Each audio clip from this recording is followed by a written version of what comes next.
Say hey, what's up? Good morning, good evening, good afternoon. I'm back once again. Just had to refresh myself and now I'm ready to go. You know, sometimes you just need to get some cold water and you just feel right back to it. Okay, so we are, as I mentioned before, we're going to take a look at Triangle Agency. And if you don't know what Triangle Agency is, think about if you like things like SCP, if you like things like, what's the word I'm looking for? If you like Project Moon stuff, like, you know, Limbus Company or any of those other games, kind of in the same vein, you know, a lot of stuff like that. A little bit more of the supernatural. You like Control, that's also sort of up your alley too. You can imagine we're going to have some stuff like that. So let me make sure I've got my book ready here, and we're going to take a look at it.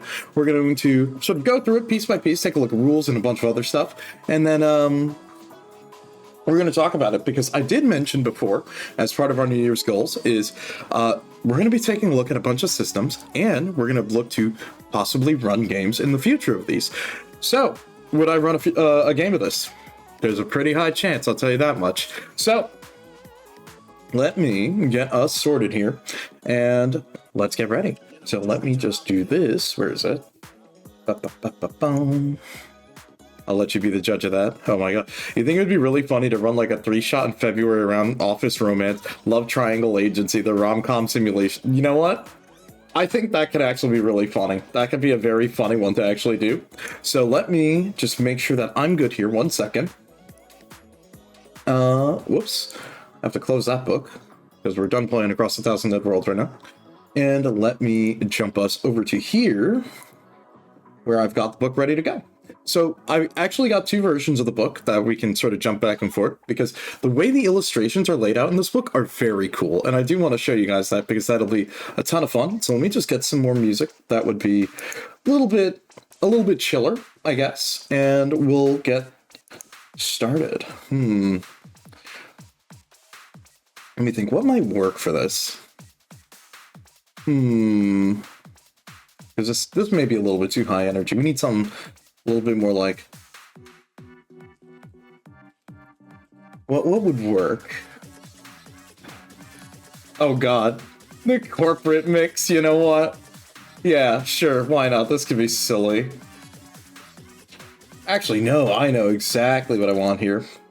There we go. This is what we want. We're going to just go from here from the top.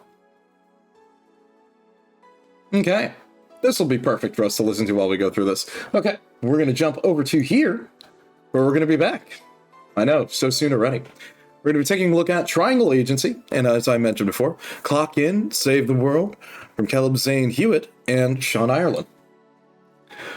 It's 155 pages. Let me just pin a link where you can find this if you're interested, because it is very cool. So I know it's something that I've been looking forward to, and I know a number of people have actually requested I take a look at, and also have been interested and wanted to know if I would run a game like this, or a number of people have approached me about this, I'll say that. And I'm looking forward to it because, well, I was interested, so I bought a copy of the book, and we're going to take a little bit of a peek and talk about it, and then we're probably going to look into what would it be to set up and run something. Now, I do know that in the back of this book, there are a bunch of, like, whatchamacallit, I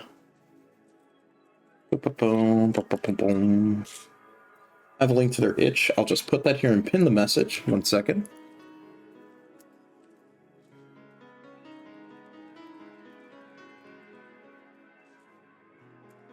Do that, and let me just pin my message. There we go. And until I manually unpin. Awesome. All right. So let's get started here. Let me mix that a little bit.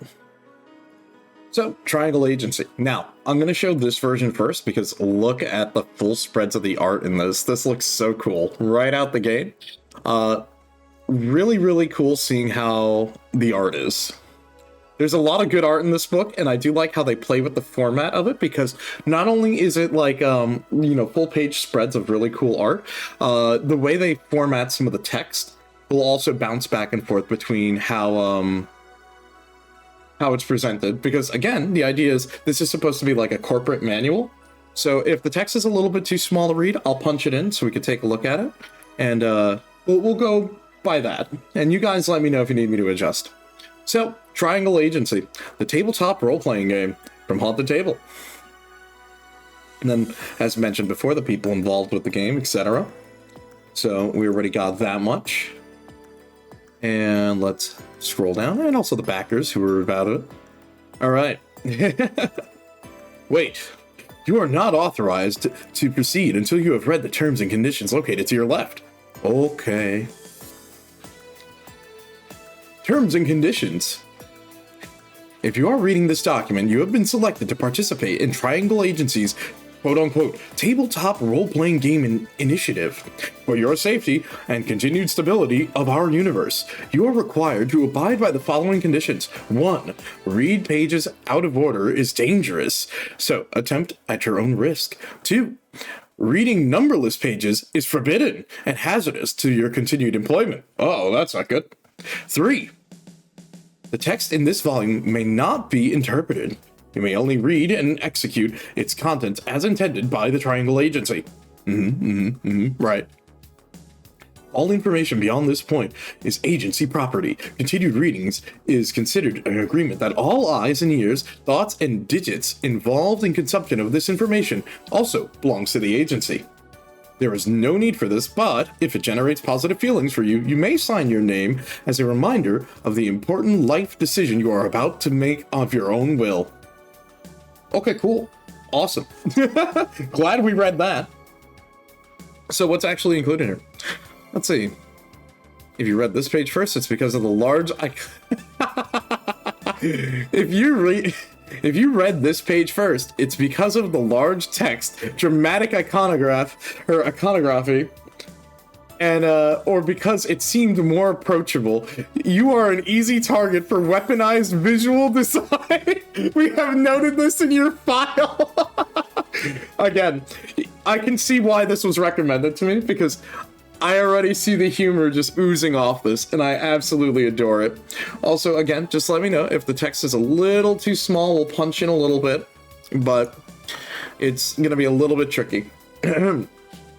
So does the agency claim the stream now? Honestly, they probably do. They probably do. Okay. Also, we've noted this in your file. Safe navigation of this document is imperative. Use the following guide to ensure that you are only reading the authorized sections. The Field Agent Manual. This section covers the basic knowledge required of your role at the agency, and the rules everyone participates in this job/game must follow. All agents must read this section in its entirety. General Manager's Toolkit.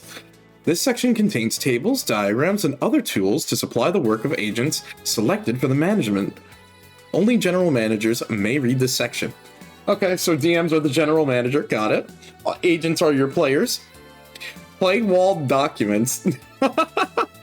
Okay. This is non-linear section This non-linear section protects dangerous information and must only be accessed when necessary. You are not yet authorized to determine when it is necessary. What does that mean? Once you're comfortable with your limitations, progress to the following page to begin your training. Welcome to Triangle Agency. Okay, that was a very, very fun start. I'm already like, all right, you got me. The writing is very, very much a fun one. So you know what? All right, let's keep going. All right, we have our table of contents. Good to know we have a bunch of categories. So all the different anomalies. Okay, so let's see. We have our mission goal, our values, reporting to work, as well as the rolling references. So we have a lot of our rules. Then we have arc anomalies. I'm curious. So these may be the different types of anomalies that we sort of deal with. And then a bunch of campaign/career length and a bunch of other stuff. Why is anomaly and detail tilted? Wait a minute. Page 225 is sandwiched here. What? Okay, I'm a little confused at what's going on here, but I'm already down with this. 360, let's see, 136 is the manager's toolkit, then 198, the play wall documents. Okay. All right. Page 10. What is triangle agency? Oh, okay. All right. I want to see this. What is your spiel? Triangle Agency is a private corporation / ttrpg dedicated to understanding and containing paranormal phenomena in a modern world. These phenomena are known as anomalies, not abnormalities, not SCPs, don't worry about it. And they are extremely dangerous. While the agency employs a wide range of support staff, this document / game is primarily concerned with the entry-level position of field agent. These employees use their wits, charm, and expendability. Damn, really? Right out the gate with that one, huh?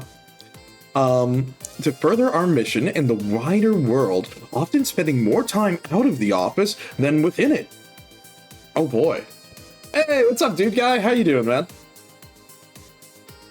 We're taking a look at Triangle Agency, which is kind of like an SCP, like type of tabletop game, like think like SCP, Control, hell, the Project Moon games, where we're going to be talking a lot about anomalies in the modern world and trying to contain them.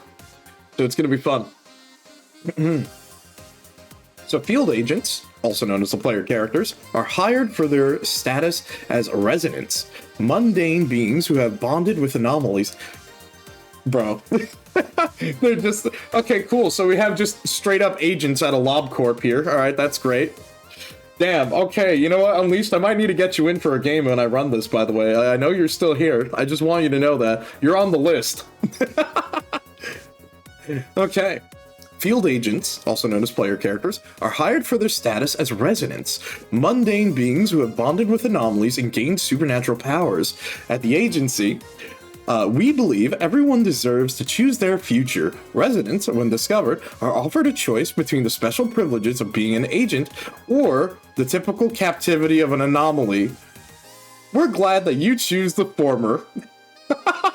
I love and hate the corporate speak in here because it's it's genius and devious, I want you to know. Disregarding agency protocol, misusing your anomalous abilities, or requesting an irresponsible amount of sick leave may lead to premature termination of your employment. Thankfully, this has never happened. Okay, yeah, alright, sure. Tabletop role-playing. Tabletop role-playing games are the workplace efficiency technique involving disassociation from your immediate circumstance by pretending that you are all at a table in a home, conference room, or virtual space. I hate this. I love and I hate how this is written. This is great. In our world, reality, you will experience many dangerous, terrifying, and difficult to comprehend situations.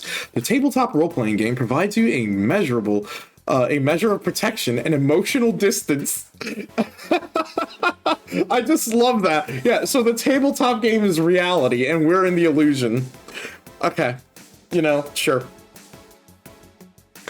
One member of your field team will assume the role of the GM, the general manager, and take responsibility for describing your team's circumstances, directing focus, and speaking on behalf of the people you encounter. The rest of you, as field agents, will describe the thoughts and actions of your characters and those most important to them. This is called role-playing. Yeah, that checks out. You get to pretend you are not living the stress of your current moment and instead are enjoying a refreshing beverage at the imaginary table of your choice. The agency is happy when you're happy. Win-win! We recommend you embrace your imaginary life, leaving the table in between missions to experience a separate, mundane existence wherein you have entirely different relationships, superstitions, and employment is totally normal and a common part of the exercise. Don't forget to clock in on your return. This is awesome. I love this. Okay. So, what do you need to actually play the game? Necessities for participation. Each of the following is required for a satisfying and productive workday / play session. at least 1 to 5 other agents, so anywhere from 1 player to up to 5. Interesting. I wonder if you could play this solo, but we'll see. There are already... These are often already provided by the agency and experienced as family, friends, and acquaintances. If you are having trouble finding your assigned field team, we recommend looking online. You're likely to find simulating tables in distant geographical locations. I know it's just, reading like the same-o stuff that you would expect of like, this is, oh, you need certain number of players to play the game, etc. I do enjoy, though, how this is just written in such a way where it just feels like I'm reading a comedic bit. And I think that's endearing. I love this. Okay. You need 6 4-sided dice. The only important number is 3. If your dice set displays unnecessary numbers, you are encouraged to remove them.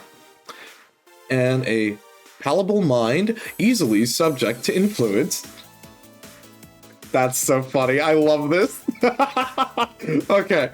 If you, yourself, table self, enjoys other role-playing games, you already have this in your possession. If not, for your safety, we recommend signing up for our training programs on The Fourth Wall, Suspension of Disbelief, Kayfabe, and other Sense of Wonder. That is the best way. That is absolutely the best way you could have said this. I love this. That's the best way you could have said, have fun, Just let it happen, Measuring success. From this point forward, your behavior can earn commendations and demerits. Oh no! Wait, are we playing like Warhammer? Our way of determining your value as an employee/player, you will learn more about these metrics later. For now, understand that commendations are awards for exceptional actions/people, and demerits are distributed for selfish and embarrassing behavior. Human flaw alert! It is possible that weak-willed individuals may perceive certain information in brackets like this. This is a side effect known as the psychological friction that comes with role-playing at the table. Correction. That comes from the tabletop role-playing game technique clashing with your lived experience. It should be reduced in frequency as you acclimate your position. Meaning, content warning, keep an eye out for that. That can be good, can also be bad. All right. Ooh, look at how this page is. The Triangle Agency's agency mission. Our mission? Stabilize reality. Okay. Very interesting. Very interesting. 1 second. I know. Yeah. This would be this would be as great as a doubleheader with Paranoia. Yeah. Hold on 1 second. I just have to grab something. Where is it? There it is. Okay. Sorry about that.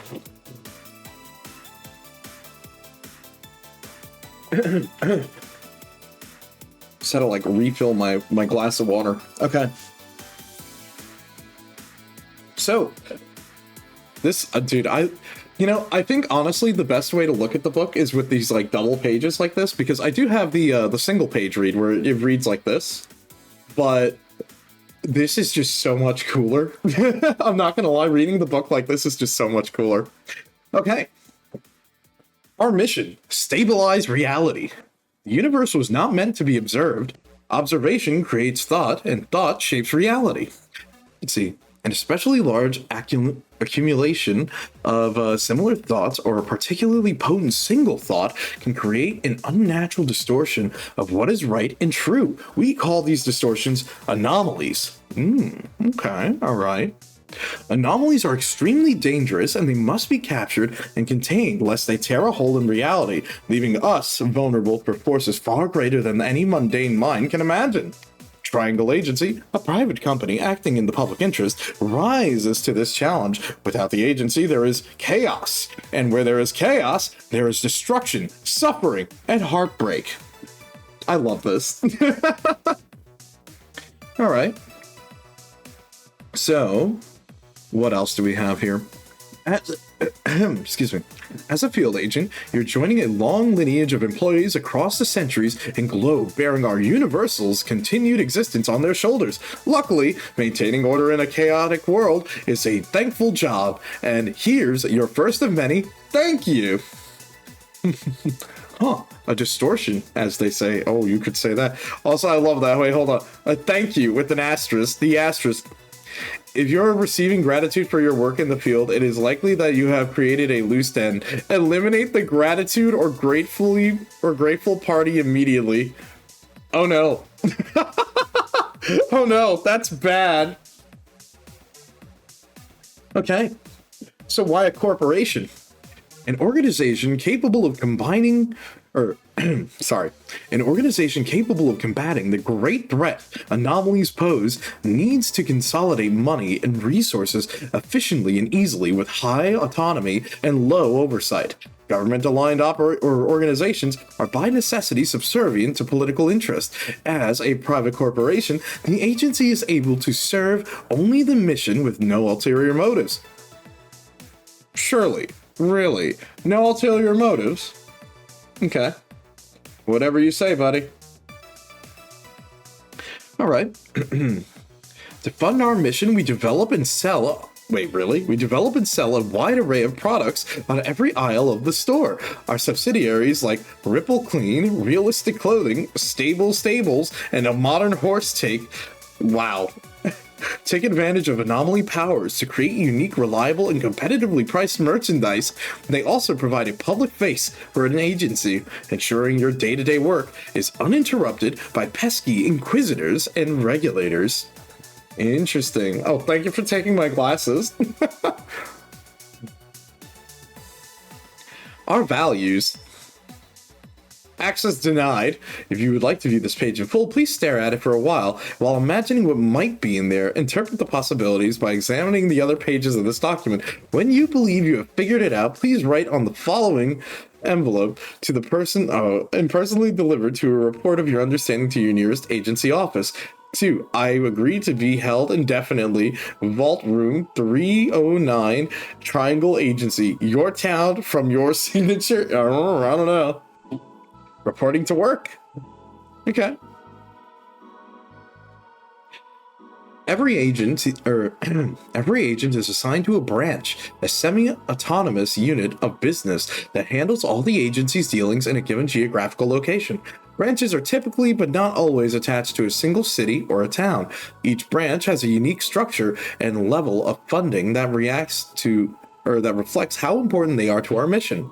In every branch, you will find a headquarters, a set of employees who handle the day-to-day business, and at least one field team full of agents like you.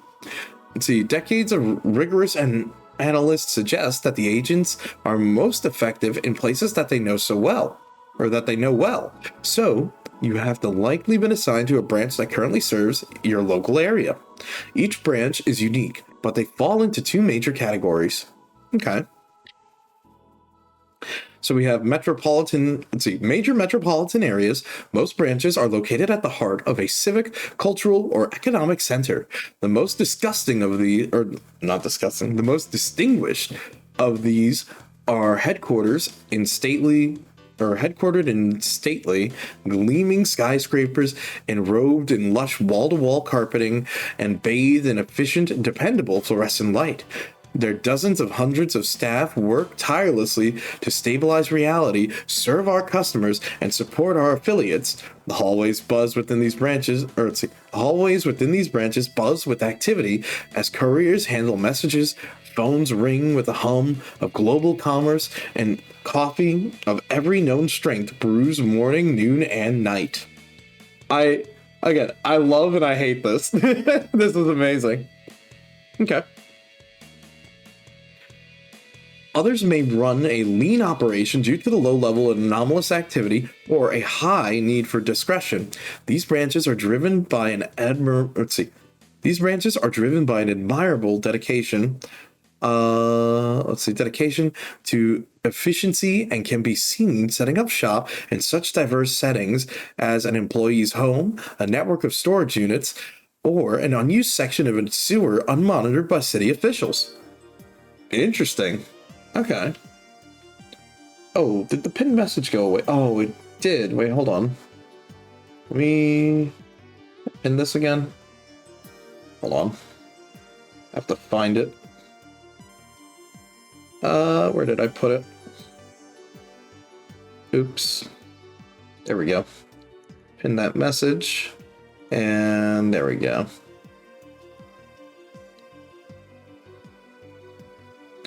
Okay, there we go. My bad. Okay. Back to what I was saying.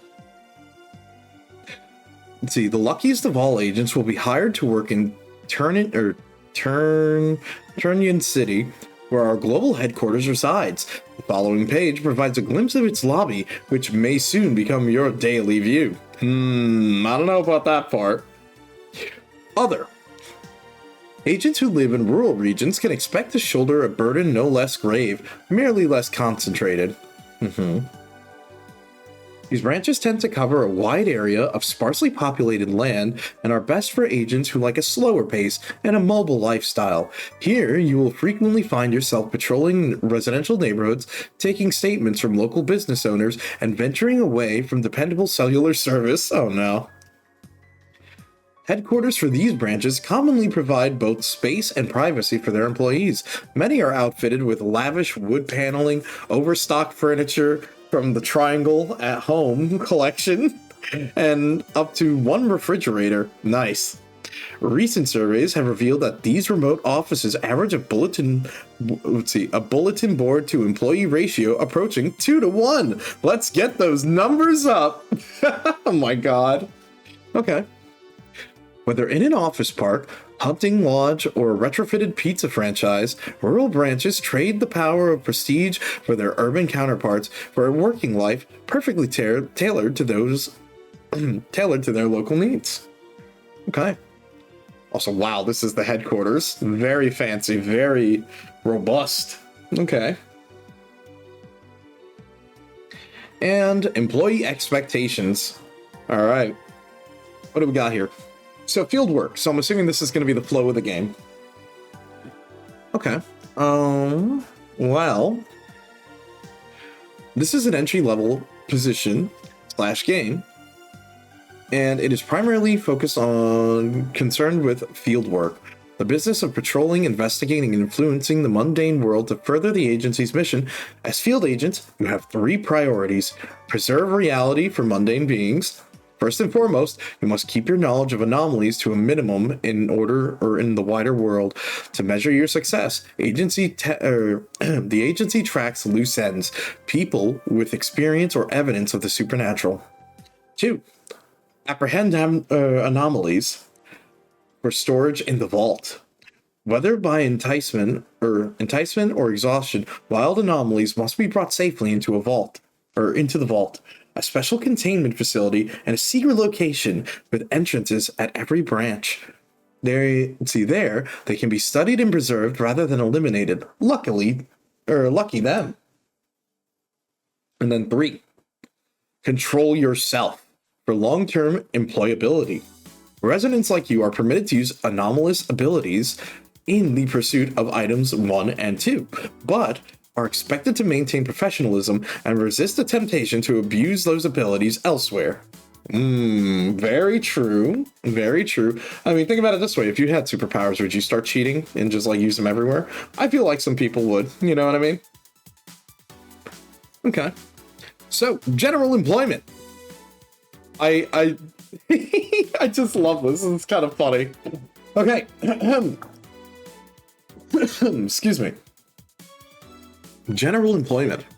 Between missions, there are plenty of work to be done. All the agents are assigned a competency which describes the work you do in or in service to the office. You might monitor our image as a public relations employee, serve drinks in the lobby as a barista, or relax in the plush chairs in the plush recliners in the CEO department. There are 9 options for an entry-level employee explained near the end of this manual. Field work is mandatory, but your commitment to the work between missions will determine how far you climb in the company. When time comes to decide whether you fit in long term, your hours in the office and resistance to the outside distractions will heavily influence your placement. You are permitted to continue your mundane life outside of the agency, but your friends and your family and your acquaintances must not know the details of your work. Please remember that you... Excuse me. Please remember that for a resident like you, a mundane life is a privilege. Our priority is to the agency's mission, and yours should be as well. For additional details, please consult the diagram below. What a simple and uncomplicated decision. Oh no, it's the trolley dilemma. No! Unnecessary indulgences of mundane desires. Everything's in existence for the future of all reality. You know, do you think this is the world that Ein wanted in LobCorp? I don't know. Look, if anything, this just feels kind of dubious. I know. I don't know what you were expecting, but yep. Okay. So, what happens here? Anomaly retrieval missions. The most common mission / play session has 3 parts. The morning meeting, where your general manager will introduce scenes and from your daily lives with the time leading up to the mission. This eases your team into the tabletop role-playing technique with a low-pressure conversation while you perform your general agency duties and spend time with the mundane relationship. Eventually, you'll be called in for your briefing, which will detail your mission's leads. Yep. Yep, literally. Okay, so we start as the GM, we have our talk, we sort of let everyone talk about what their characters have been up to, and then they get the call. So, step 2, investigation. After the briefing by your GM, agents investigate leads to find areas and people affected by the target anomaly. While reducing loose ends whether possible, you will follow the anomaly's trail until you find its place of power. We call that the domain. Ooh. Okay. Encounter. Once you enter the anomaly's domain, it is up to you and your fellow agents to endure whatever defenses or demands it throws your way. Assuming it all goes well, you will capture the anomaly and deposit it into the vault for further research. In less ideal situations, it may escape or need to be neutralized.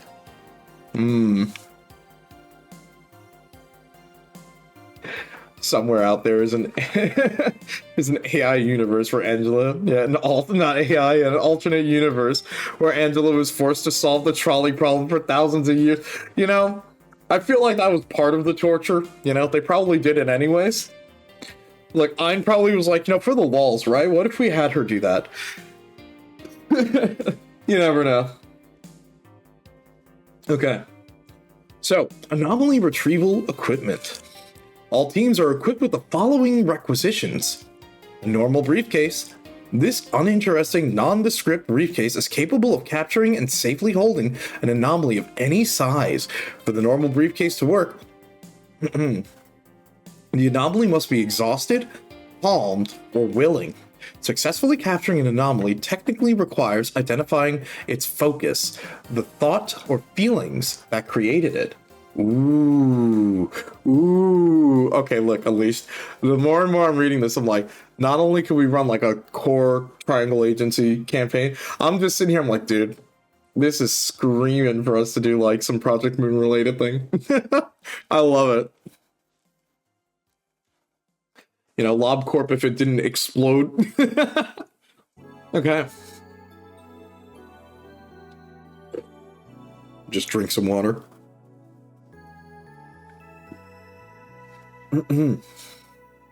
Okay. The Ripple Gun. This weapon is originally a prop for an American science fiction television show in the 1970s. It is the only device known to be able to directly disrupt anomalous resonance, as long as the Ripple Gun can be aimed directly at it, an unobstructed target anomaly. It can be used to discharge it, or it can be discharged to neutralize it permanently. It can only Let's see, it can only expend a single charge before it must be replenished at the agency. Discharging the ripple gun for any other purpose other than neutralizing the agency, or neutralizing. Discharging the ripple gun for any other purpose other than neutralizing the target mission earns an agent 3 demerits. Uh-oh. So that's bad. If you fire the gun and you do not succeed, or you do something else with it, you're getting written up. That's crazy. Okay. The ripple gun has a built-in safety feature that prevents it from discharging at residents. Please ensure that you are never standing between the ripple gun and its intended target. So what is a requisition? Requisition is our catch-all term for any items created through the anomalous research.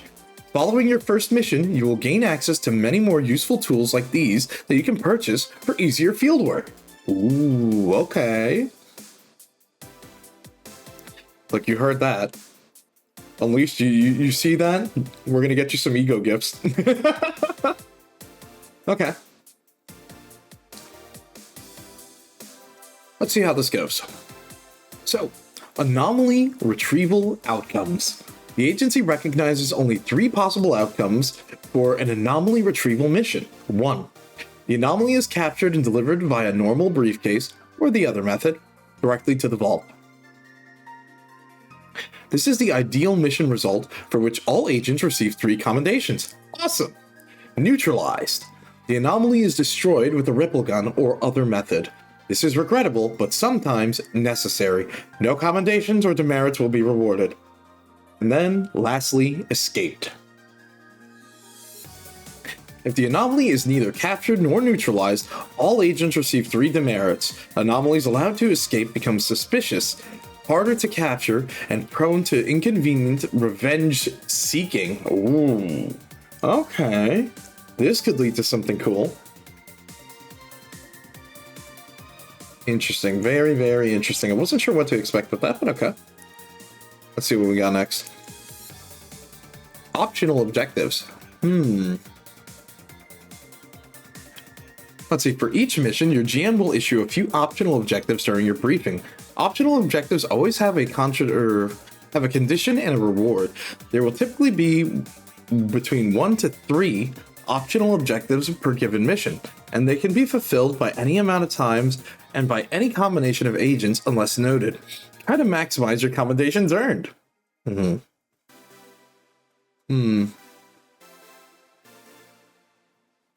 So some examples would be fire a warning shot, +1 commendation. Speak to a card-carrying member, +3 commendations per agent. Step on 1 tile, +1 demerit. These objectives may contain information or important information. Oh, whoops, I read that wrong.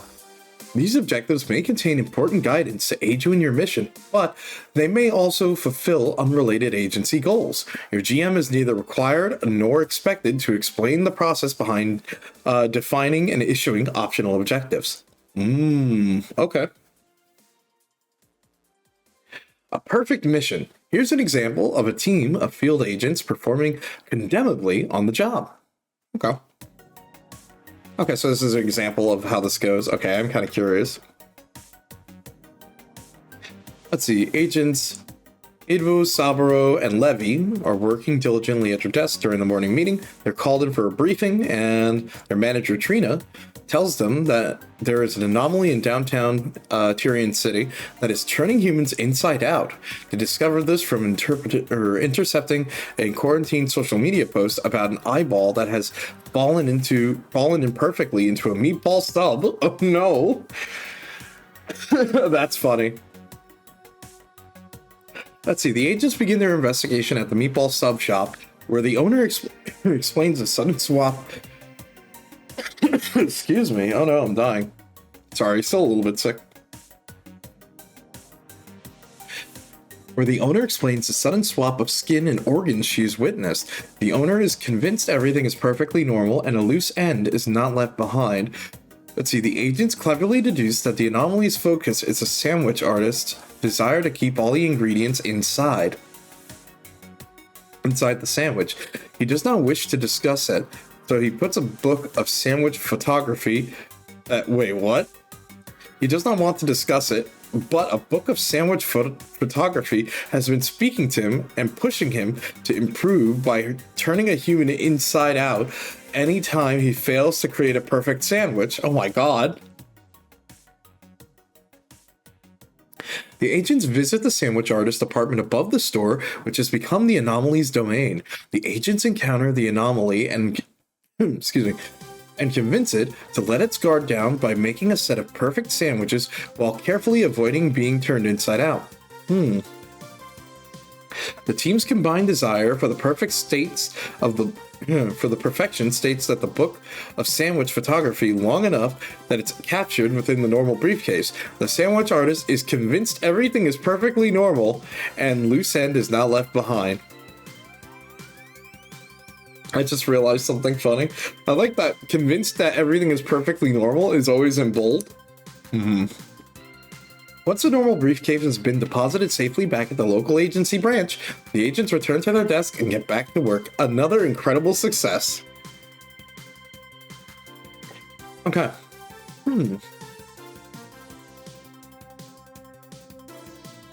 So now we're going to look at anomalies and details here. Also, just let me know if the music is a little too loud, because I can lower it. We'll probably lower it a little bit. Okay. Anomalies in detail. As mentioned, an anomaly is a large accumulation of similar thoughts or a particularly potent single thought that has gained the ability to affect reality directly. The complete life cycle of an anomaly is protected information that will become available to you later in your career. But this section will describe the most important details. Anomalies are not created in reality and thus are not bound by its rules. The thought or feelings that birth them define the extent of their power and guides their actions, which makes them even simpler ones, or it makes even the simpler ones extremely dangerous. Imagine a monster fueled only by hate and given limitless strength to destroy what it wants. A disembodied obsession puppeteering its target into a false romance, or the satisfaction of an athletic swimmer flooding a city to share in its benefits with everyone. They may express human-like behavior and appear to have human intent, but this is an illusion. Anomalies are uncaring, unconcerned with human life, and at best, oblivious to the suffering they create. Interesting. Okay. These beings express their destructive potential in as many different ways as there are thoughts. While one may grow in enormous size and crush buildings for fun, another might manifest as a network of disembodied ears to collect the region's secrets. They can be uncanny, or they can be canny enough to play off human emotions and desires, and many of the most insidious anomalies enlist the help of gullible humans. Interesting. Without a resonant host, they struggle to remain in reality and will gradually disappear, but this process can take years. The damage they deal in the meantime and the loss of opportunity to study them makes inaction infeasible. Okay. Resonance, an anomaly's fingerprint. Before sending agents on a field mission, we track anomalies. Excuse me. We track anomalies by monitoring mundane society for unusual and unexplainable phenomena, then scanning for resonance, a signature pattern of energy left behind by anomalous effects. The exact pattern and/or tracking method for this resonance is dangerous information. If you would like to learn more, think carefully about why you want to do that. Okay. So personal anomalies. No matter what they tell you or how familiar you are with them, maintaining control of your personal anomaly is paramount. Yeah, no problem, Unleashed. Have a good night, man. I know it's late for you. Have a good day. Don't worry. Yeah, I'm going to keep on reading through, and I think it'll be a fun one. And don't you worry. I'll catch you later, man. Let's see. Where are we at? Personal anomalies.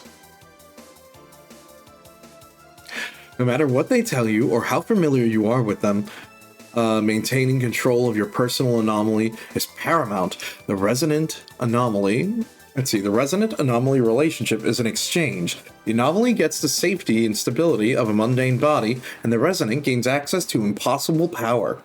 Typically, this is a parasitic process that would eventually progress until the anomaly destroys the host. You! As long as you're employed, we at the agency are able to keep your personality dominant and your form stable. We limit the use of your personal anomaly to specific abilities because without our assistance, you would quickly be overwhelmed by your own power. While not every position at the agency offers a salary, all agents are paid in exposure to All agents are paid in exposure to the stability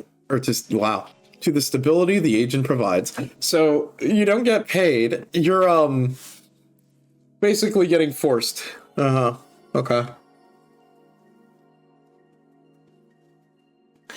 Components of an anomaly. Anomalies are most precisely defined as unreal beings with two unique traits, a focus and a domain. Okay. An anomaly's focus is the thought that it was born with and which feeds from and empowers it now. Anomalies will aggressively pursue the replication of their focus in mundane minds, but they are not creatures of nuance. They may interpret a complex idea literally, engineer circumstances to force an emotion they prefer, or to protect things and people they find precocious to a smothering degree. Rarely do they have a conscious understanding of their own fate or own focuses, and as a result will often pursue counterproductive courses of action according to what feels correct. Interesting. Our research in the vault has determined that focuses have two parts, a feeling and a subject. As anomalies seek replication of their focus, they will typically alter the subject to more easily evoke the desired feeling. For example, the focus, disgust for sewage, might lead to an anomaly to create monsters, smells, and situations which make the sewer seem disgusting to more people. A focus on love of this old tree might push an anomaly to give the tree hypnotizingly beautiful flowers, forcing love from anyone who looks upon them. Understanding an anomaly's focus and temporarily indulging it is to build trust is the most common path towards accepting it, or towards capturing it. An anomaly's domain is its place of power and typically the spot where it broke into reality. Entering the domain is highly dangerous but almost always necessary to find the anomaly itself. These are often places where their focus is most powerfully felt. Whoa, that's cool. Okay.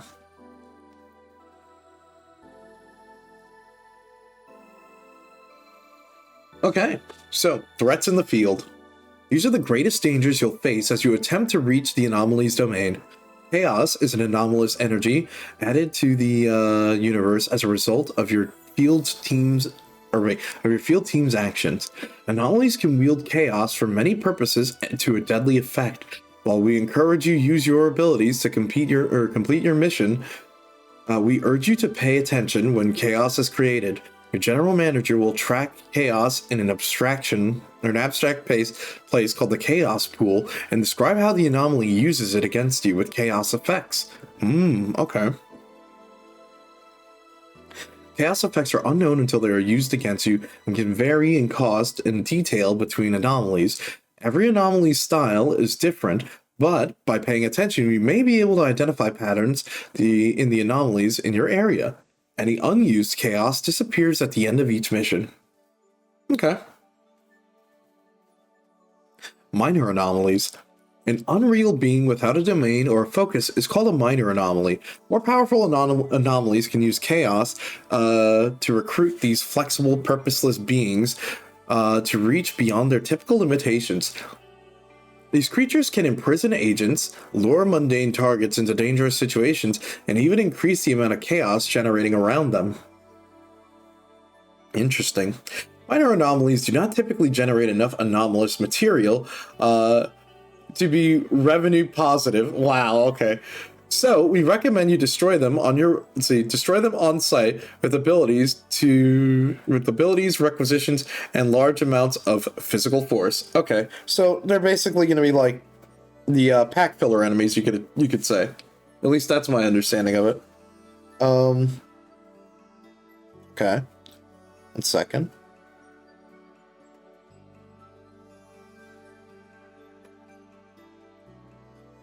Sorry. Loose ends. Loose ends are mundane. Oh my god. Loose ends are the mundane minds with sensory evidence of the anomalies or of the anomalous. Avoiding these is extremely high priority. If mundane minds are exposed to the dangerous reality destabilizing ideas by your abilities and those of a target, it's your job to convince them that everything is perfectly normal. Failing that, you must ensure that they are unable to spread evidence in any way others will believe. A loose end is not exactly equivalent with a single mind because danger is primarily in the ability to spread. A married couple with all the same friends may be one loose end, while a trusted public figure could represent more than a dozen on their own. Your GM will often say things like, this crowd of people counts as 10 loose ends. You will have to do something about them before you leave. Or you can use that ability. But because someone can see you, they will become one loose end. Oh. Okay. I see how this is going to go. So basically, like the rule said, loose ends, we can't have any loose ends if you're a player because, again, that goes against your employee thing and you'll get commendations. So you typically don't want to do that. Okay. What else? Knowledge of anomalies bolsters their power. Your field team's accumulated loose ends increase the amount of chaos usable by the anomalies at the start of each mission. Sloppy work can have fatal or frustrating consequences down that line. Okay, and then scheduling.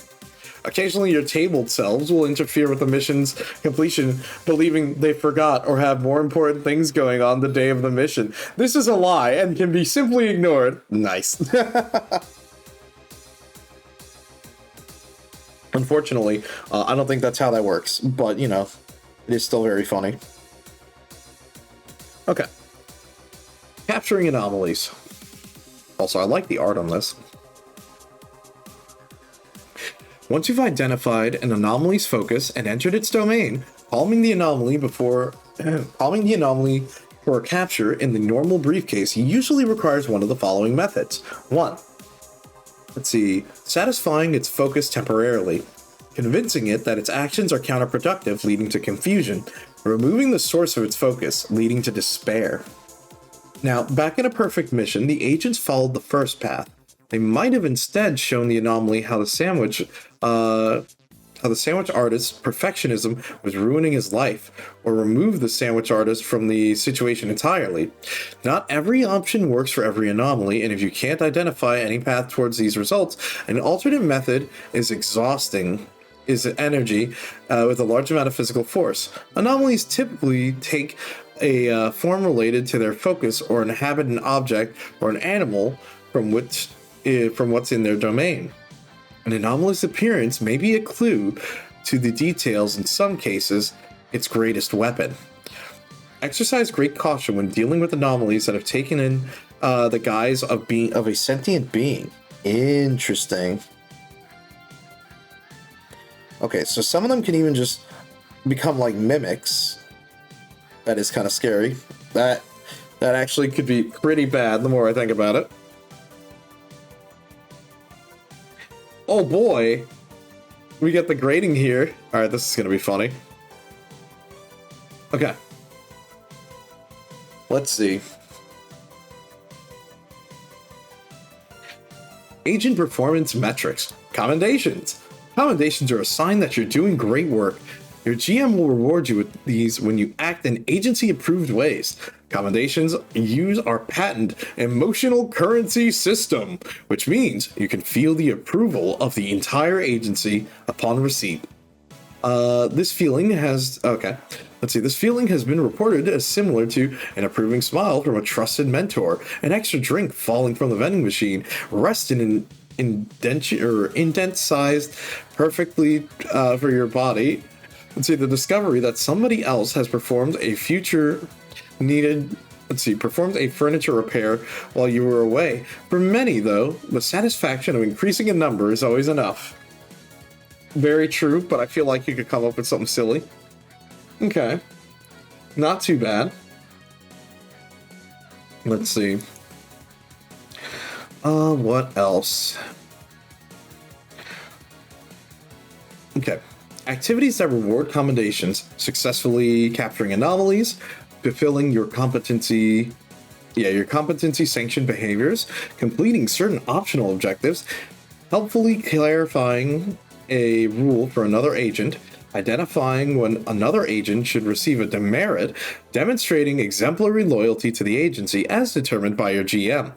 Commendations determine who receives the mission's MVP award and are used to purchase requisitions, including office perks, merchandise, and investigation tools to boost your self-esteem and mission success. Nice. Okay. So that's going to be like their currency. So that's how they're going to make their own version of making money to buy equipment. Okay.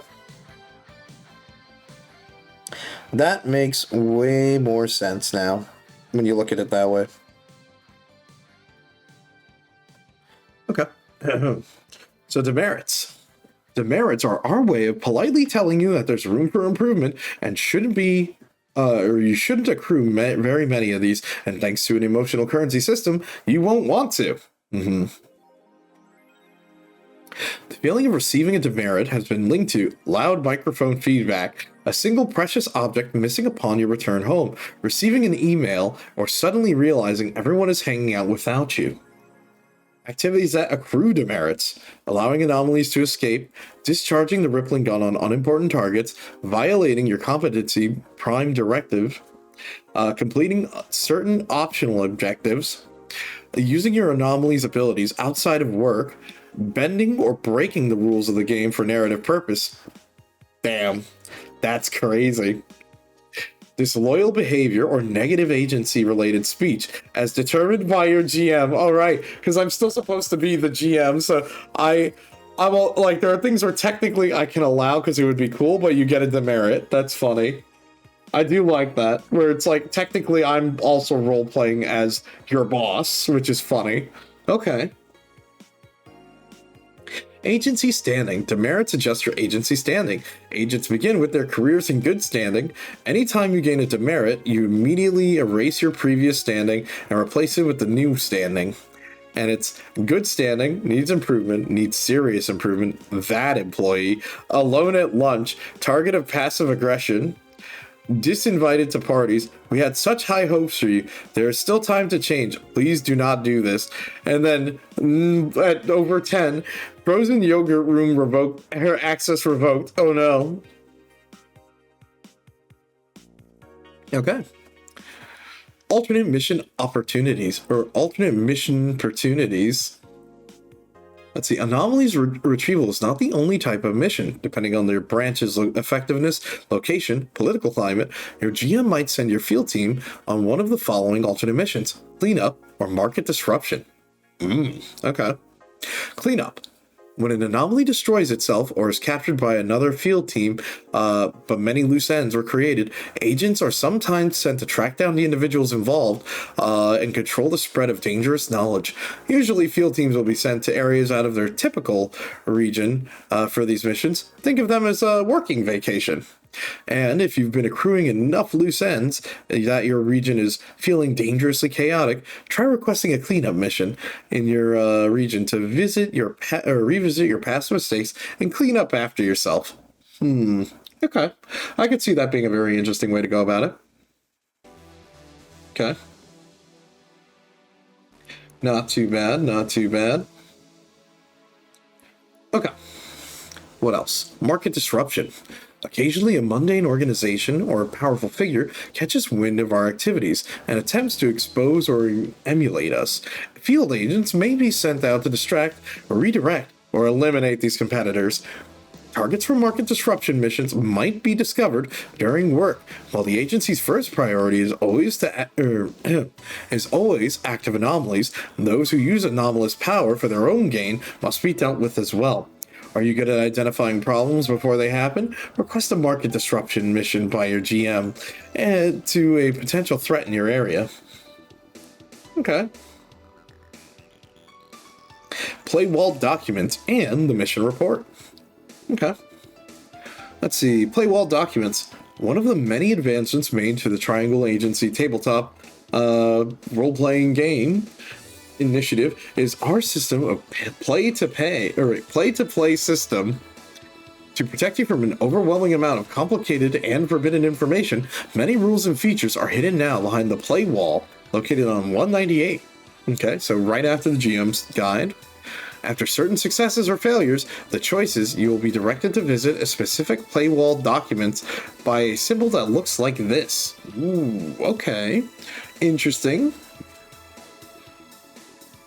Playwall documents are personal and should only be shared if the information or effects you've accessed become relevant to play.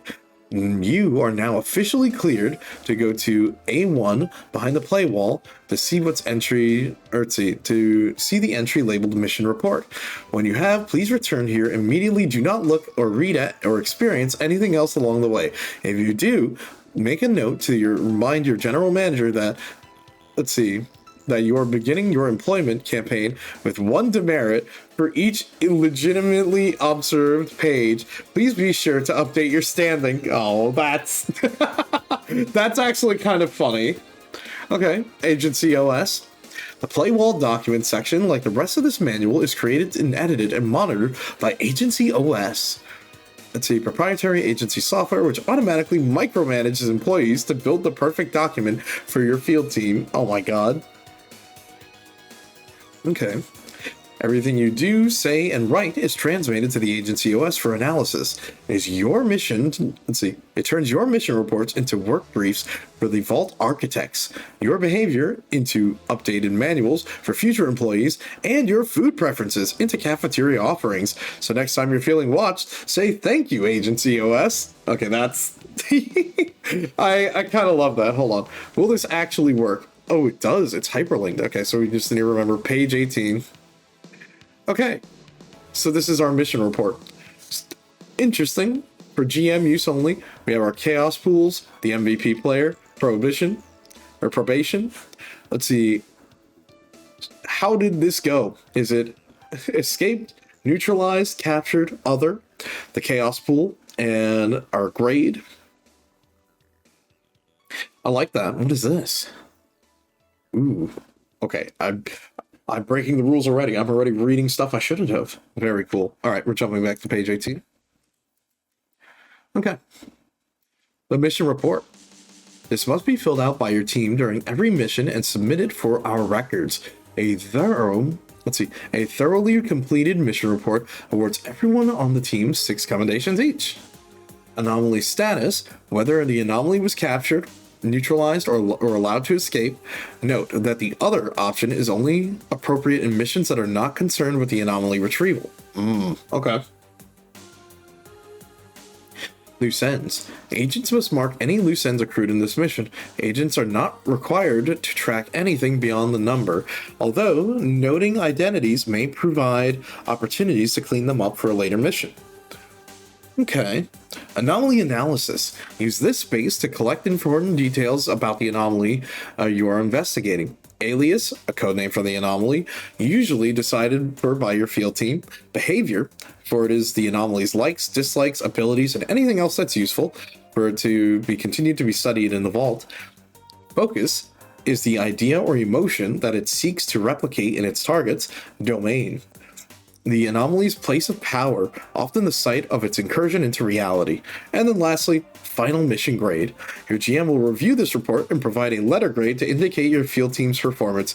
Superlatives will be explained later after your first mission. Okay. Then post-mission checklist. So mission results. Okay. Report completion. Let's see, exemplary, no mistakes. Let's see, thorough, no mistakes made. 6 commendations to each agent. Complete. Everything was answered. Everything was answered. Approximate correct correct upon vault review. Incomplete or inaccurate. No commendations or demerits. Optional objectives. Let's see, award any extra commendations, and then final defense. Agents may beseech the grade or the general manager for commendations they did not receive or forgot to draw attention to during the mission. They may also attempt to expunge demerits from their record. They believe they were given inaccurately. After final defense, the events of the mission cannot be referenced again. For future rewards, superlatives are awarded. Oh, okay. Interesting decision. Jump to the next thing. Ooh, fancy. Oh my god, I already see how that's gonna go. That looks fun. Okay. Let me just do that. Okay. Excuse me. Using 4-sided dice. Our universe is a host to many Our universe is host to many competing things or competing interests. While we are working hard to increase this number, Triangle Agency's current ownership stake in reality is approximately 25%. Our level of control over possibility is represented in this tabletop role-playing game by 4-sided dice. Unfortunately, in 5 known futures, we capture the entire market using our dynamic, retro-casual, probable enhancement system. Wait, is it DRP derps? I see. Let's see, each of those futures contribute a die to your roll. And the increased likelihood that in which they will come to pass, which means you have 6 4-sided dice, use any time you are drawing on the agency power table. You'll be able, you will be rolling for 2 reasons, and will outline the detail shortly. Asking the agency to alter a recent past, using your anomaly abilities in a safe and controlled manner. Okay. Interesting. You will always roll 4 6-sided dice, checking the results and the total number of the dice showing the result of 3. We call these 3s. Nice. If at least 1 3 is present, then that's a success. If there are 0 3s in your roll, then that's a failure. Every ability has its own unique result for success and failure. Okay. So basic results. At least 1 3, you successfully ask the agent or the agency or achieve an anomaly ability on a success roll. Any number of 3s count as a success. And no 3s. You're unsuccessful in channeling the agency's power, leading to inconvenient consequences, or an anomaly ability on, is on a failure result. Okay. Interesting. So let's see this. So chaos. Directly altering reality comes with risk, even for the agency. Let's see, every roll invites the chances for chaos to seep into our world and empower hostile anomalies. Your GM spends chaos when an anomaly takes specific supernatural actions against you and your allies. More chaos equals more problems. This is not entirely linear. See the chart. Oh my god. Okay. So let's see, how does this work? Okay. I see. So it's like looks like it's a little bit like Dice Explode. Well, if there's no chances for success, it just keeps going. When you roll, each die that does not show a 3 adds 1 chaos to the chaos pool. This means a standard roll can generate up to 6 chaos on its own. Something has gone wrong. Discontinued. Use of visual elements with more than 2 dimensions until the problem's solved. Oh my god. Well, that's good to know. So, yeah, it looks like things could snowball out of control pretty quickly. Alright. So let's see what's up here. One second. Just drink some water. Okay. Qualities. The agency has organized all possible actions, including the actions of your anomaly, into 9 desirable qualities each employee is expected to embody to varying degrees. Okay. What do you mean by this? Attentiveness, showing attention to detail and understanding complicated information and discovering what someone is trying to hide. Duplicity, lying, convincing while unconvinced, and supporting while tongue twister, while internally unsupportive. Interesting. Dynamism, aggression, dominating, taking action, and using force to get your point across. Right. Empathy, relating to other people, expressing concern, finding weaknesses, and connecting. Initiative, forward thinking, moving quickly, handling things before they become a problem. Persistence, refusing to back down, putting pressure on, overwhelming, and irritating into action. Okay. Presence, standing out in the room, commanding a group, inspiring and intimidating. Professionalism, showing posture under pressure, resisting distraction, interrupting mind-altering effects, and subtlety, working quietly, avoiding unnecessary attention, and performing actions with careful precision. Quality assurance. Okay. To ensure that you're acting in accordance with our expectations, the agency provides you with a quality assurance or QAs in combination to decide whether selecting your competency. QA is not based in your agent's skill. Excuse me. QAs are not based on your agency or your agent inherent or developed skill set. They are tied to behaviors the agency hopes you will embody. For example, having 3 QAs in empathy will not make you have any more empathetic than someone with 0. It means that the agency will intercede? Yeah. Okay. It means the agency will intercede to assist you more often involving situations involving empathy. So after you roll, you may spend any number of quality assurance from the roll's equivalent quality. For each QA spent, you will physically adjust one of the die into a different facing die, changing the roll result. Okay. Okay, I see. I see how this goes. So basically, it's like hero points or luck roll, where you basically spend your resource to change one of your rolls to make it a success. Okay. All right, that's pretty good. Let's see. You're always 1 QA away from a 3, which means you're 1 QA away from success. So you spend 1, it'll change the roll. Okay. Use QAs at key moments, and they are a finite resource that is spent over the course of the mission. All QAs are recharged fully and automatically to their current maximum between missions. Your maximum will increase when you're confident, and you will wield. When we're confident, you will wield them responsibly. Okay, so there's also burnout though. So how does this work? Okay. When one of your qualities has no quality assurance remaining, including if it never had any at all, you have burnout when rolling that quality. Okay. So what do you mean by that? Burnout burns 1 dice, showing a 3, reducing your chance of success and adding 1 chaos to every roll. Oh. But simply, burnout always removes 1 3 and generates 1 chaos. If there's no 3s to burn, it still adds 1 chaos. Okay, so... So when you're in burnout, you're always going to generate more resources for the GM. Okay. Burnout can come from other sources as well, most commonly from other failed rolls. An additional burnout further decreases your 3's roll, or your roll's 3's. While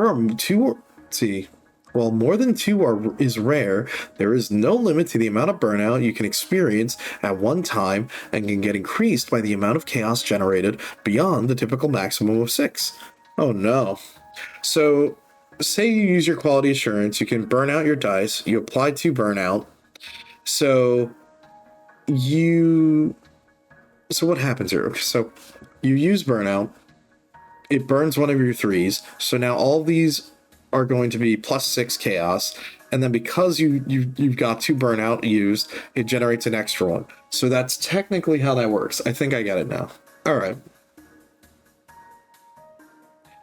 The example roll result pictured to the left has 2 burnout, but only 1 3 to burn. So the roll fails, and the total added to chaos is 7. Terrible. Okay. I get that. What is this? Triscendence. When exactly 3 3s are rolled before any adjustments are made, you perfectly conduct the agency's power and experience Triscendence. I really like how this page looks. Okay. The roll is a success, no chaos is created, and you may choose an additional effect from the Triscendence chart below. Congratulations. So it's like a crit. Okay. All hands. Okay. Add any number of 3s to this roll. Circle back. Replenish any 3 spent quality assurance. Employee of the moment. Receive 3 commendations. Okay. We all work together to make Triscendence happen. In moments of your success, you are psychically connected to every employee of the agency as you borrow our combined power. Everyone can see what you're doing and celebrate in your victory. Put on a show. You'll be sure to hear about your Triscendent moment by the water cooler tomorrow. Okay, so stability. Let's see, adding or removing 3s with quality assurance and burnout cannot create Triscendence, but this result remains especially stable. Interesting. Okay. So you could do this. So you could spend 1 QA to change 1 back into a 3. So the 3 of them is Triscendence, but not exactly. It's basically stable. So you basically force it a success and negate any of the downsides, but you don't get to choose one of the benefits. Okay, I think that sounds fair to me. Makes enough sense. Okay. 3 3s always creates 0 chaos, even if there is no... Okay, so 3 3s always creates 0 chaos, even if it is not Triscendence, and even if it has burnout. This means that spending 3 QAs can make sure all zeros... can take you from 0 3s all the way to a success with 0 chaos. Okay. Well, that's good then.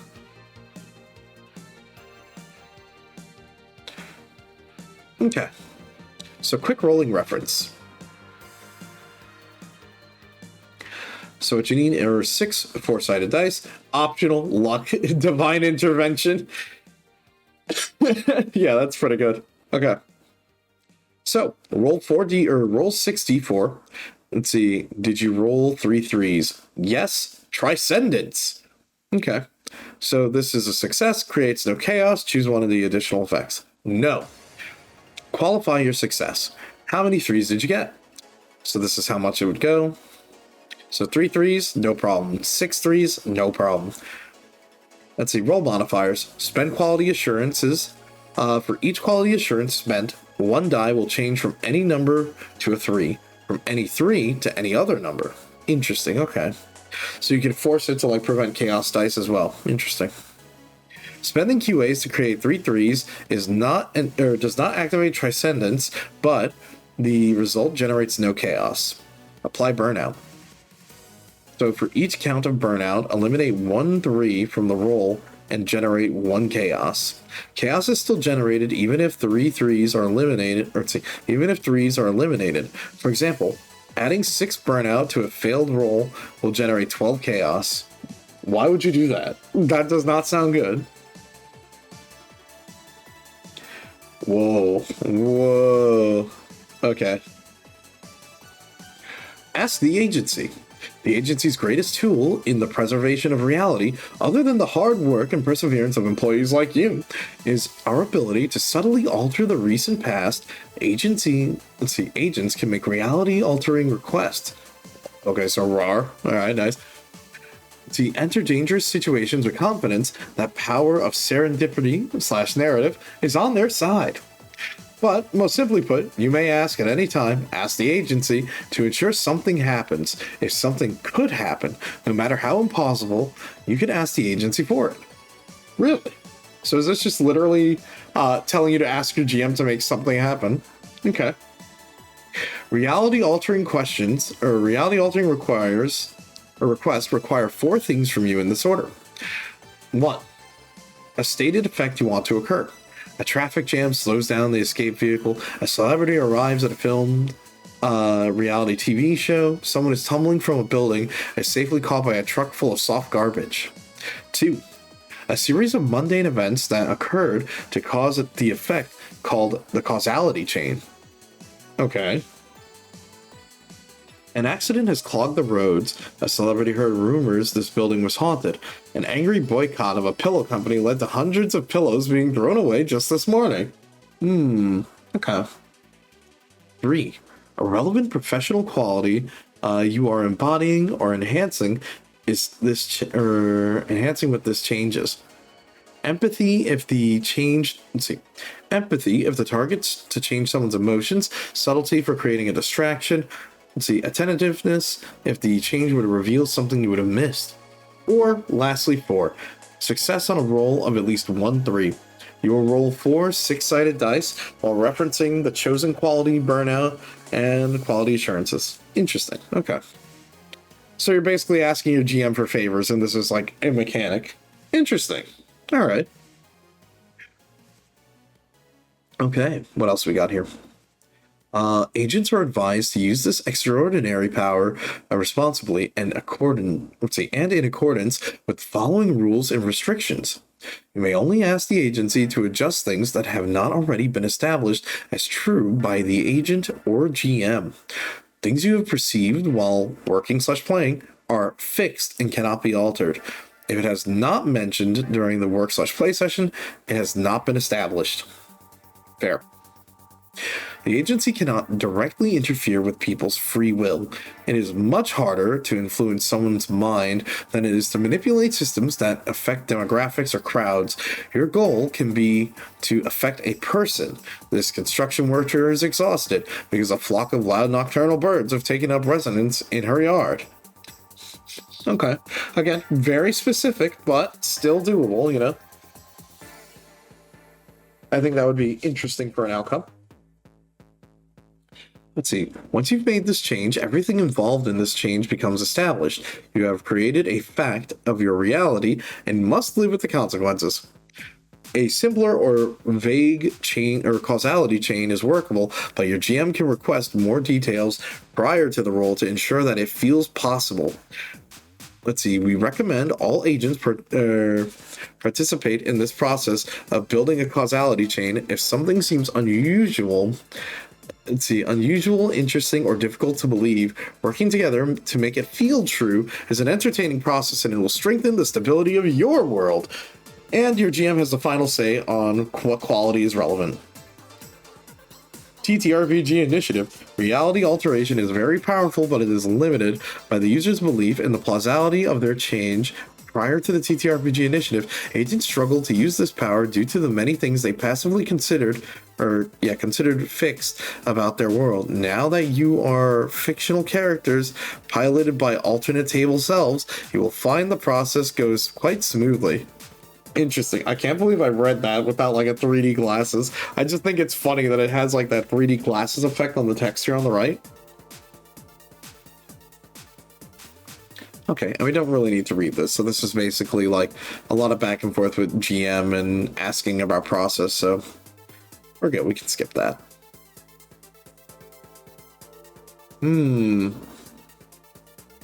Interesting.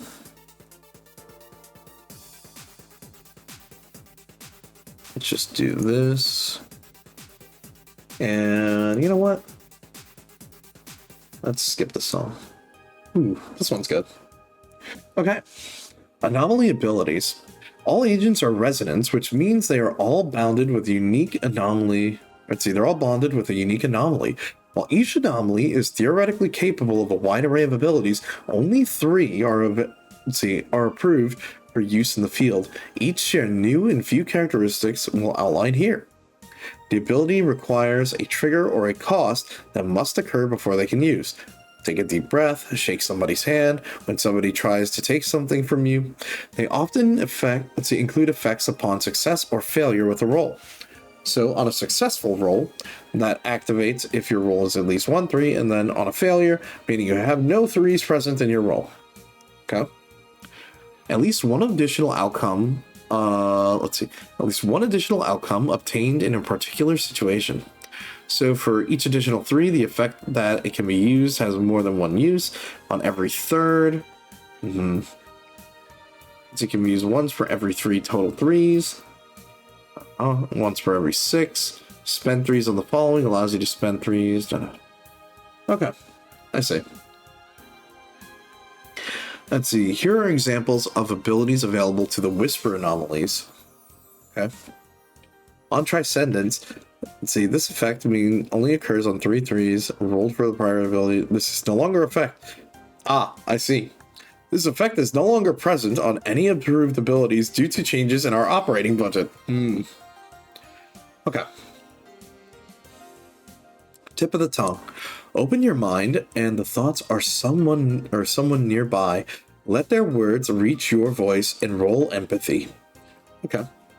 On a success, you say, on a success for that, you say what the target wishes they were saying right now.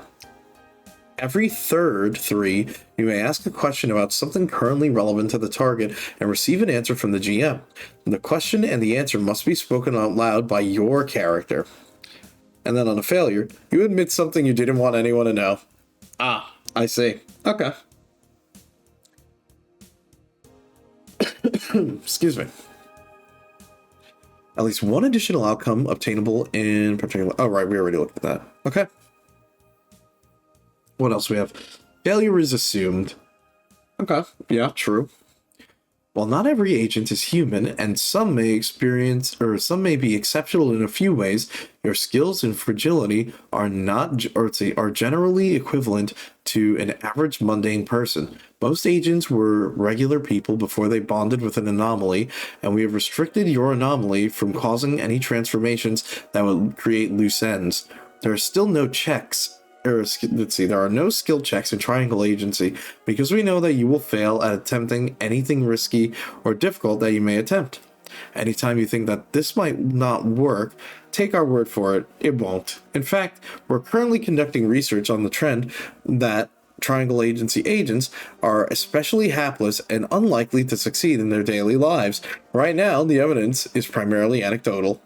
Remember, rolling dice is entirely agency or agent/player initiated. Your general manager will often warn you about something you're trying isn't going to work and may require you to ask the agency or use an anomaly ability to reach a desired effect.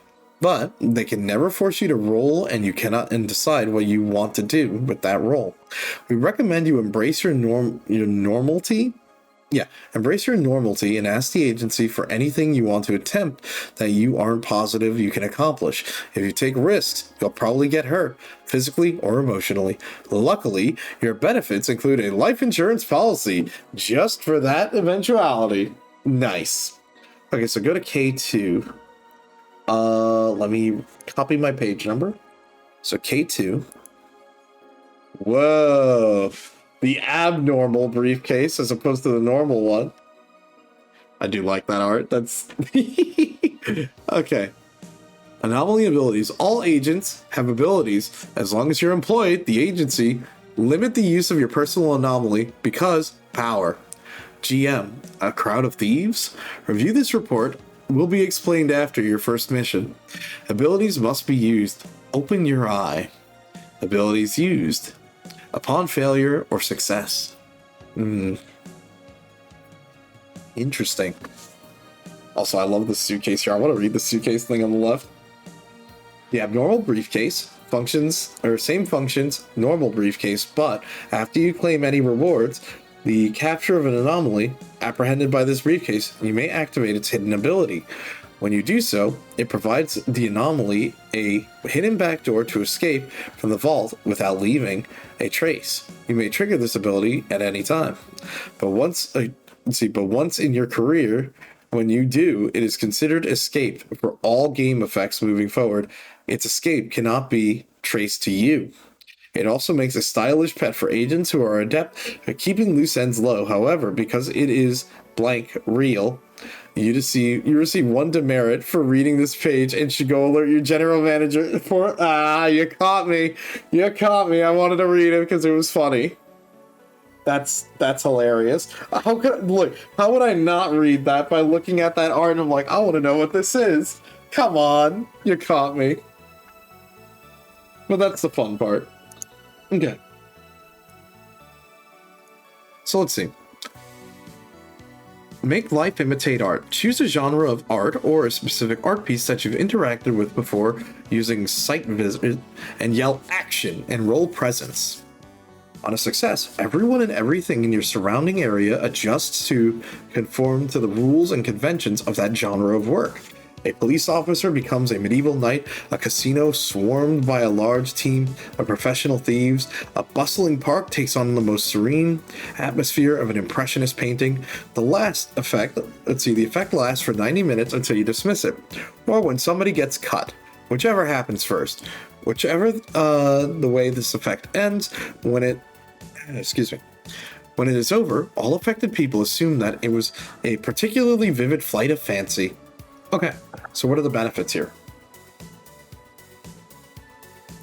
For each additional 3, at any point while this effect is active, you may set a scene by announcing something relevant for that genre. For example, you might say, and this is where the villain gave his monologue while approaching the target. And they must stop whatever they're doing and explain their history, motivation, and their plan. On Transcendence, or Triscendence, you may instead... Oh, thank you for the cloak, or taking my cloak. Oh, well, you gave me my glasses back. I appreciate it, Kruznik. On Triscendence, you may instead select a number of people and force them to participate in a line-for-line reenactment of a script of your choice. This effect lasts until the end of the script is reached, or when you choose it to end. The world around you adjusts to conform to the genre, but none of the people do. Everyone nearby is aware of what you've done. This may result in a huge amount of loose ends. Why does this ability just sound... Oh, it's La La Land. I'm dumb. I just realized that. You know, I was gonna say... This feels like, what's it called? What was the stand ability? I was going to say Neverland. No, it's not Neverland. I can't remember. It was from Stone Ocean, where it was the guy who was just imagining all the crazy things. I don't know, something like that. Okay. Let's jump back to our page. We were on page 25. And we read that.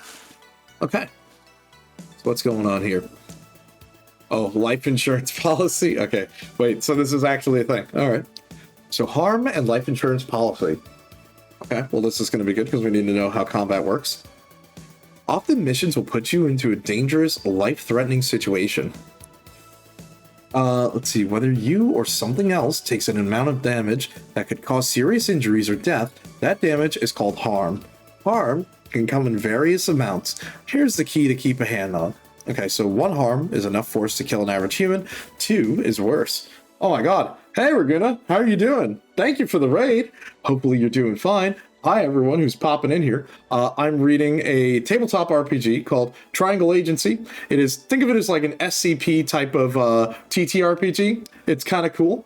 And what's up? I'm Vice Captain. I'm I'm that guy. Yeah, I know. How much? Twice. You have to back over me twice with your Ford car or Toyota Corolla or something.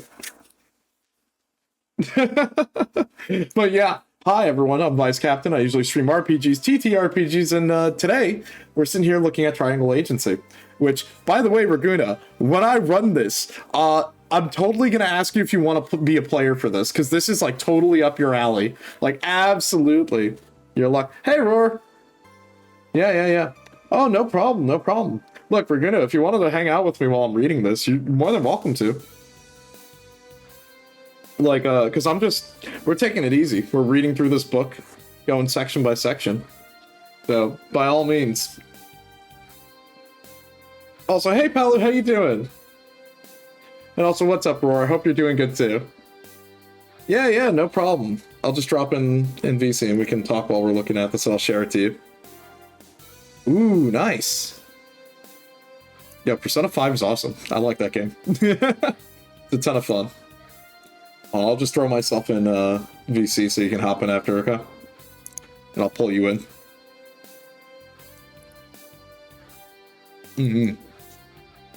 But yeah, excuse me. So right where we were, we're taking a look at, like I said, Triangle Agency. So the best way I can describe this is this book is really funny with how it's written, because it's written like a corporate handbook. And the idea is we're playing a ttrpg where if you like things like Control, SCP, maybe the Project Moon stuff like LobCorp or Limbus Company, this is definitely right up your alley, because a lot of what is going on here is you're playing as the super secret agent going in with your team to stop these abnormality monsters. You're fighting all these creatures that come from another world based off of emotion and monsters. Absolutely. It's so cool. Like, I'm having a ton of fun reading this, where it's funny because how it says as the GM, you yourself are also role-playing, because I'm supposed to be the manager sending out the team. And it's funny because you give grades to the team members, and it's like, oh, well, you get a demerit, or you could say you get a commendation. And the players can use these commendations to get other items, it seems, and other things. I'm still reading through it, but it is still cool. You know what I mean? So I can definitely tell you right now, it's funny because, look, if you're looking at like the ego gifts and all that stuff from like other LobCorp games or like, you know, Project Moon stuff, yes, that exists in this game as well. The agents are all bound together with their own personal anomaly, and it's what leads you to gain power that way. And it's cool. It's very funny. They also are like, by the way, if you don't work with our company, you'll mutate into a monster. So what you're saying is that you're a nerd. Yes, I am. That's why I'm here. Look, that's half the fun, okay? Like, that's really how it goes. By the way, Seiken, I hope you're having a great day. Okay. Well. Oh, right, duh. I forgot to type this. Shut out Raguna. Bam, there we go. Whoopsies. If you haven't followed Raguna, follow Raguna. This guy's awesome. And I'm pretty sure, I think I took a peek at what they were up to earlier. I think Raguna was playing, but they're playing Identity V. It's having a bad day. Damn, okay. Oh, you're playing Ark. Because I thought I saw earlier you were playing Identity V, but that may have been like way earlier, like when you like started. Yeah. So, don't worry about it. Oh my god, I just realized what's left here, which is going to be even funnier. Okay.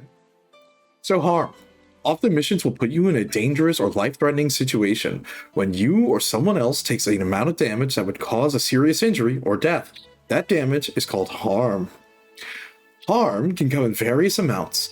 Here's a key to keep an idea at hand. Let's see. You play Palia, Ark, V Rising, then Ark again. It was one of those days. Dude, it's okay. I feel that. See, the only thing you knew was that there was a Spider Girl that gets bullied. Oh, that's funny. I had no idea about that. Okay. 1 harm is enough force to kill 1 average human. 2 harm, worse. Okay. So let's see what we got. Injuries less than death. Let's see. While they may be inconvenient, they are not certainly calculate, or they're not necessary to calculate. We assume that you will be aware of broken bones, physical or psychological traumas, and other discomforts without numerical assistance. Yeah, I mean, true. When harm dealt increases beyond 1, the measure of how extreme and unusual the damage force is. The extremity of the harm lines up with the number of loose ends likely to arise from its use, assuming that at least one witness, assuming that at least one witness to the harm or its aftermath. A civilian killed or an agent surviving is 1 harm effect might be seen or might seem killed by a mundane cause.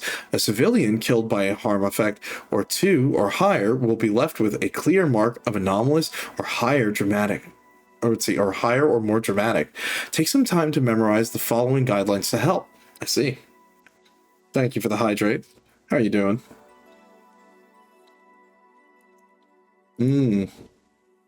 Oh, I had no idea we're gonna... Okay. So, Typically, if something is taking enough damage, it will... Okay, so 1 harm means it would be typical, like, enough force to kill, like, an average person. 2 or more harm, so something that will hit very hard, will definitely look like an anomaly killed them. Like, it'll look like a supernatural force has killed someone. I just got home. Busy. I hope you're doing all right. Okay, so 1 harm, a bullet fired from a gun, a sword slicing off a head, or falling from a great height. That's what they consider 1 harm? Dude. 2 harm, organs transported into... Organs teleported to the outside, a spontaneous fires in the brain. 3, let's see, a body contorted into a perfect spiral, a halo of darkness hovering above a corpse, whispering a name.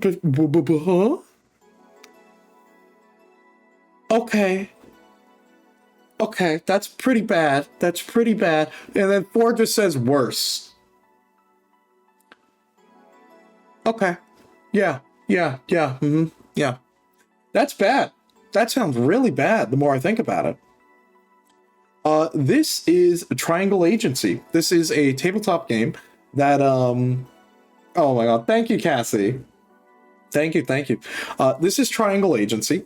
If you don't know what this is, it is a tabletop game that, if you like things like Control, SCP, the Project Moon games, so like Lobotomy Corp or Limbus Company, this is a game that is definitely up your alley, because you play as agents who basically bond with these anomalies to gain powers, and you use these to go and stop other anomalies out in the world.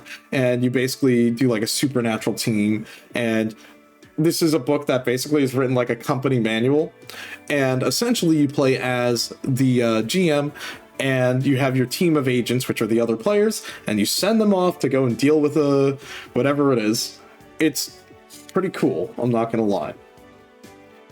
Okay, so test your knowledge. Oh boy, there's a little questionnaire here. All right, let's see. An average human can sustain at least 3 harm before succumbing to death. 2. Agents should ensure that they are not witnessed dealing harm to avoid loose ends and legal proceedings. And then 3. Your life insurance policy coverage extends to the benefits of 1 and 2, your family and loved ones included. Why do I feel like that's wrong?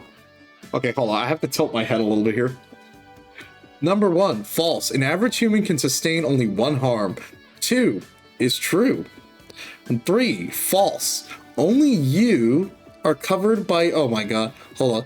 Only you are covered if you already know the answer to this question. You read the pages out of order and received 1 demerit. No! That's so funny. Yeah, so, by the way, this book has some traps hidden in it, which is really funny. So as you're reading the book, if you are not playing as the GM, there are some pages that say, jump to this page, read this entry. If you read more than this entry, you get a demerit. And yes, it says, please inform your DM that you got a demerit because you read more than you should. As an agent, you should not know all of this information. Only your general manager should. And I'm like, that's crazy. I love it. I love how fun this is. Okay. Life insurance policy. Oh, and yes, the book said do not read the pages out of order, which is even funnier. Even funnier. Okay. Let me see here. Okay. Life insurance policy. When you're in an intense, dangerous situation, we recommend that you use your anomaly abilities or ask the agency for help before you are harmed.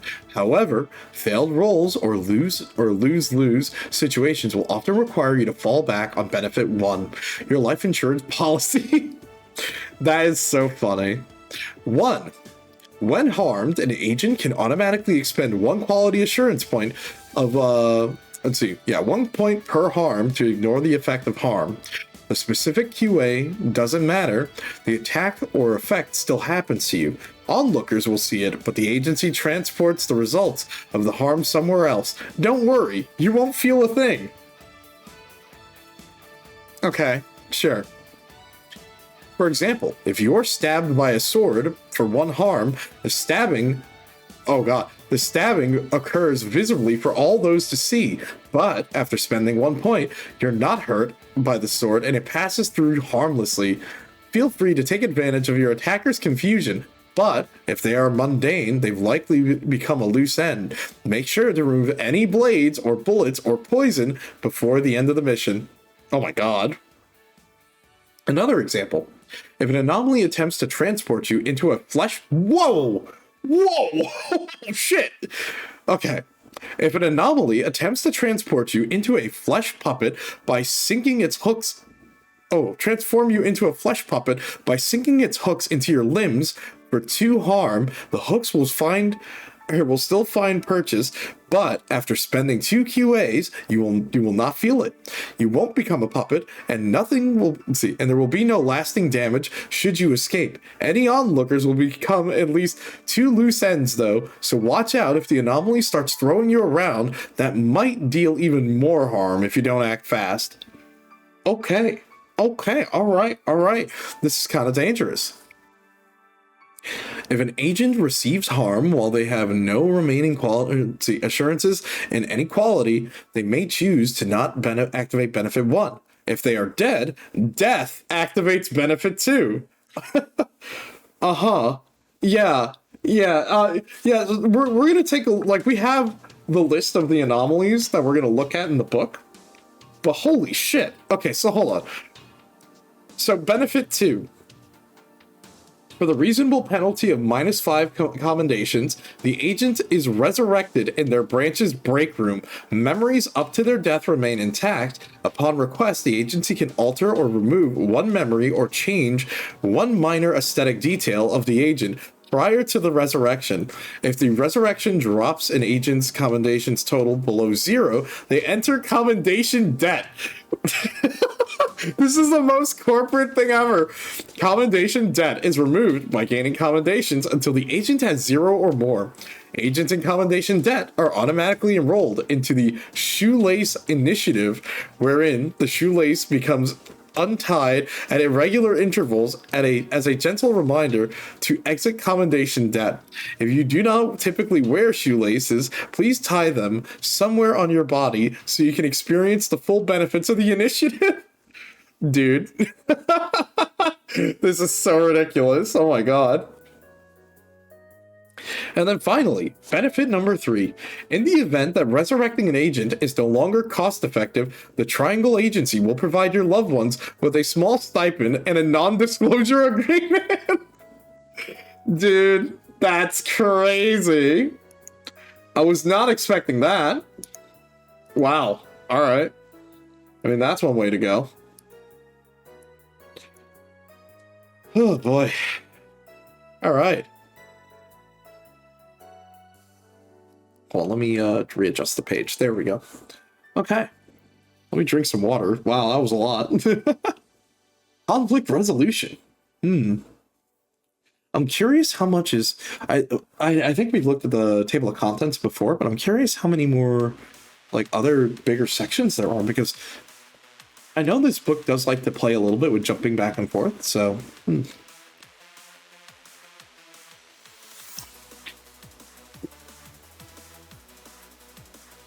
Okay. Conflict resolution. Let's see. Agents/players unfortunately have individual personalities. Yeah, no, it does. It definitely does. Wait, hold on. That first sentence, hold on, wait a minute. Agents/players unfortunately have individual personalities. What this means, they will occasionally disagree. While some light friction is expected along the normal course of play, like bonding traditions, pranking, teasing, overcommitting to a bit, problems arise when agents take opposing sides in a conflict. Direct confrontation destabilizes the connection between agents, table selves, and the world narrative they inhabited. In the extreme cases, these fights have led to table selves decoupling from their agents and leaving the table forever. We've created this mediation process to avoid similar outcomes for your field team. My man said literally, don't get your friends to fight each other. That's so funny. Okay. Here are some signs that you have entered direct conflict. An agent wants to use one of their powers to stop another agent from achieving one of their goals. Yeah, no problem, Regina. No problem. When an agent wants to sabotage another agent to stop them from achieving one of their goals, secretly or blatantly, two or more agents have entered a cynical or a cyclical conversation in which they are unwilling to back down from what they consider the best option for moving forward. There's any violence between agents. Interesting. So do not PvP. If you PvP, you're both fired. Got it. Here are some signs that you have likely not entered a direct conflict. When an agent would use one of their powers on another agent to support them. When an agent opposes another agent's goal, but their subconscious minds / players agree on the most interesting or likely outcome. Without intervening, Without intervention, the result of direct conflict is very similar to the causality chain. Agents settle on this outcome, then build the path collaboratively to that outcome with the GM and the rest of their field team. The other rules in this manual no longer apply during the conflict. Dueling resonance amplifies the power of both parties and allows all agents to do things that they normally wouldn't be able to do. They can reach outside the game's restrictions and describe much greater effects within their anomalies domain, or create an entire causality chain in an instant. That's cool. I actually like that quite a bit. All right.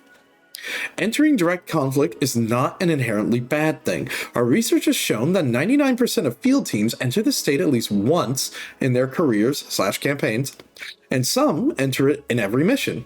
Many agents find this high conflict workplace / narrative dynamic and motivating. The most important thing is that everyone continues their work.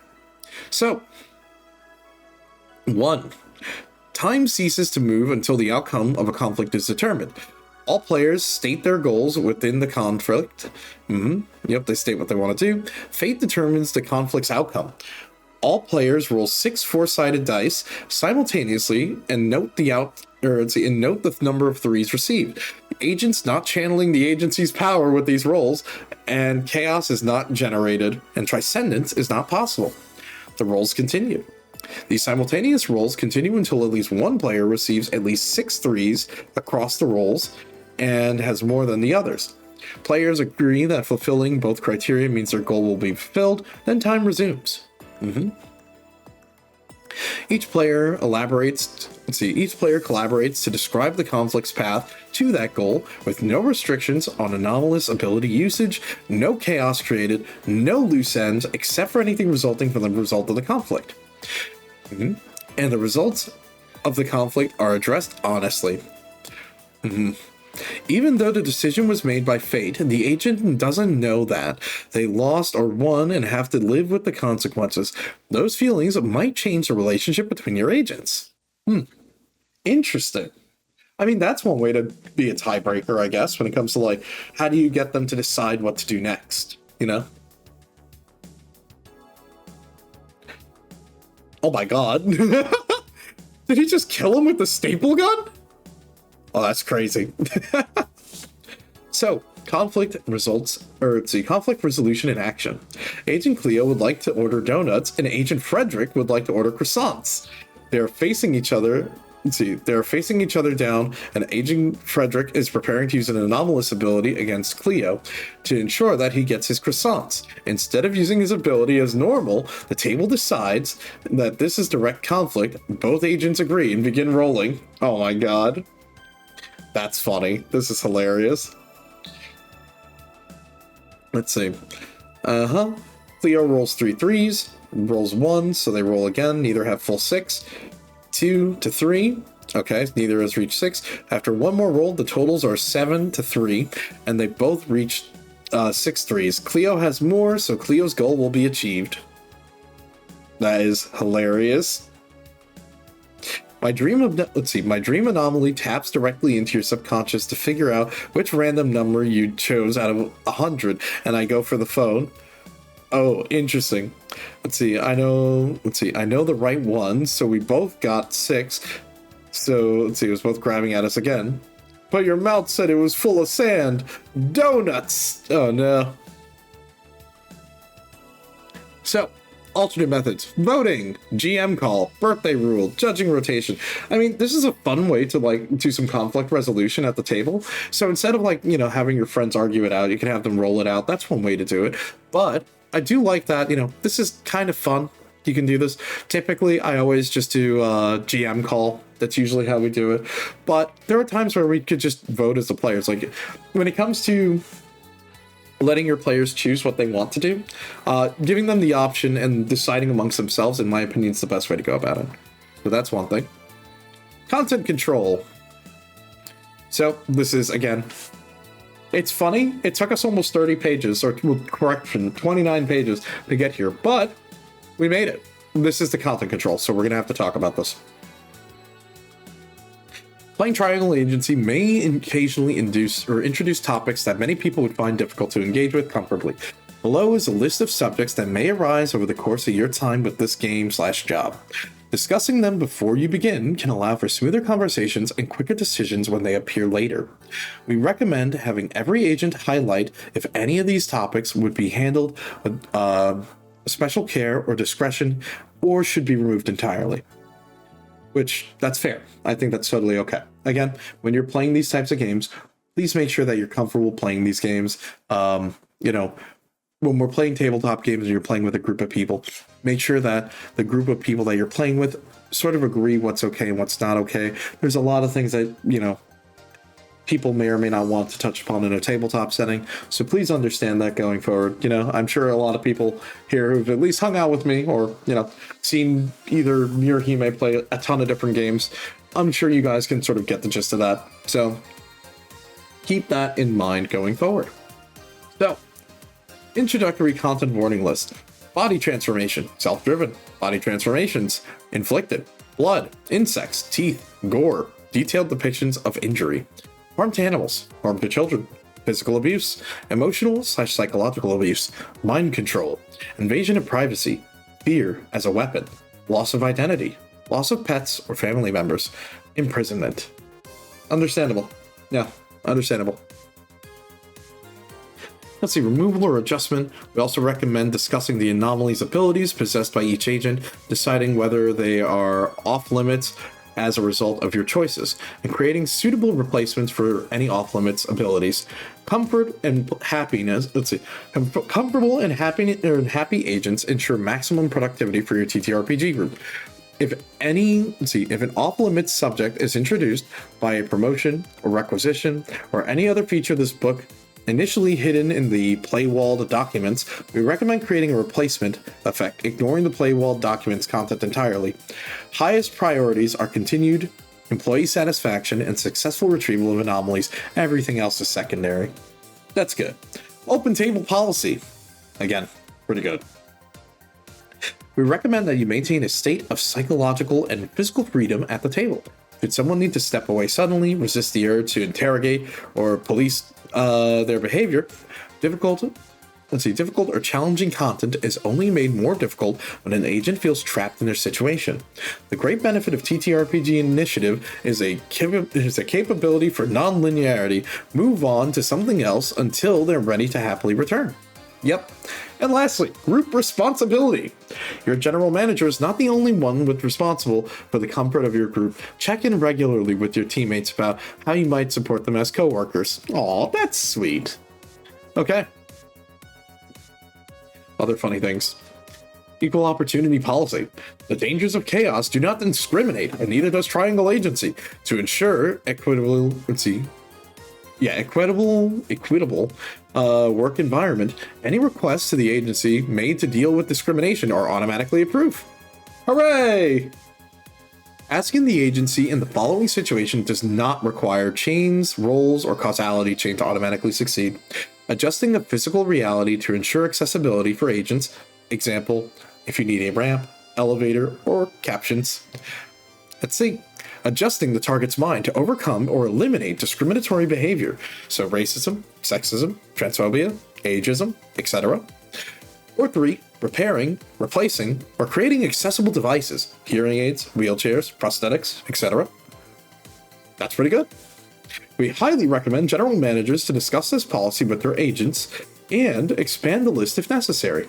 As the one who controls the focus, the one who controls the focus, the general manager, should ensure that there is a discussion prior to the first mission with new field agents, with the new field team to determine whether situations requiring these accommodations should be mentioned in the first place or simply removed preemptively to avoid discussion. Again, that's pretty fair. I do like that because, again, you never know who's going to be playing your game, and you want to make sure that the most people playing your game feel invited. You know what I mean? I'm okay with this stuff. I understand why these content warnings exist, and I'm okay with it. I know some people can be like, oh, why is this in every book? But again, you never know what game will be someone's first game. And I think that it's always important to at least remind them that, like, hey, if there's something that's bothering you, you can just skip that. We don't play with those rules. You know what I mean? So, or like if there's something like maybe you want, you have a request, I think that's totally okay. I think that's fine. Oh my god, that's kind of a sick drawing there. I love that. It's great. Okay. Now the fun part. Okay, so regions and mundanity. Identifying your region. The first detail to confirm with your field team is what region does your branch, what region your branch services. As a multinational corporation, the Triangle Agency has branches that serve every location throughout reality. We recommend you choose one of the following options. 1. Your current town. If you are at a physical table together, consider handling anomalies local to your area. Your familiarity will ensure you're perfectly suited for this position. City in which you would like to be. Perhaps you're a big fan of a large metropolitan area in which you do not currently reside, or perhaps you're playing digitally with a few people who are in that city. The admiration will assist your emotional understanding of the importance of fieldwork. A fictional location of which you're fond of. True. Let's see, the tabletop The tabletop role-playing game method is so effective that you may consider the world you live in to be an artistic creation. If you feel drawn to play in a fictional setting, know it is likely the agency is calling you to work. Or use Tarian City. Tarian City is a bustling metropolis with a fondness for triangles and bright futures. If you do your job correctly, that is. This location is the agency's primary headquarters. Cool. So once you've chosen that location, identify it, and where your headquarters will be, Tarian City headquarters is located inside of a giant skyscraper that's easy to miss, and not included on maps. Your GM might already know where yours is located. Very cool. So, what is mundane? Anomalies are very specific things, distortions of reality caused by observation. Their very existence breaks the laws of reality, and this is different from something that might be unusual or rare, but appeared following natural rules. Every non-anomalous thing is considered mundane. Residents like you are not mundane because of your anomalous abilities. Here's a list of, here's an incomplete list of things that might be considered anomalies, but might also be but also might be real and therefore uninteresting to the agency, depending on where you are and when you are. In reality, you are. Okay. Interesting. So, incomplete list of things created by anomalies. So cryptids, creatures of folklore such as fairies, ghosts, aliens, artificial intelligence, interesting, psychics, ESP, magic, dead, dead, the occult, mad scientisto, anthropomorphic animals, and superheroes. Okay. Agents can decide the details of their region for themselves by asking each other, is this normal? And determining what's the most common response. Remember, anomalies are created by common thoughts. Many of these subjects can be created or can create unique anomalies that wouldn't exist if the subject didn't exist in the mundane world. Okay, that's cool.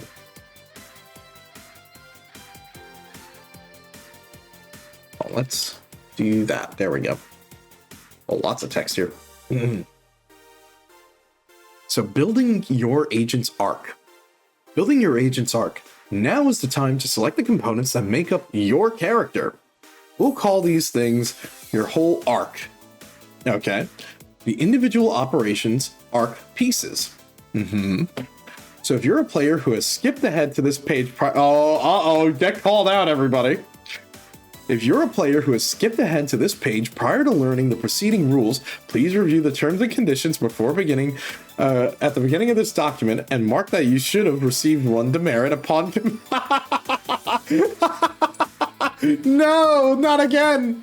So if you skipped just to going to the player page, you get 1 demerit. Nice, that's funny. He's like, wow, you didn't read the book. Okay, well, you get 1 demerit. Okay. Let's see. So your anomaly is specifically, your anomaly is the specific set of powers afforded by the anomaly you bonded with. So please be certain you keep these powers under control. Your reality is your reality is your mundane obligations, major relationships, and how you interact the world in your free time. And then finally, your competency. Your assigned position within Triangle Agency. This title describes your duties outside of field missions and the role you're expected to play in your field team. You may select these pieces in any order, but we recommend no arc pieces repeat across the members of the field team. Please confer with the other employees to ensure that you are not misguided and believe that you have anything in common. That's kind of funny. A little rude, but kind of funny. Better together. The agency loves unison and would like to celebrate them with you. If 2 employees are from the same department working together on a field team, participate in extended conversation or build a meaningful relationship, this will be considered a union activity. It will be celebrated with a pizza party, followed by the immediate and long-term stay in the vault. What do you mean long-term stay in the vault? Okay. As you make your selections, we recommend that you add details to the character sheet copied from one of the ones at the back of the book. Follow the guidance at the beginning of each section, then answer the final intake questionnaire on page 118, and you will be ready to play. Work-life balance section on page 122 should be visited after your first mission.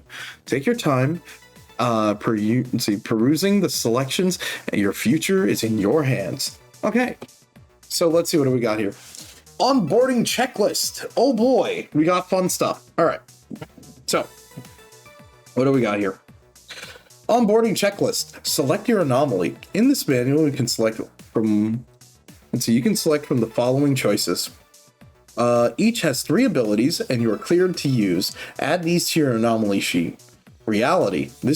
In this manual, you can select from the following choices. Each have reality trigger and burnout release, and some have important features. Add these to your primary reference sheet. Let's see, create your relationships. Answer all 3 questions listed at the end of your reality. To determine your existing relationships, you should have 3 relationships total in each player. Each played by a field agent or GM on your team that is not you. Okay. Add these relationships to your relationship sheet. And then competency. In this manual, you can select from one of the following choices. Oh my god. Let's see, each have sanctioned behaviors and a prime directive to add to your primary reference sheet. Add your initial requisition to your requisitions and work-life balance sheet. And then complete your self-assessment. Answer all 3 questions at the end of your competency to determine your quality assurances. You should have 9 QAs in total and 3 quality assurances where you will begin your career. Add these to your primary reference sheet, and then fill out your onboarding questionnaire so you can get to know yourself with the other agents.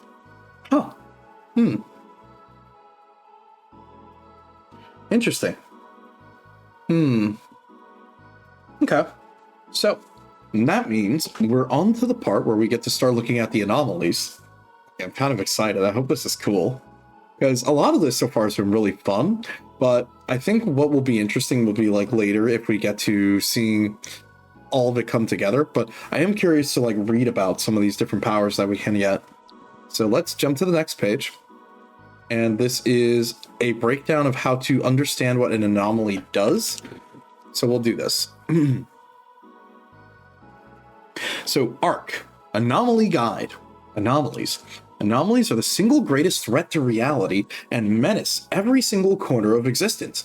At some point in the past, you had an encounter with one that ended with it escaping into your body. Now it lives within you. It is no longer its own being and instead imbues you with a unique set of powers. The 9 categories in this manual represent the abilities we can reliably expect from anomalies with similar focuses, even those with dramatically different presentations. Field teams are created out of a mix of these anomaly types to ensure a breadth of options for facing the challenges awaiting you in the field. Read through the following pages until you see one matching your description. Okay. And let's see, what do we have here? The name of the anomaly is written in large letters, so it's impossible to miss. The name is chosen from a list of words approved saved by our info hazard analysis and the hotline department. Nice. Let's see, the category of the ARC piece that you're looking at. So helpful and subtle stylish. Well, the helpful and stylish subtitle. Please make sure you read this word if you read no others. A small catchphrase we believe users of the anomaly might say, "It's for you." An illustration of the anomaly in this category, guaranteed and curated by our artists in the R&D department. And the short description of the anomaly's history with the agency, what to expect when dealing with the residents as co-workers. Okay, so that also gives you some ideas about that as well. I think that's pretty good. What else? Anomaly abilities. Once you've identified which anomaly type is yours, study the 3 approved abilities for that type, internalize their effects well, and make sure that you're comfortable with them. They are the only abilities you will ever receive. Then, read the rest thoroughly to familiarize yourself with the abilities your coworkers might wield. As a fun icebreaker, identify the weaknesses of the other members of your field team, then write a game plan for neutralizing their abilities in case you are ever in conflict. I don't know about that. That's a little on the nose, don't you think? Okay. If you ever see anything in the anomaly ability entries not covered in this guide, something has gone wrong. Do not panic. Evidence shows that 99% of problems will go away if they're simply ignored until the tools to deal with them have become apparent. Okay. So, the name of the ability, if you enjoy these names, please direct your compliments to our writers in the PR department. The description. The description and trigger of the ability. If you do not read this part, you will not understand the ability. Okay. All the abilities have a success, a failure, and one additional outcome attainable in specific situations. If you have a question about these abilities or additional outcomes, there are some descriptions on page 44, which we kind of already looked at, which was basically talking about burnout dice. It's burnout dice, transcendence, and I think getting multiple 3s on top of that. So think of it as like a rolling benefit, I think. Something like that. At least that's my understanding of it. Because we've been kind of reading through like crazy, so. Okay. Let me just pull this up over here. Okay. So, let's look at their first one. Let's see. Wait, what is this? Okay. So, anomaly. Whisper. Ring, ring. It's for you. Beautiful sentiments turned sour in the telling. Casual conversations escalated to great fights. Final goodbyes drowned out by noise. Whisper anomalies edit their own story as it's told.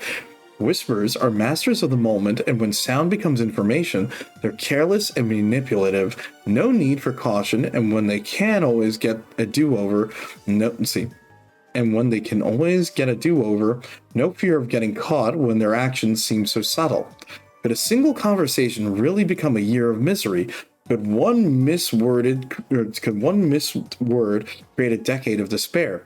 When a whisper is around, absolutely. At the agency, Whisper residents make great leaders.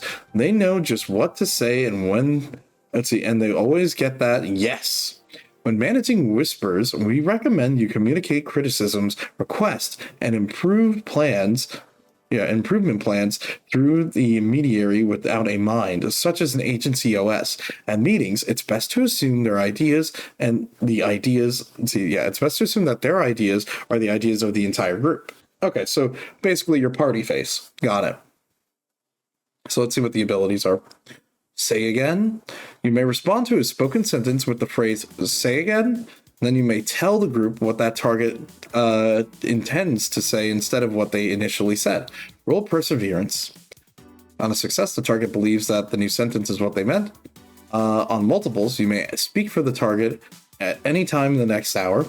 And then on failure, the target is unaffected, and for the next 3 hours, you can only speak using the words in the sentence you intended for them. Ooh, okay, that's a fun kiss curse. That can be silly. Tip of the tongue. Open your mind to the thoughts of somebody nearby. Let their words reach your voice and roll empathy. On a success, you say what the target wishes they were. You say what the target wishes they were saying right now. On every third, you may ask a question about something currently relevant to the target and receive an answer from the GM. The question and answer must be spoken out loud by your character. And then on a failure, you admit something you didn't want anyone to know. Interesting. Let's see, question. Let me see what it says. When someone interrupts me, I give them the benefit of the doubt. I give them a piece of my mind. Nice. Let's see, what I need to fit in somewhere, I jump in and act like I belong, gradually infiltrate after a long period of careful reconnaissance. Oh my god. Interesting. Oh, these link to different things. I am kind of curious, actually. Hold on. For page 33, what does this do? Oh. Interesting. Alright, we're going to jump back. Hold on. Very curious why that does that. There must be something more. Okay. Silence. Open your mouth and emit a sound that adjusts the frequency to cancel out the noise you make. Roll for subtlety. On a success... Oh, okay. Yeah, no problem. I got you, Regina. Gotcha, Chief. Hey, what's up, Regina? How you doing, buddy? Hello. Oh, hello. Giant Reguna on stream. Hold on, let me adjust that. Hold up. Let me just Fear me. Yeah. Hold on. I gotta move you around a little bit here. Hold on, sorry. The big 5-head Reguna, hold up. Let me do that real quick and just copy you over here. Thank you again for popping in here. Hopefully you're doing good. Hopefully your stream was good. Oh, it was good. It was very ADHD. Look, nothing wrong with that, man.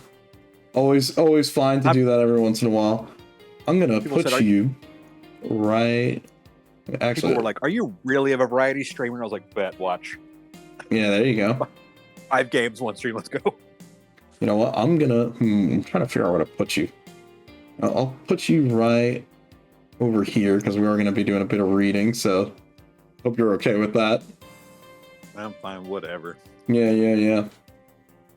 Look, nothing wrong with hanging out and reading some books, which is always fun. Let me just do this, just so you can see what we're reading. We're not beating the nerd allegations, man. Dude, I never am. I've come to accept it, you know. I'm literally here reading a book on stream with everyone. So, you know, it is what it is. It's what I do. It's what I like. Which is funny because I'm like, I'm really reading this because I bought this book and I was so excited to read it. But I was like, oh, but I gotta read this on stream because I wanted to, this is one of the games that I did want to do a one-shot of for stream, but I figured, well, I was going to take the time to read the book anyways, so why not sit here and read it with everyone so we can all learn together a bit more about how the book, like how to play the game. And then from there, okay. I was planning on doing a stream where I'm going to build the campaign or try to figure out how I'm going to set it up. So when eventually I do run it, I can get some people in and we can sit down and play it. And I'll hopefully have a good idea of how to run the game. That's usually how this goes. It's kind of silly. I get that. A lot of it is just trial and error, learning a bunch of stuff. I guess I could probably give you a rundown of what this is so far, if you're curious. Sorry, do what? I could give you no, you're good. I could give you a little rundown on this if you're curious about it so far. Sure. Yeah, give me. Okay. With the 411. I got you. So, let me try to see if I can explain this in the nicest way. So, Triangle Agency is a pretty cool game. This book is written in the style of like an employee manual, so it's written with the idea that whoever is reading this is either going to be one of the field agents, which are the players, or the general manager, which in this case would be the DM. And how this game is played is the basic concept is very much inspired by things like SCP, Control, any sort of like Men in Black kind of. You could think of like, obviously, like I like to reference Project Moon with like Lobotomy Corporation and Limbus Company, because a lot of like, you could see a lot of the theming is there as well, where these creatures, they all come into existence from emotions that shatter reality and come into existence physically and manifest. And it is up to you, the agency, field agents, to go and contain these creatures. Now, the funniest thing about this is what makes you special is that you're resonant with them. Now, what that means is one of these creatures at one point in your life has dashed and hidden itself within you and sort of merged with you to some extent. And that in turn gives you superpowers. But the catch is, to prevent you from getting overwhelmed and becoming one of the monsters that you're hunting, you end up working for the agency instead. So, in turn, you now have these powers. And that's the catch. So the agency specifically states, if you leave the agency, you're going to probably turn into one of the monsters. So work with us and get paid for it. And why not? That's kind of cool, because it kind of reminds a little bit of like a, what was that anime? Parasite almost. Yeah. It even mentions it being like a parasitic relationship you and the creature have, where it's basically vying for who's in charge, and the agency tries to keep you in charge so you can work for them. And in turn, you capture more of these other creatures. And it's funny because I'm like, the setup for this with the premise is really fun, and I think you could do some really cool stuff. I mean, look, I'm a fan of like Project Moon stuff, and Distortion Detective is literally this, where these creatures manifest from emotions corrupting people, and they turn into the monsters in that case. And it's basically the same thing here.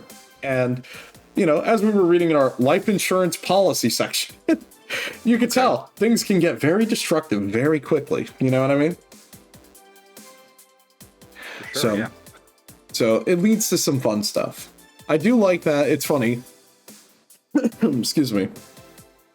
Some of these sections that do exist are silly, in that so the book specifically gives you rules for reading, and it says don't read ahead or read the book out of order because you will get demerits. And they're so funny because at the intro it goes, you probably read this page first because of the cool graphic. That's one demerit, because you needed, this page was supposed to be the next page, go back.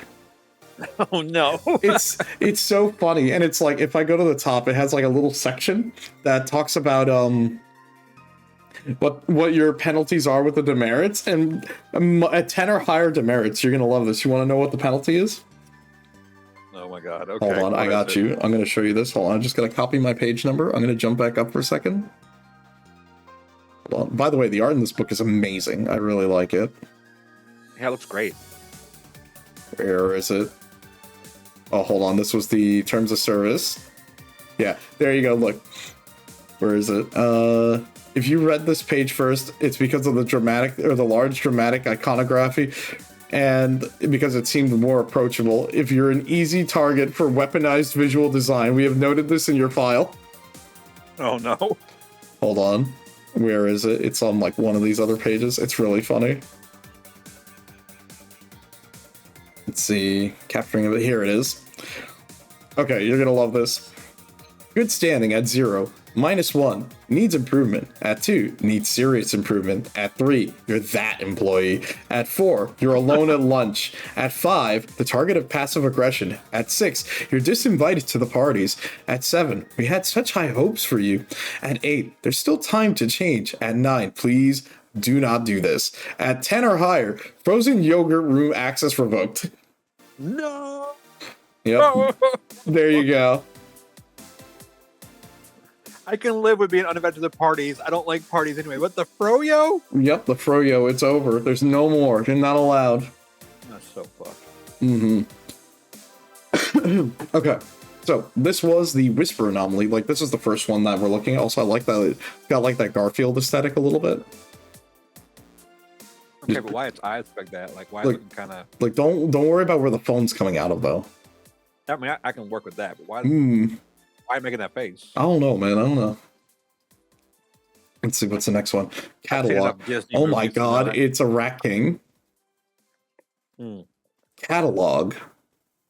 But wait, there's more. Let's see. 2 yolks in every egg. Extra socks in a pile of laundry. The perfect doubles partner. Catalog anomalies create exactly what you need, exactly how you want it. Mischievous creatures, or mischievous by nature, catalog anomalies in the wild are responsible for many of history's most notorious moments. Let's see. Of surprise, icebergs suddenly too close to avoid, viruses mutating into thriving and new hosts, critical battle plans in enemy hands. Catalog will make everything, if anything, has an impact on the world. Did it just imply catalogs were the cause of the Titanic? Yes, it absolutely did. It absolutely did. What do you mean? That's hilarious. I love the writing in this game. It's like, it's so funny how they wrote like all of the text in this book so far, where it's got like the faux corporatism in it, but it's like written just enough like corporate where you could tell. Excuse me. Where it's funny because in the earlier chapter where it discusses like the agency itself, the funny thing is the agency is an independent, privately owned business. But if you come across any other agencies that are like ours, eliminate them and report them right away. Because those are ours, not theirs. And what's even funnier is like, why are we not part of, what's it called? Why are we not part of a government agency? They said, we do not want to get involved with government affairs. That's not our job. We're here to protect reality, not fuck with it. So fair enough. Their power is limited only by creativity, so they cling to the hosts ripe with imagination. Agents can put their improved abilities to productive use when supplies are running low and their department is understaffed. But be advised, if you notice a catalog bonded coworker grooming new facial hair or asking whether important historical events still happened here, they have likely been replaced by a duplicate and must be turned in for reorientation. Oh my god. Oh no.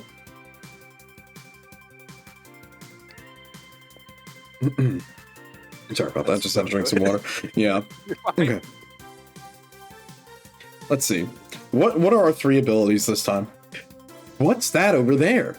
Point somewhere nearby and say, what's that over there? And roll a tentativeness. On a success, you create an object where you're pointing. It can be any mundane object that fits your imagination, that fits comfortably and harmlessly inside the space, but can only feature details or information you would know. And then for any additional 3 that you roll, so how you do your rolls in this game is you roll 6 4-sided dice, and every time you get a 3, that's sort of the mark of success. So the more 3s you get, the better. And if you get 3 3s, then you enter Transcendence, and you get to choose a special effect for getting an additional 3. So it's a 4-sided die. Mm-hmm. Yep, triangle. 3 is the best because triangle and triangle. I see where they're going with this. Mm-hmm. Okay. It's funny, they have official dice for the game that have all the 3s with like little red markings on them. But like it's got like the tip of the triangle that the 3s are on, or highlighted in red. That's pretty cool. cool. I'm a little jealous because I saw when I found out about this game, I saw it from a video where someone opened up a box. This must have been a Kickstarter backer version, I think, where the box itself was the briefcase that you capture the monsters in. Oh, that's and so you cool. open up the cardboard briefcase and you take the book out, and it came with one of the mugs that you can buy on their website, and it came with the set of the dice. And I'm like, oh, dude, that's so cool. And the manual looks like a corporate instruction manual like that. I'm like, this is so much fun. They had so much fun making this. Very, very cool, like, way to get introduced. I was like, okay, you got me, now what? I'm like, it's so silly, it's great. Okay, let's see, so what else happens? So what happens if you fail? The GM will describe a different object that is there now, and it is either obviously out of place or extremely inconvenient. Fair. Let's see, you might also, like, hold any small object enough to carry and roll dynamism. On a success, the object changes to a similar but different version of an object. A green coat becomes a blue coat, a stuffed bear becomes a stuffed tiger, room key 203 becomes room key 204, etc. Ooh. On every third 3, you may give the you may give the object an additional variant that you can swap freely between it and such. Let's see. Oh, wait, hold on. I'm sorry, I misread that. You may give the object an additional variant you can freely swap it between, such as giving a cane an alternate self as a sword. This effect is permanent, but it can only swap when you are holding the object. Ooh, okay. So if you hand it to someone else, it just is a cane again. That's an interesting thing. Like, I think what I like about how the abilities work in this is there's no damage numbers, at least so far I can tell. But I do like that they're forcing you to be more creative with how you approach situations. And because these abilities don't seem to be just I win buttons, you know what I mean? Yeah, unironically, sure. How these are written, you're going to laugh when I say this, they kind of remind me of like JoJo's stand abilities. Yeah, I was just thinking that actually. Yeah, because like you're given a situation where you have multiple outs, and while I would say they kind of remind me of like what's it called, like JoJolian stands, where they're more technical in how they're not exactly like I win, I punch something hard. They're more like I can alter the properties of something, and now we can change the situation. And I think those are ultimately more interesting types of situations. Yeah, they're kind of a lot more like Nin from Hunter x Hunter, the more like interesting ones, where they have a power you're like, that can't possibly be useful. Yeah. And then like you're like, oh, that's actually really cool how they use that. Yeah, no, exactly. I think that's like the more fun part. I can't remember if it was Hunter x Hunter. There's one manga I remember a guy basically had the power where he could make plants grow a little bit faster. It wasn't like a lot faster. When like they were like they had like vine control, like poison ivy or whatever, right? But like while touching a plant, he could make it bloom in about 3 minutes, right? And so like he gets knocked out or knocked down pretty early on in this place. Everyone else are doing things. Then all of a sudden everyone's just like coughing really bad and they're like wheezing and everything. He landed and put his hand on like one plant. He's been making it like super bloom this whole time. Like so the whole room's just filled with pollen that no one else can breathe. Oh my god. It's crazy. He's like, you should have left me alone for 15 minutes. Like 15 minutes is a wild amount of time, but also that's fair. Yeah, it's like you kind of just let him hang, so fair enough. But at the same time, I also think that if I was left alone for 15 minutes, I probably could have also just found the solution. Yeah, true. That is also true. It's not really that impressive either. It's like, all right. Okay. Anime. No, I know. Look, that's where some of the like the funnest stuff happens. Okay. Your best self. Open a container large enough to fit you inside it entirely, and then roll duplicity. On a success, an alternate version of you is inside, and they have one particular skill that is useful to your current situation: whittling, whistling, whisking, etc. They disappear from your world within 1 hour. On a 6 or more 3s, you can create additional alternate selves. Okay. On a failure, the alternate version you reveal is an evil form, or is evil from your perspective. They have goals and priorities opposite to yours and are committed to getting in your way until dealt with. They leave your world voluntarily only when satisfied by the changes they made to it. Wow. So on the side there, what are those little like question and answer things? Yeah. Do we know yet? So what these are they link a little bit. So for example, let's say your best self. The enemy of my enemy is my friend or me. Which one do you think? Me. Okay, so let me just copy my page number. So we're on page 34. So it'll go to P5. P5 is up here in the top right. Let's see. After you use your best self, you may invite the alternate version of yourself to stay in this reality indefinitely. Make them an offer and roll persistence. So now you get another question after this. Okay, now this is where I'm like, okay, this is cool because it looks like we can go down like a rabbit hole here. Oh no. So you make them the offer. On a success, the alternate version accepts the deal and remains as a new relationship with 3 connections and a connection bonus related to the description you gave for them. Assign them to another player to play. Add 1 loose end to the total count. Wow, that's fucked up. Wow, you played yourself. Add 1 loose end to the total count at the beginning of every mission for as long as they remain here. They can relieve this reality at any time.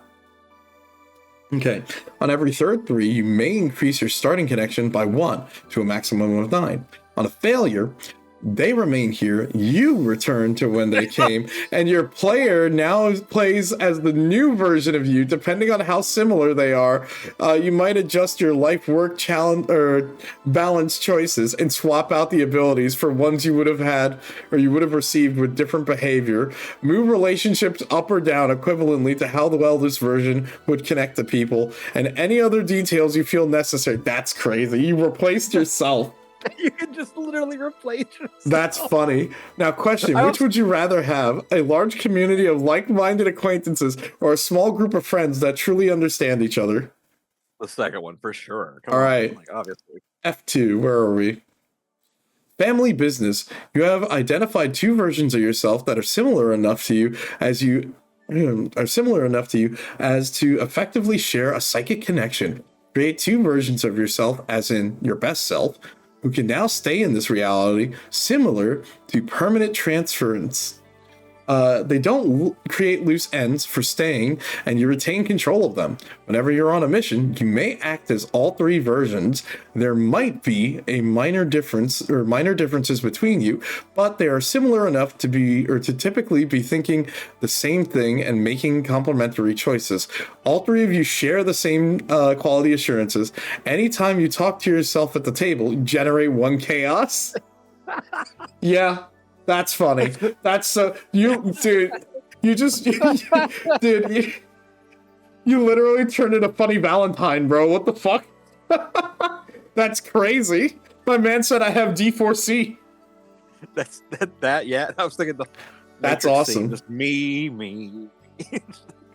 Oh my god. Myth. I just what is this plot armor on the left? Okay, we're gonna hold off on that. I know there's gonna be a way we can get to that because this is really funny. I'm just seeing what's highlighted here. Okay, all right, right. So we were on page 34. The little bit I read of that, I was like, holy shit. Yeah. As you can see, there's a reason why I really am enjoying the way this book is written. It's really funny. Okay, drain. For me, you shouldn't have. A thirst that never quenches, kind words that empty or that leave you empty. Interest, drain. Interest. Drain anomalies feed on desire, decay, and gradual loss. Like a scorpion in the fog, these anomalies take because it's how they live. It's what they do. Drains thrive whenever expectation negotiates with reality. When money leaps from wallets, loyalty dwindles to disgust, and an audience cackles at pain, a drain is there to collect their shares. Drain bonded agents are adept at lifting team morale and filling in wherever they're needed, as long as they have someone to model their work after. Keep in mind that their powers can be hard to resist should you find yourself becoming less energetic, interesting, while your drained teammate receives escalating acclaim in your field. Thank them for putting your skills to good use. Oh my god. Okay. Wild. Let's see. So what are these abilities? At the top here, we have, would you like some more? To you, desire is a bucket. Poke a hole in it by saying, would you like some more? And roll empathy. So, on a success, the person you are speaking to becomes very interested in more of the last thing they enjoyed. Attention, affection, ice cream, rest, etc. As identified by you and the player of the character, this does not create an addiction or a compulsion, but makes that thing, if it is available, into leverage or distraction far beyond its worth. Okay. Let's see, what are the roll-ups on this? For each additional 3, you may spread their desire to one other nearby target to attract similar effect. On a failure, the target develops a loathing for that last thing they enjoyed. Your suggestion is more insulting to them, and even thinking about that thing is revolting to them from now on. Okay. Now we got to do the question, because now I want to know too. Okay. I can lead a horse to water, but who drinks water? Or I'm drinking first. Who drinks water? What the hell? I'm drinking first, obviously. All right. I'm copying my page number. All right, C1. C1 is... Okay. Never hurts to ask. Approach somebody who is doing or about to do anything at all and ask, can I try? Roll initiative. On a success, the person stops doing what they were doing or were about to do or are gatekeeping like what? To let you do it instead. Sit on the bus, take a fire extinguisher, pull the lever deciding who lives or dies, etc. They're happy to step aside. On every third, choose one of the following.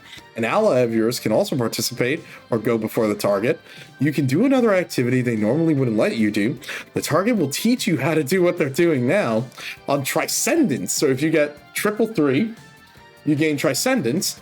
You can say, you try this and suggest any behavior for that person to try while you're trying their thing. They will do it. On a failure, they do not allow you to try, and when you think about the activity you intend to do, they get so tired, too tired to even consider doing that activity for the rest of the mission. And the question now is, if I can't have any, then no one can, or you must be mistaken, I can have any. That second one sounds like my dog's. Nice.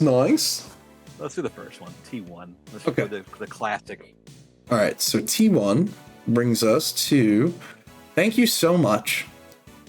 Show how grateful you are by grabbing something that belongs to someone else and saying to the owner, thank you so much, and then roll empathy.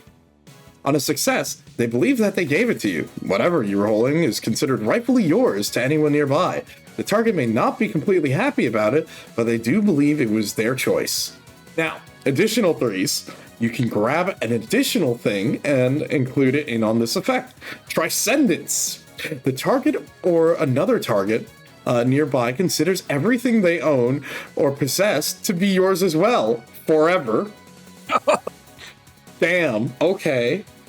On a failure, you picked the wrong thing and it's embarrassing. They really care about what you're trying to take and will do everything they can do to stop you. Your drain abilities no longer work on anybody who saw you be embarrassed in this way. Ooh. Interesting. Okay. I do like that there's like these questionnaire situations here. Okay, well that also kind of makes sense with this next question. So borrow. You may choose a feature of a mundane target and take it for yourself. Whoa, hold on. That's way crazier. Hold on. Okay. You may choose a feature of a mundane target and take it for yourself. Their face, their voice, their love, their fingerprints. Now you have it, and they do not. Roll duplicity. Ooh, okay, all right. On success, it lasts for up to 1 hour. For each additional success, choose one of the following. The target keeps a flawed version of what's borrowed. The effect lasts an additional hour, and you may share what is being borrowed with one other target. On a failure, the target loses what you've taken permanently, and no one gets it. They remember what they've lost. They remember what so brutal. Oh my god. Okay then. Damn. All right. Well, what else? Let's see. People love me because if they don't, I find new people. I make sure I'm flawless. Which one do you want to go with? Oh, I don't know. These are both good. You pick this one, buddy. All right, you know what? Let's go with the first one. So R9, replaced. Building a relationship is hard, so take one that's already built. Think of someone in a target's life: Grace's grandmother, Diego's husband. Even if you don't know them well, say something that they might say to the target and roll persistence or presence. Okay, on a success, you will always have been that person. All memories that the target had with that person now feature you instead. This effect lasts until the end of the current mission, or until you choose it to end, whichever comes first. If the target interacts with the person that they've replaced with this time, they will treat them as if a complete stranger. On a failure, this replacement is permanent, and you lose someone in exchange. You must immediately replace one of your relationships with the target. The person you replaced now remembers your old relationship in place of the target. Oh, so someone else you know now becomes who they know. Okay. And then on consecutive threes, or consecutive success, you can also access the target's memories of you for the duration of the replacement. At the end of the effect, the target will remember all interactions with you as if you had been replaced, or as if you had been the person you replaced. Or you can adopt one feature, the person you're replacing, as in borrow. So it's the same effect from the ability we used. Interesting. Okay, so another question. When my friends go on vacation, I'll sit for them or create the perfect schedule for their trip. Ugh, scheduling is gross. Okay. So house sit it is.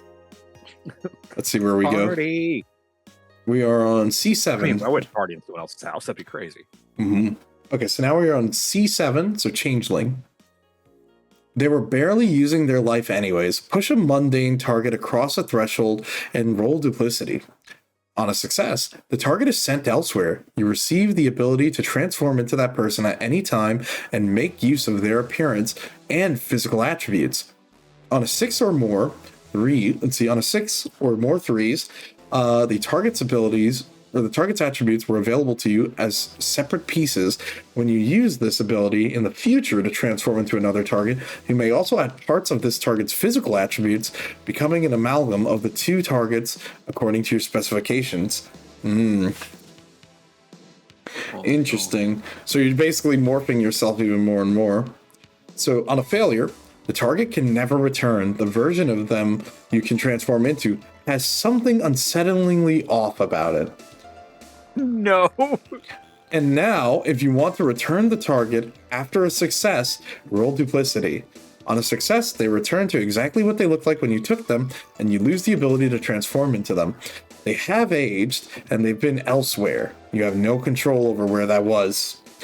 On consecutives, you have complete control over where that was. But on a failure, something else returns from elsewhere instead. Ooh. What? Interesting. Very, very interesting. Actually, I do... excuse me. I just realized, actually, that I think this is how skill progression works, because with these questions, there are 3 tick boxes per. So I think it's something that you do. I have to double check this, because now I'm curious. Yeah, I think it is too, yeah. This is so cool. I'm actually very interested in seeing how this works out now, because I feel like depending on how this goes, we can streamline a bit if you want to just kind of go through and not look at all the branches right now, because that's going to take a while. Yeah, I kind of agree. But I genuinely save some surprises for playing, you know? Oh yeah, no, I genuinely am like getting a cool idea with this, where I'm like, this is a very fun way to do it, because it also includes thematics of like, you're using a certain ability and like, well, what if you kept pushing it further and further, you know what I mean? And in which way do you personally push that ability? Yeah, and it starts becoming more and more like, because the idea is whatever this creature that you're blended with, it's sort of seeping in and taking over, and that's sort of the clashing idea that they want. That's cool. That's really cool. All right. Universal Recipient. Whenever you receive harm or are hurt in any way, you may roll Persistence. See, on a success, select the living nearby person or the anomaly other than you that was hurt. They are hurt instead. Okay, damn, alright. For any additional 3, you may choose an additional target who is hurt. On a failure, your pain cycles back onto itself and you're dealt that damage triply.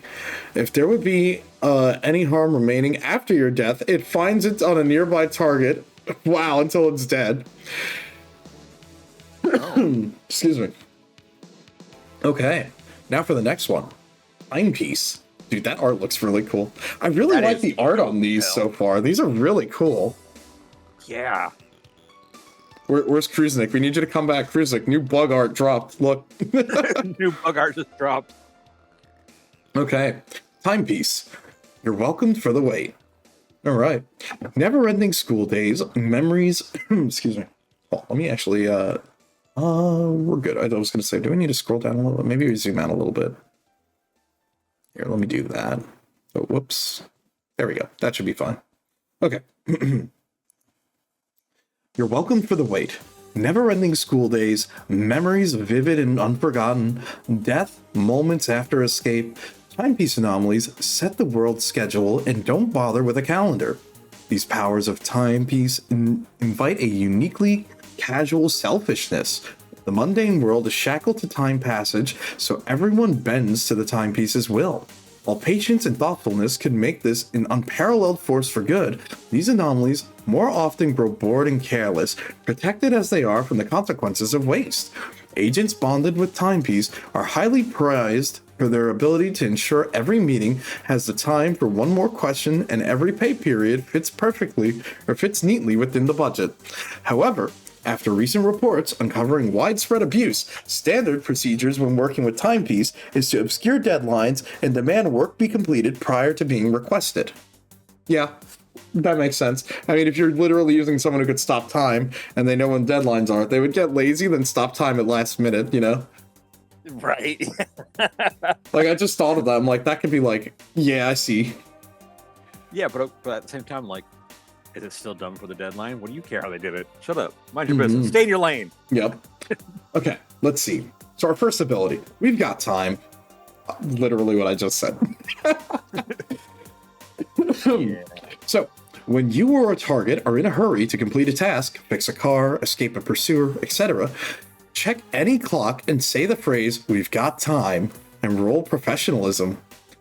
I love how cheesy it is that you do have to say the line, which is so funny. I love it. That's like exactly what I want to, you know? Exactly. Yeah. I just realized something. Look at the art carefully. It's not just a black hole. Those are bugs swarming in a circle. Yeah. Oh, that's so cool. Okay, that's so cool. All right. I'm in. I get it. Hold on, let me just drink some more water. Okay, when he's drinking water, quick, act up in the chat. No, don't do that. No, do it. It was fun. What's he gonna do? Stop you? Let's go. God. It's fine. No, we don't like that here. Okay. We don't like that. That is so wild. Look, it's okay. That's not my decision. It's someone else's. Oh, man. Okay. You worded it like my friend's mother would have. You don't like that. Look, I'm never beating the Unk allegations, bro. It's over. I'm never. Which is crazy, because I've got like 8 or 9 years on you. I know. It happens every time. Oh, man. Okay, so on a success, you're right. If the task is focused on and approached genuinely, it will be completed before the impending deadline. Just straight up, you know? I like that. I'm okay with that. Okay. For each additional 3, you gain an additional minute for preparation before the deadline hits for the other activity.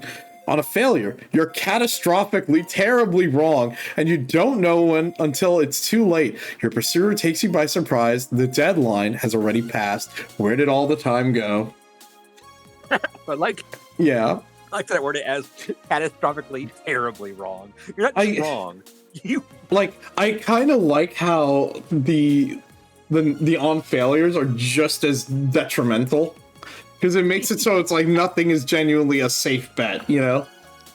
Yeah, no kidding. Like, I like that there's a kiss curse for a lot of this. Okay, overclock. When you or an ally rolls for an anomaly ability other than this one, after seeing the result, punch a clock and then roll initiative. On a success, you send the target back in time to assist themselves, allowing them to use the same ability a second time with an identical number of threes. The second use can affect the new target and does not generate chaos or transcendent effects. Interesting.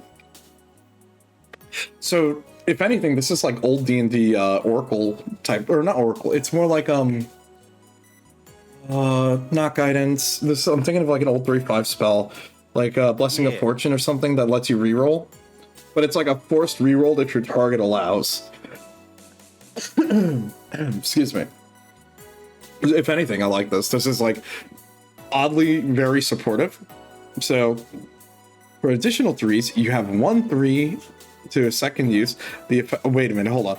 For additional threes, you add 1 3 to the second use, and this effect can make rolls exceed 6 threes. So you can just quadruple the success rate on this ability. Nice. Okay. On failure, the original roll becomes a failure, then the ability fails a second time, then the second failure repeats on the same target and moves to a new target, which is worse. Chaos is not generated by the copied failures. Oh boy. Okay, alright. So now the last one on this one is remember when makes someone feel an overwhelming rush of nostalgia for a time they let slip away. Hum a tune and roll for empathy. On success, all past events, even recent ones, feel wistfully far away. The target is desperate to talk about their past and easily led towards subjects you're interested in, even the typically secret or classified ones. On every third 3, you may request a particular memory or a sequence to be described in perfect detail. The GM will paint an entire scene and it will not suffer the natural decay of memory. This effect can reveal information behind even anomalous memories, blockage, or wipes. On failure, the target becomes lost in their memories, they are overcome with emotion, and they are useless for gathering information. Returning to the present will take time and care. Their condition generates at least 1 loose end. Because, again, that is also the other crux here.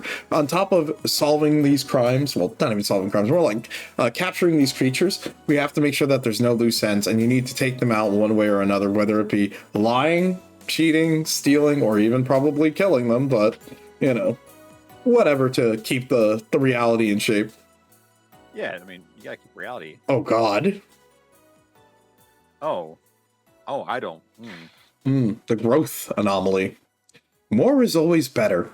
Invulnerable heroes, monsters galloping on thousands of arms, burglars spotting their prize through the walls, and dark growth mutates the flesh and change the future. Oh God. Excuse me. Equally comfortable in human society and untamed nature, growth hides in plain sight. They fit alongside the planet's natural cycles, tweaking small things to great consequence. Imagine a sympathetic mole is given a great size to protect its territory. I fought the giant mole in RuneScape. That's a lot. Let's see. Or a CFO has a sudden boost of intuition, or a butterfly's wings are slightly larger. Soon earthquakes, earnings, and hurricanes are picking up, and the growth gains power in their wake. While agents with these abilities may be appreciated at first glance for their physical prowess, their subtler side is not to be underestimated. They are the first to understand any team's greatest weakness. Even so, these employees should not be given leadership positions. They work best where there are opportunities for growth. That's funny. It kind of also rhymed a little bit. Opportunities for growth. Excuse me. Okay, so what's going on here? I'll cover you. Let's see, when nearby a target that would be hurt by an external force, you may say, I'll cover you, and extend your flesh to protect them. And you roll persistence. On a success, you grow rapidly around them and take the attack. Any hurt or harm or death is dealt to you instead of them. Every third, you armor yourself in extra layers of protective flesh. This instance of harm is reduced by 1, and extra is applied for future harm. The higher the numbers will create an obvious change in your physical body until its loss is absorbed by the harm. And on a failure, you and the target both take the original harm, and your body grows beyond your intent and remains overgrown in an obvious way until you have at least an hour to rest to recuperate. Okay. Limbs. Expand your physical body, or your physical excuse me. I'm sorry, I need to drink some water. I'm like dying.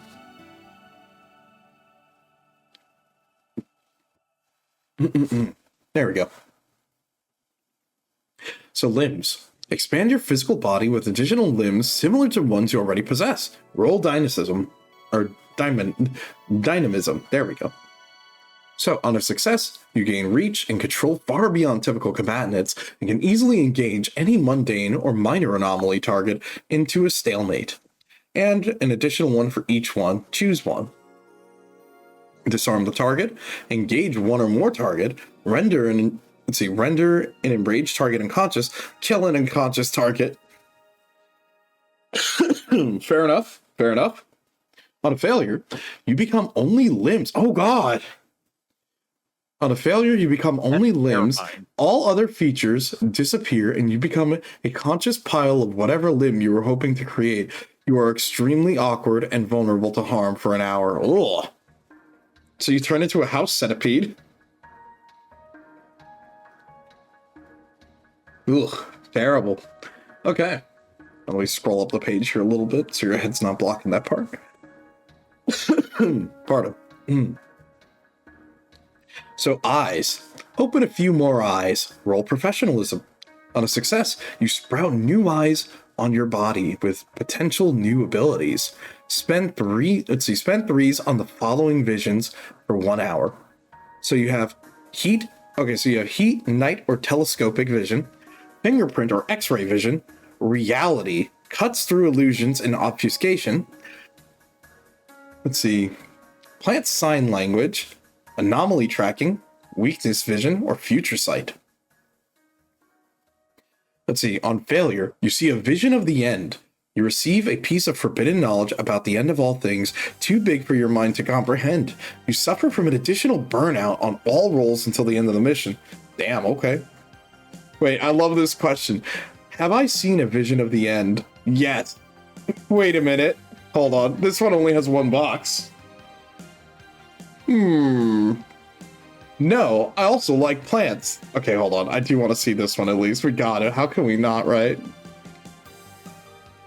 Excuse me. You can't tempt me with a good time. R7. Refined senses. Fold your brain and reshape your sensory organs into a million minuscule ways to hone them towards a specific purpose. Oh my god. Oh my god, this gets way more elaborate. Wait a minute. Holy shit.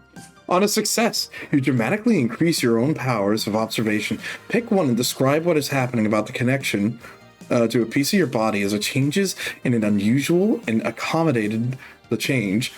The effect lasts 1 hour until you end it. Eyes. You immediately know if you're being told a lie or a half-truth. Brain. Okay. You know whether something can be reasoned with, and if so, how to stop or prevent it from attacking you or your allies. 3. Your ears and nose. You can now detect and follow smells and sounds imperceivable to normal people. Tongue. When you taste something, you can tell how old it is or what it's made of. Skin. When you touch something, you can feel vibrations, pulses, and changes anywhere it's connected to.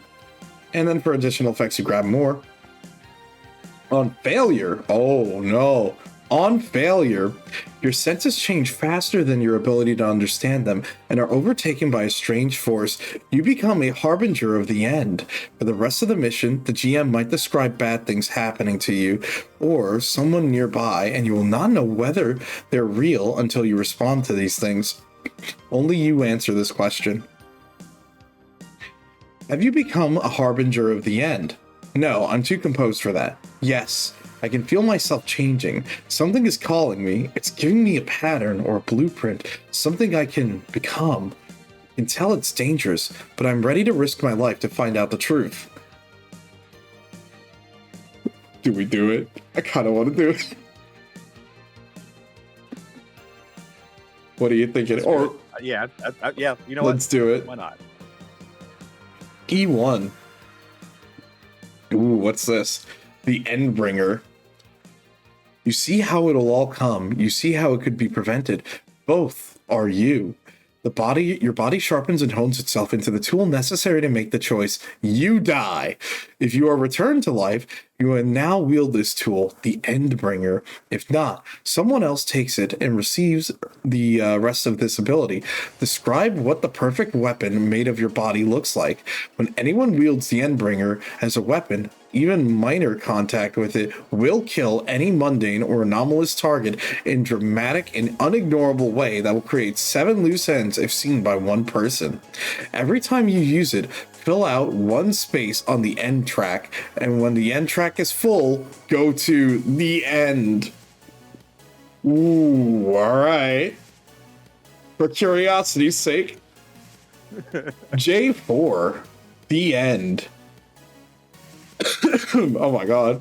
Whoa. Okay, hold on. J4.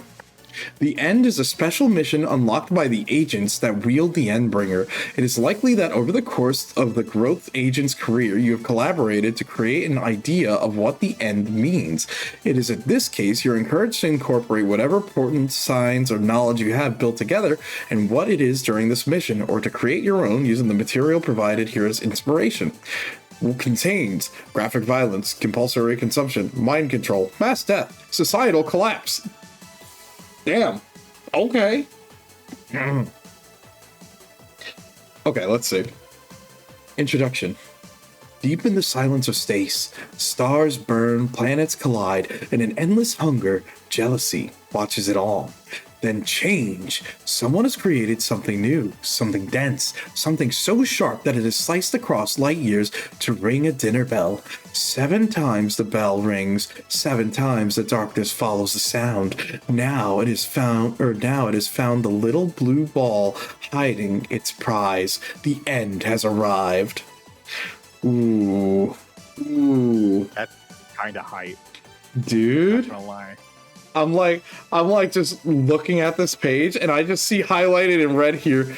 Once there, they need to deal 30 damage and it creates 14 chaos and deals no damage. Oh my god. Hold up. The End is hunger incarnate and is a trans-dimensional being best described as a mouth meteor. Oh my god, it's Majora. Its main body enters orbit around your planet and eclipses the sun. It is cosmetic. Capable of safely traveling the void of space, it sends mouths on millennia of journey across the cosmos. It's boundless. Each mouth shares a consciousness with each other mouth, alerting one another to where new males are found. It is horrific, and when the mouths land, en masse of them, they become parasitic, seizing control of whatever person or object on the land they can, forcing their new host to consume matter and feed the End's ravenous hunger. It is coming. The first mouths have just landed in your region. If it successfully eats Endbringer, it will explode, destroying your planet. If it's defeated or captured, Endbringer can be used by your agent, and anyone else who picks it up will no longer.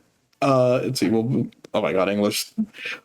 Anyone else who picks it up after with them with no further interruption. So you get this crazy strong weapon. You get to do some crazy setup here. This is insane. Bro, Nightmare is crazy, dude. That sure is. Okay. Wow. That's so cool. This is like the doomsday scenario. All right, that's awesome. I do like that. This is all... Oh, whoops. Well, let me just do this. I'm going to have to reorientate the page. There we go. I do like that a lot of this just comes from, like, you know, these small little things. It's crazy. Wait, what the hell? All right, gun. This is the next anomaly. Just gun. Gun. That's It's a gun. No, what do you mean? That's a gun. Okay, now you know it. You would know, I guess. Let's see. A sentence ended, a life ended, a hope grand and genuine for something attainable and beautiful ended. Gun anomalies arrived to put a stop to things. Now, cynical and proud, gun anomalies are well-documented scourge on the mundane world. Their influence spreads misery, fear, and grief across nearly every band of society. Their powers extend to further than machinery. However, the slap of a curtain hitting the stage, the slam of a door, the soft bedoop of a breakup text are all within their niche. They may seek hosts who truly need their powers, but always soon corrupt. In the hands of an agent, the gun creates punctuality, efficiency, and cleanliness. Following agency protocol ensures that there are no chances of abuse or overuse for gun residents and are beloved in every department. It's highly recommended that you ensure that they are aware of this. The gun. Your anomaly was always present in a physical form, but it's useless to anyone else. Determine the shape for your gun and choose one of the following forms. So that's a gun. Yeah. Okay. This is wild. You'll love it. I know, right? Like, I'm really enjoying this. Like, I really like the creativity that a lot of these, like, and these are just the powers for your players to pick. And, like, I like that these have a lot of personality. I'm very curious to see, like, what are the types of anomalies that your players are going up against. Because we're looking at player stuff right now. We're not even looking at, like, possible enemies. So that makes this even cooler. So these are the shapes of your possible gun in quotation marks: a violin, a deck of cards, a sword, a tube of lipstick, a yo-yo, and a remote control. Hey Zeta, what's up, buddy?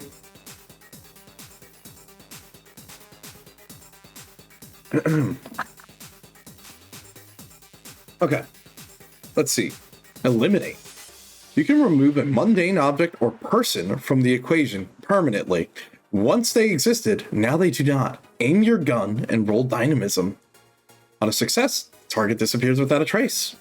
On 6 or more, you can choose a number of targets you can see from where you're standing. They also disappear. On failure, the target is killed and the object is destroyed. A living creature dies.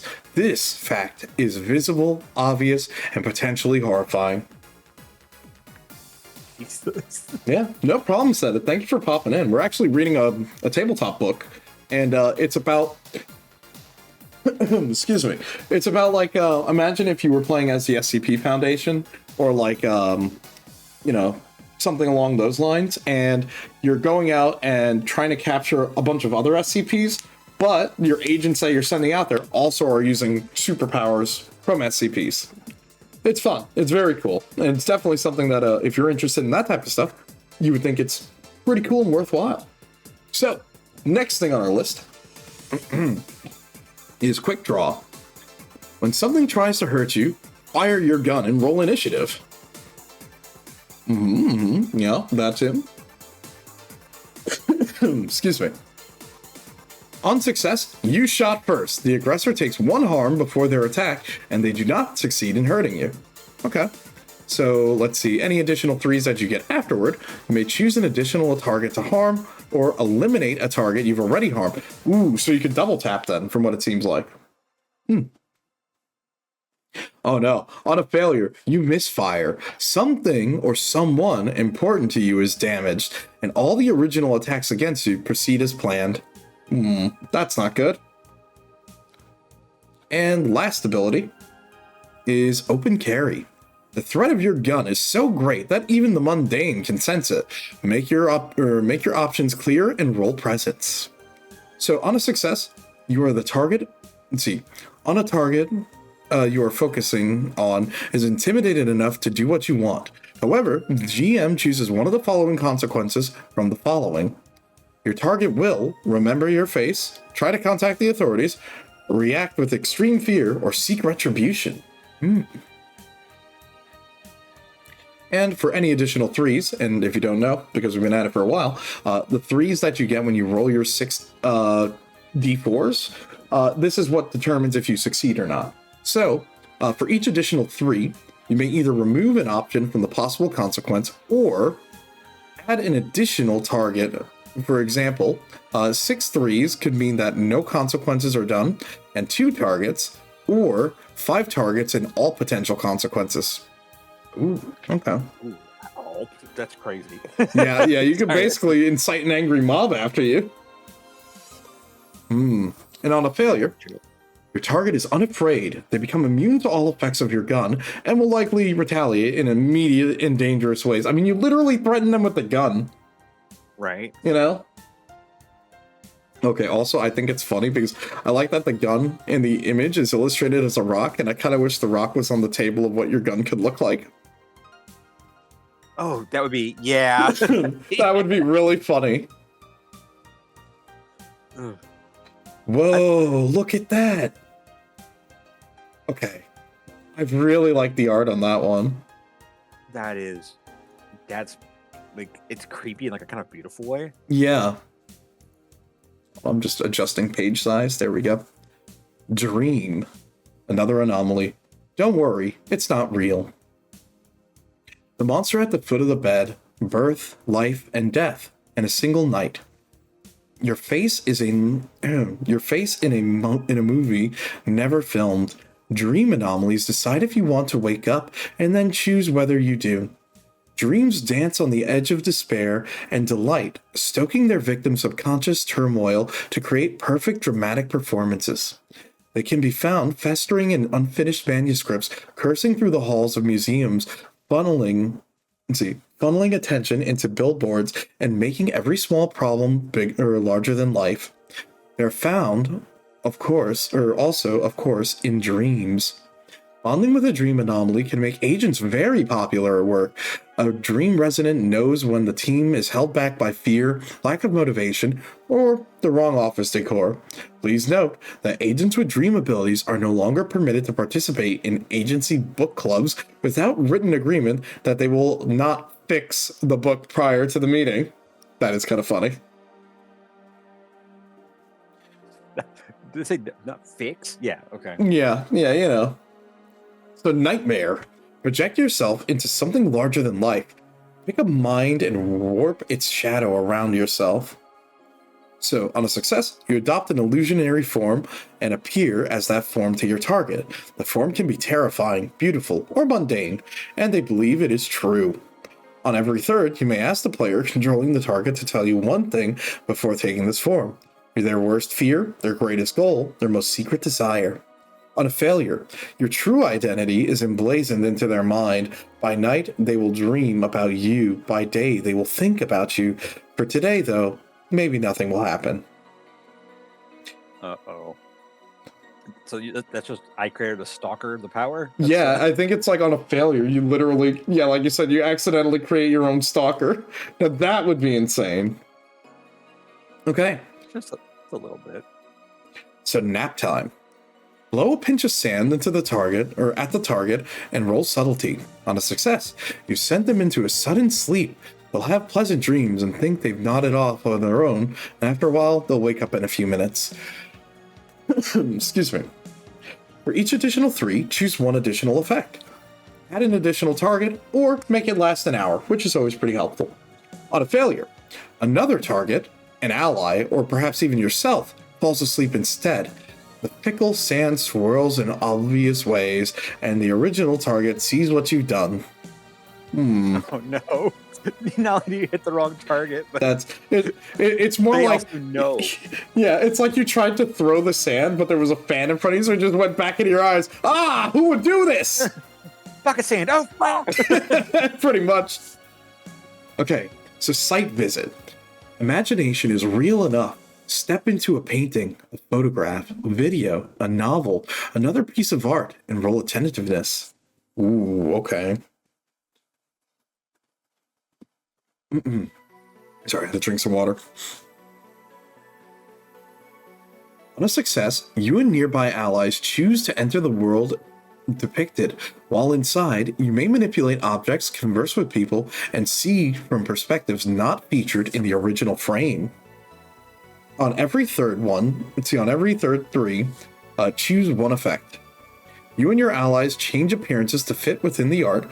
When you leave, the piece of art is returned to its original condition. On a failure, you forget how to hide your tracks. Opportunistic characters from the nearby art can follow you and enter reality on their own. Ooh. That could be an interesting twist. I would not appreciate that. I really like how like the contrast is on this page's art. Like I like how it's like the monster under the bed, you know what I mean? Excuse me. That's a really like fun way to do that. Oh my god, what the hell is this? Oh. What is this? The manifold? What? Okay. I'm very confused what this is. Excuse me. The manifold. Straight ahead. Can't miss it. Labyrinths with no solutions. Road trips finished in a blink of an eye. A weightless sleepers waking in their fall. Manifold anomalies consider space a suggestion, and physical ones a space, or physical one's space boring. Friends. Sorry, I just need to drink some more water. Like, don't get sick, it sucks. What can I say? The seasonal change of weather really hit me. Okay. Particular in controlling, manifolds delight in connecting the dots and making improvements, in quotations. They tangle roads into impenetrable... They tangle roads... Excuse me. Sorry. They tangle roads into impenetrable knots, turn pleasant journeys to torture as they drag out forever, and crash planes from wow. They crash planes from airspace they prefer to keep clear. When worlds collide, it's often because these anomalies decided that they should. Agents with these abilities gain an aptitude for making deliveries and avoiding distractions. If you notice your commute lengthening or your stapler floating out of reach, however, immediately request a mediation session with any manifold employees you may have upset. Interesting way to go about this. I know a shortcut. When you want to get somewhere in a hurry, say the phrase, "I know a shortcut," then describe the short path that is discussed. Oh my god. You literally are creating short form teleportation. All right. You're just folding space a little bit. Yeah. That's a treat. Mm-hmm. Okay. On a success, your directions are correct, no matter how impossible, for yourself. This shortcut disappears once it's been used. And on additional 3s, an additional person may use the shortcut before it disappears.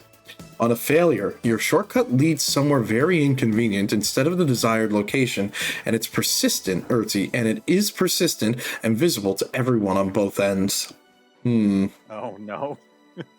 That just open the portal to somewhere else. Yeah, you'll just be somewhere you have no idea. Okay. Just keep walking. When you give someone directions, when you are giving someone directions, are fleeing from a pursuer, or know where someone's going, you may attempt to trap them in a maze or an endless hallway, tie a knot, and roll persistence. On success, you trap them in a complex repeating path of your own design. They cannot exit until you make another roll. Addition, you may trap an additional target for making a maze last for an additional roll past the first, or failure. You speed them immediately along their destination. They reach their target or catch you immediately. Interesting.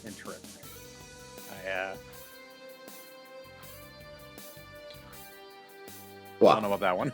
Yeah. So far, this one's kind of interesting, where it's like, I could see the uses for this type of power, but at the same time, it seems like there's a heavy drawback in different parts, you know? Oh, yeah. Okay, let's see. Gyre the gimbal. Adjust your balance and roll professionalism. On success, you change the orientation of gravity up to 90 degrees for a direction of your choosing. If you're in a room, it affects only that room. If you're outside, it affects everything within 30 yards. The effect lasts until you make another roll. Okay then. That was different. That's a lot more different. That's a lot more different. Yeah. Like,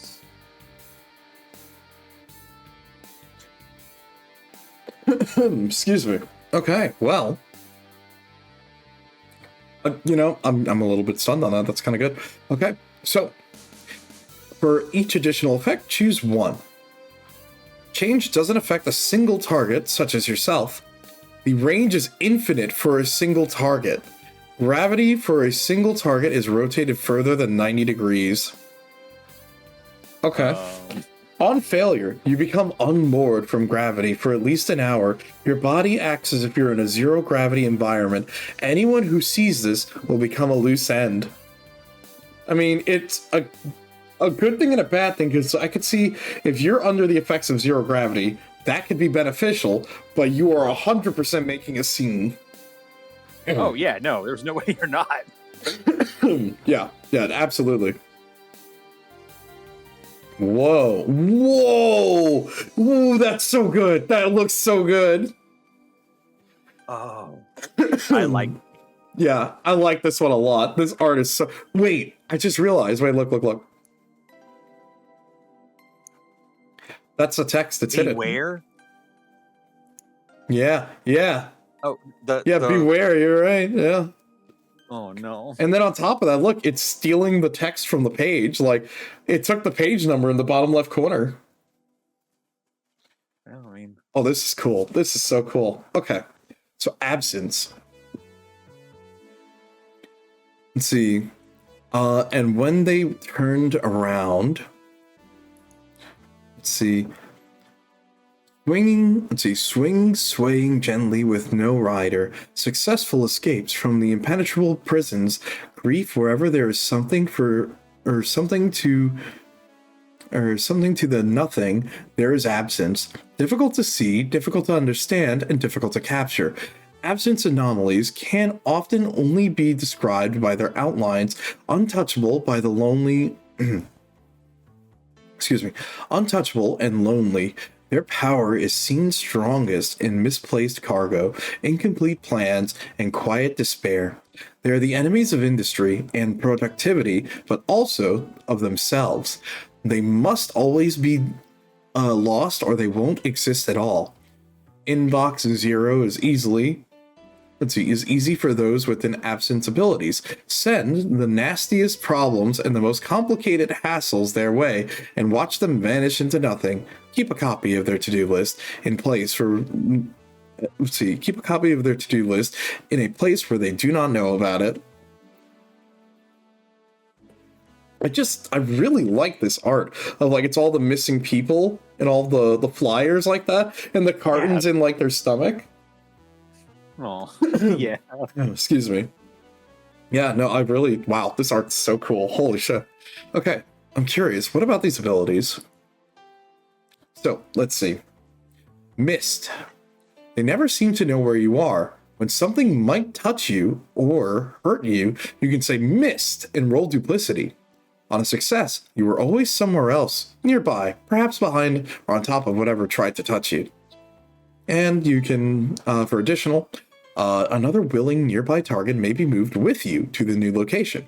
On failure, the target's moves intend to hurt another to an angle that deals additional harm to or a very inconvenient place. Negatives. Inspect the place where something once was. Roll a tentativeness. On success, you can see the lost history of the place that you're inspecting. If a note was removed, you know what it read. If an object was stolen, you knew what it was and how it was left, or how it left. On every 3, you may say one sentence about what is lost, and that sentence is true. On a failure, there's too much loss. You become overwhelmed by the history of the location you're in and receive 1 harm, in addition to any loose ends caused by your visible pain, or your visible painful reaction. And then lastly, we have Unbound. If something is in your way, holding you back, relax your body and roll subtlety. On a success, you pass through directly. You become intangible and can move easily through walls, chains, and other obstructions for 1 hour. And on every third choice, choose an additional, or choose one. You become invisible, you become inaudible, you become unmemorable to one observer. You bring one person with you anytime you pass through an obstacle using this ability. And on a failure, you lose control of your physical form and become unstable. You are unable to feel, hold, or interact with physical objects, but you can still be harmed for the remainder of the mission, or until you die, whichever comes first. That's crazy. That is crazy. And a lot of these are, remember, so how the way the game flow goes is me as the DM, or the general manager, GM in this case, I assign a mission to your team. So say you're my team member. I assign a mission to you. When I say per the mission doesn't end until there are 3 circumstances. The creature is captured, in which you successfully use the briefcase that's handed to you to capture the monster, and you can either capture it in one of 3 ways. You satisfy it, you knock it out, or you compromise it and it willingly goes. The second cause is you killed the creature. You had no choice. Or clause number 3, it gets away. Those are the only things that determine the mission is over. So how long a mission can go varies on how you guys go about it. And I'm thinking about that. You will be physically unbound for maybe a session or 2 or more, depending on how long it takes for you guys to complete a mission. It's crazy. That is nutty. I love it. Oh, yeah. So now these are the rest of the powers. Excuse me. Because I see we're in the second category for making your player character, which is reality. And the reality part here is where we're going to talk about the second thing. So characters in this game, so the player character is built in the arc system. So we have abnormality or anomaly, which is your first one. Number 2 is reality, which is what is your character's history? What do you do? Like, what is your we're going to read about this in a second. And then 3 will be excuse me, I can't remember the third one actually right now. So we'll figure it out. So we are on page 42 of the PDF because it's a double one, but we are on page 78 and 79. And in this case, we're looking at reality. Your reality describes your history prior to your circumstances and present conditions.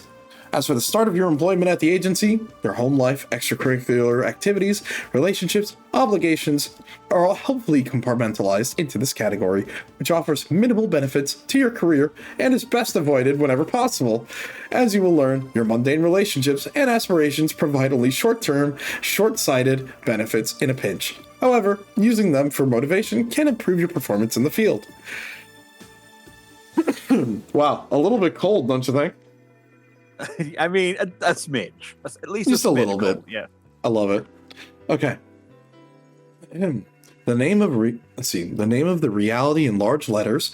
The barista department maintains the word cloud of everything said by employees and each type and selects their favorite ones for their final name or for their final names. Let's see.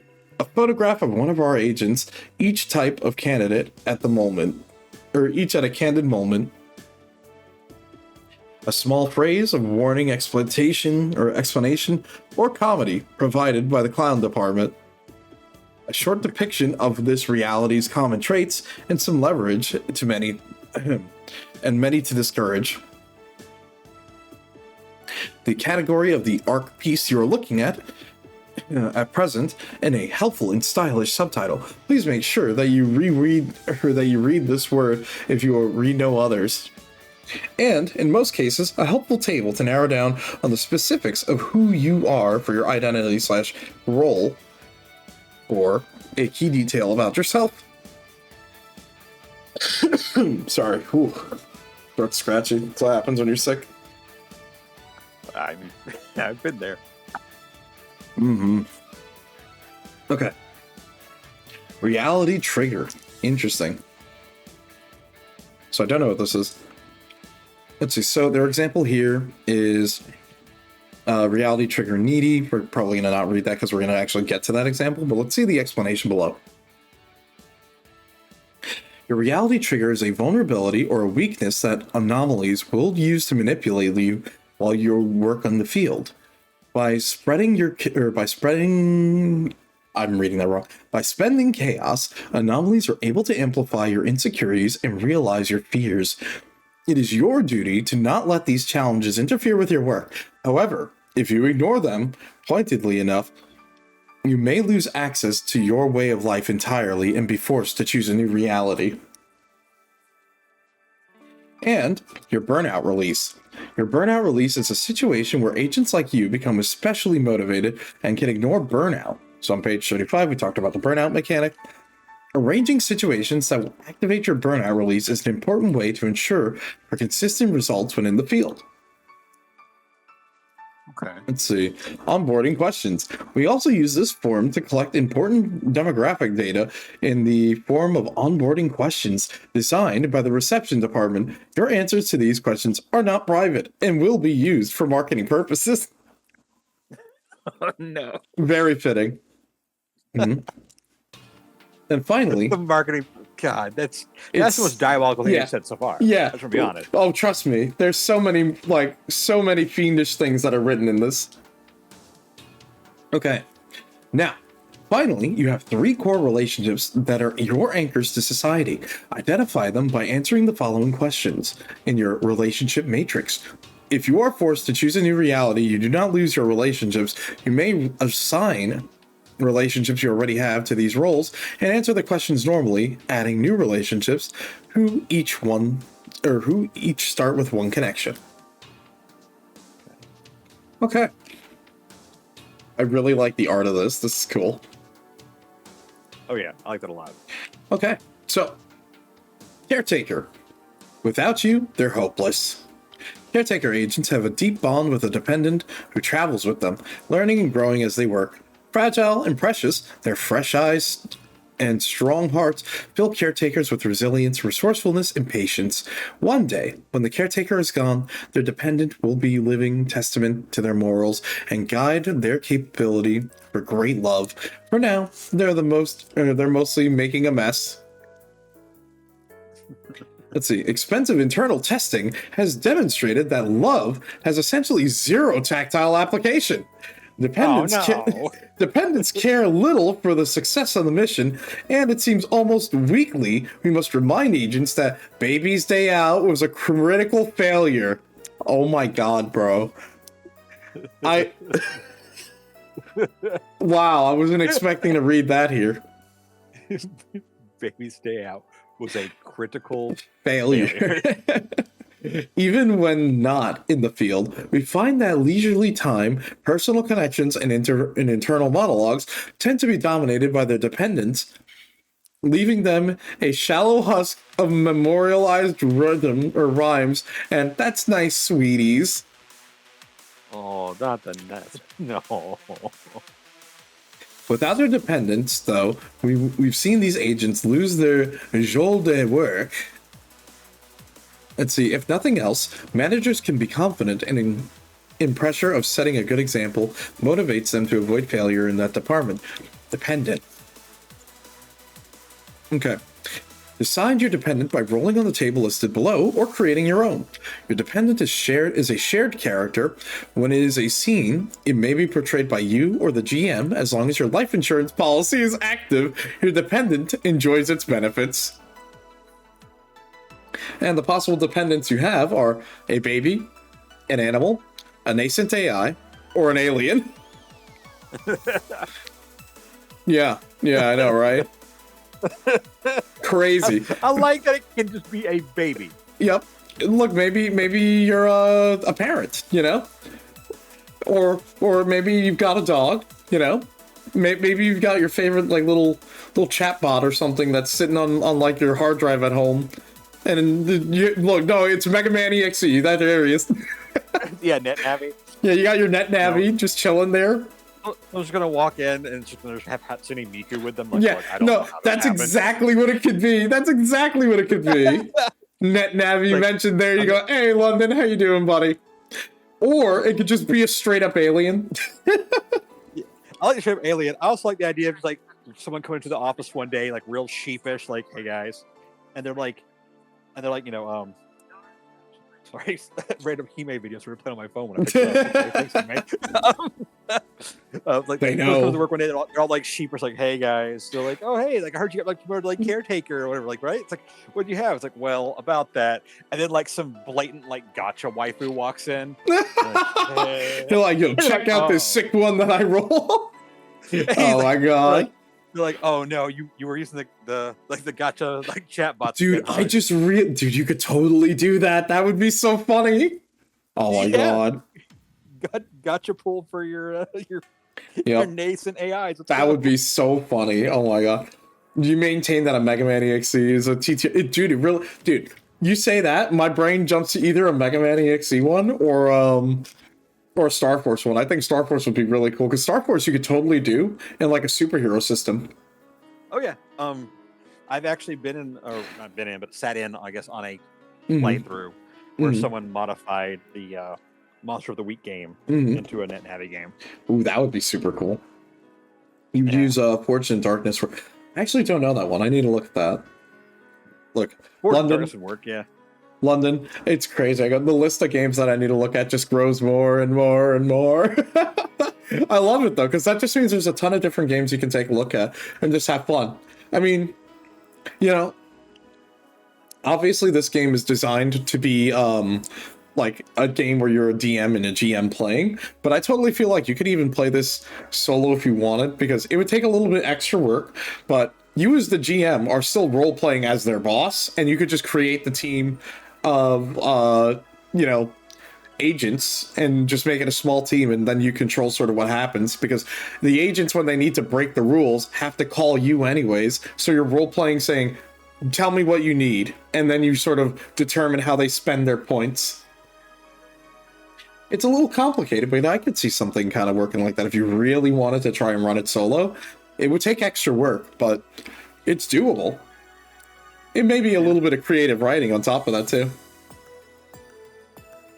Ooh, not creative writing. We all hate that. Dude, you're telling me. I love it. Okay, so reality trigger, needy. The GM may need to use a reality trigger to put your dependent in need of attention. If you ignore your dependent will throw a fit and now demand your time later. Relationship who has the least camaraderie with your dependent loses one connection. If you make your dependent fix something on their own, or allow them to be hurt, or place them under anyone else's supervision, your relationship with them may suffer. Mark on the next empty box in a 4-box independent system. When this happens, all boxes are marked. They mature beyond your control, and your dependent no longer needs you. You must choose a new reality. Choose a new reality. So essentially, you can't be the caretaker anymore because they've outgrown you, because they've become more dependent because you haven't been there to take care of them. Oh no. Interesting. Very, very interesting. That's okay. It's kind of a low-key banger. It kind of is, yeah. It's actually really kind of cool. A derivative of Powered by the Apocalypse. You know, okay, I have a confession. London, I actually don't know anything about Powered by the Apocalypse. I know He-Man and a lot of others. Man. Look, I know He-Man and a lot of the others have talked about those are like core systems, and I think like even the Carta system when we were playing what's it called? Glaciant the other night is one of those as well. Yeah, I'll learn. Trust me, I know I'm gonna learn about these. It's just I had no idea like these are like base systems that people use to build games off of, which I'm probably gonna like look at those too someday. Look, for all I know, London, one day, who knows, I might end up let's see. Look, for all I know is one day I might end up making something, but it depends on how much spare time I got.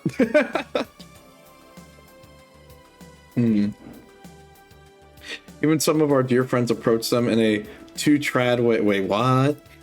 But you gotta love them for trying. That's so weird. Easy to get wrong. Oh, is it like one of those? Ah, I see. Okay, I got you. I'm picking up what you're putting down, I think.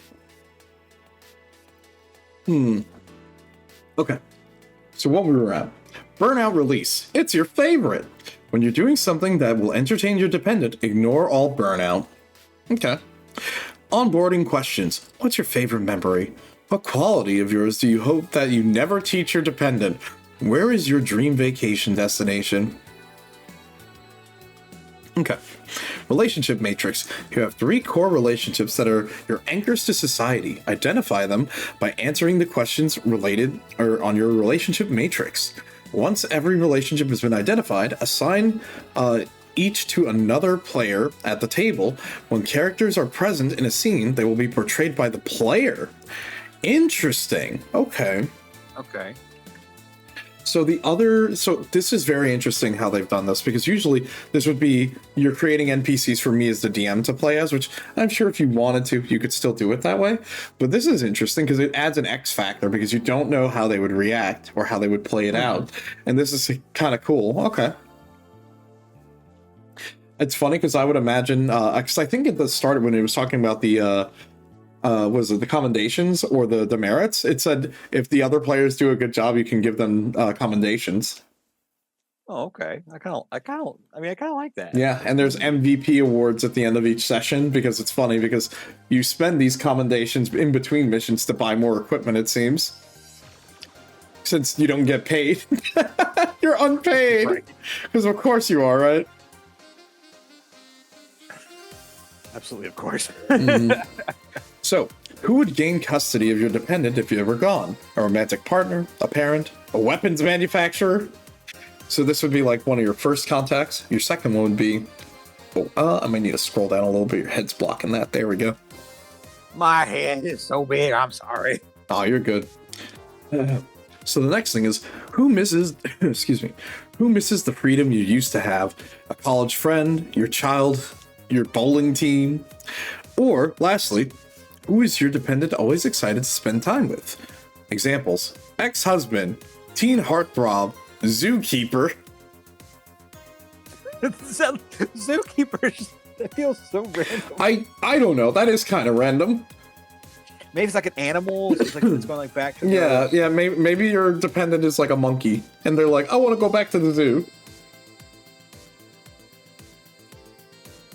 Oh my god, the art on this is so funny. Oh my god. These are so silly. Holy. Okay. Overbooked. No such thing as too much to do. Overbooked agents keep another job in the mundane world out of pride or necessity, often working for the benefit of others. The overbooked wants to do a good job and commits to straddling 2 full calendars. Navigating this conundrum well earns them appreciation by multiple groups, fulfillment in a variety of spheres, and a legacy doubling the average. A legacy doubled the average. It is also a tremendous waste of time. Wow. Wow, dude. Okay. The priorities of this group are muddied and their focus inconsistent. And they're not Gordian. Wow. Okay. The mundane world is constantly squawking into their ears like so many baby birds. Everything in their life is work, so their relationships drag them deeper down a path of unnecessary commitment. It is only... excuse me. Everything in their life is work, so their relationships drag them deeper down a path of unnecessary overcommitment. It is only a question of when, not if, they lose balance and fail both the agency and themselves. Still, there is no denying the allure of a perfect efficiency, and agents with this lifestyle can't afford failure on their journey to have it all. Yeah. Vocation. Decide what kind of vocation you have by rolling on the table or just make it up. So, journalist, public defender, tutor, sculptor's assistant. So it's basically, what's your second job? Ooh, that's brutal. That's so brutal.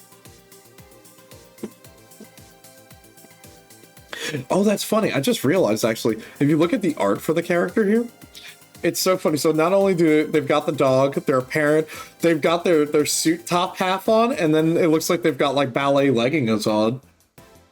Dude, that's got to be crazy. Office worker and someone who does ballet. That's a lot. Oh man. Okay. Reality trigger work phone. You have a smartphone specifically dedicated to your vocation. The GM may use your reality trigger to have one of your relationships call this phone at any time.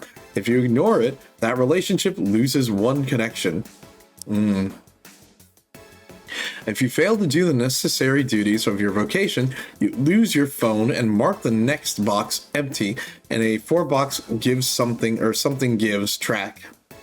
When this happens, while all boxes are marked, your vocation is irrevocably ended, and if ended this way or through any other means, you must choose a new reality. Okay. So basically, it's still the situation of you need to keep up with your other life while doing your agent work. Something gives. Okay. Burnout release. Threading the needle. When you are doing something that counts as work or practice for your vocation, ignore all burnout. Okay. Okay, so we already read the blurb next to the relationship matrix, so we're going to read the blurbs that are the prompts for your 3 relationships this time. Let's see. So, our first one is, who is your other boss? Nice. Then, who cares the most about your health? Then lastly, who are you in charge of? Okay. Interesting. Whoa. What's this? Oh, this is really dramatic compared to the last one. Yeah, it is. Okay. Interesting. Pursued. They know what you are. Soon they'll know where to. The pursuit is hiding from their The pursuit is hiding from their past, innocent or guilty, noble or tragic. They live in constant fear of a history that refuses to let them go. Talk about commitment. Resourceful, tenacious, and creative, pursuit agents are premier role models for creative problem solving and results-based approach. Living a life of constant vigilance teaches them to remain light on their feet, thoughtful in their words, and flexible in their morals. Perfect employees. Jesus Christ. I mean, they don't mince words, do they? No, they aren't. The agency often gives new lives to these agents, hires them to field teams far from those that hunt them. Eliminating their original identities, eliminating their origins entirely is impossible. Even without the potential for a loose end, they'd lose fear, or they'd lose the fear that keeps them so productive. Wow. Okay. That's I'm like, yeah, you could get rid of it, but they're like, nah, why would I? Okay. Dark past. Your coworkers do not know about your history, and you probably shouldn't share it. Choose a category that best describes your situation and tell the DM choose a situation that tells the details privately to your GM. Oh, thank you, Kruznik. Okay. Criminal. You're hiding from one of your own crimes, and you're wanted by the law enforcement for your previous victims. And then 2, haunted. Someone or something is targeting you. Perhaps others like you have fallen, but your only course is to hide. And then quick errand. Responsibilities grew too hard to bear. You left behind people who counted on you, and they're still looking. Oh, you took my glasses. This feels like S.H.I.E.L.D. drafting Bruce Banner so the army can't get him. Yeah, honestly. It kind of does. Okay, reality trigger. The GM may use your reality trigger to highlight a person who recognizes you and will report back to those looking for you. If you do not take some time to put them off your scent, they go rooting around your private life. The relationship, who knows? the relationship who knows the least about you lose one connection and will ask some difficult questions during the next scene with them. If you reveal your new identity or location to the people who would recognize you, mark the next empty box on the for caught track. And when this happens, all boxes are caught, your past matches up to you or catches up to you, and when it does, though this effect or otherwise, you must choose a new reality. Okay. So the burnout release is It Wasn't Me. When you're doing something that will cover your tracks, ignore all burnout. Let's see. Onboarding questions. What do you miss the most from your old life? When do you feel the most powerful? If you were to run a charitable organization, what cause would it champion? And our matrix. So hold on. Let me scroll up a little bit here. Who knows about your pursuer? Who would be the most hurt to find out the truth? Who is obsessed with the new you? And then here, Like those, this is just so cool thematically. yeah, no, like, you know, we went through a lot of the supernatural stuff, and now seeing all the other stuff here, like about like the day-to-day life of who you are outside of being an agent, is very cool. Hold on, let me just do that. There we go. Okay. Excuse me. All right. Reality. The star. On the rise for now. Also, oh my god, I love the I do really like these illustrations that they've got in this book. It's so nice. So They're really cool. Like, they're just genuinely really cool. yeah. One second, let me just drink some water. Boy thinks he's a fish, everybody. Like sometimes, like I have to, you know, I can't just keep on having cough drops because that's no good for you. So I have to keep drinking water. Imagine hydrating in this day and age. No, I'm kidding. Look, it's difficult. Some people don't. Like when we went out for my friend's birthday on New Year's Day, we were cracking up because one of our friends, the running joke is he doesn't drink water because all he does is drink tea. And we're like, but isn't tea boiled water? He goes, yes, but not really because it's got something else. But I'm like, but it's still water. He goes, I will not drink a glass of water unless you put sugar in there. I'm like, damn, okay. I'm like, look, just you wait. I go, one day reality's gonna catch up with you, buddy. Oh man, Catch him first, though. I mean, you're right, and it looks like so far he's still on the run. Okay. very fast. Yeah, that's how that goes. Okay. Though their talent, abilities, and innate charisma, star agents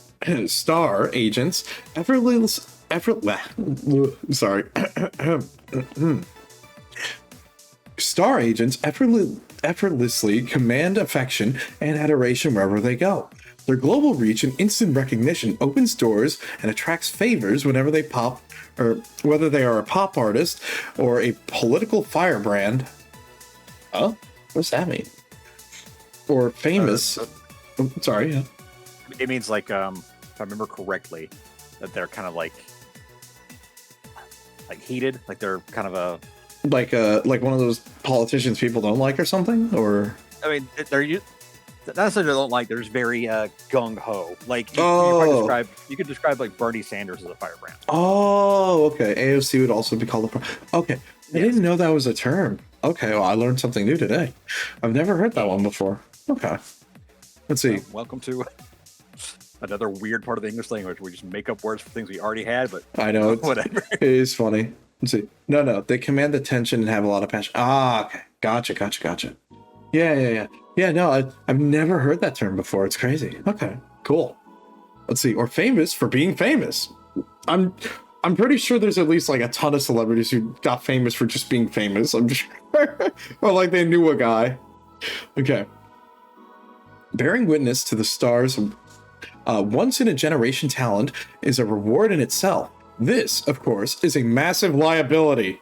Yeah, I would imagine getting a famous person to work in your super secret agency is probably a bad idea. That'd be like having David Bowie be an FBI agent, you know? Well, I mean, they did that in Twin Peaks, though. Well, in the movie, but not in the show. I keep forgetting that's a thing that happened in the movie. Holy I know, shit. that David... I see that and I'm like, whoa, trippy. Oh, man. You know, it's so funny. I was watching a couple episodes. Still haven't seen the new Fallout show. I think I saw like one episode, and I was cracking up because I forgot that the dad is Agent Dale Cooper. Oh yeah, I completely forgot until like I see him acting, and I go, he still's got the Dale Cooper in him, and I love it. I go, never change. You're awesome. I love the actor, but oh man, that's a discussion for another time. Probably when I watch the rest of that show. Like, I've only seen the first season. I know the second one came out, but don't worry. I'll worry about that later. Anyways. In a career dedicated to discretion, secrecy, and avoidance of loose ends, legions of noisy, insatiable fans serve as perpetual snarls. Friends of agents tend to have only their own self-interest in mind. The press is watching constantly for unusual behavior, and all of this is compounded by the sizable ego required to maintain such a position in the world. But no star is immune to fading or falling, and desperate for need for approval, present in all rising public figures, keep these agents focused on success. Nothing is more embarrassing than a job half done. The it factor. Decide what made you famous by rolling on the table below or choosing your own. So we have actor, novelist, business guru, or musician. Wow. Good going, me. You know what? Yeah, put David Blaine on there. Is it David Blaine? Wait, no, it's Chris Angel, Mind Freak. What am I talking about, bro? You okay there, buddy? No, I think I'm dying. No, I think I'm dying. Wait, is David Blaine? Wait, hold on. Is David Blaine? You just said that so casually. No, this is it for me. Yeah. Anyways. Reality trigger. Your biggest fan. Oh no. Oh no. I don't know if I like those. Okay. You have fans everywhere, and all of them want a chance to talk with you. The GM may use a reality trigger to have someone recognize you and become desperate for your attention. If you ignore them, they make a scene now and complain online later.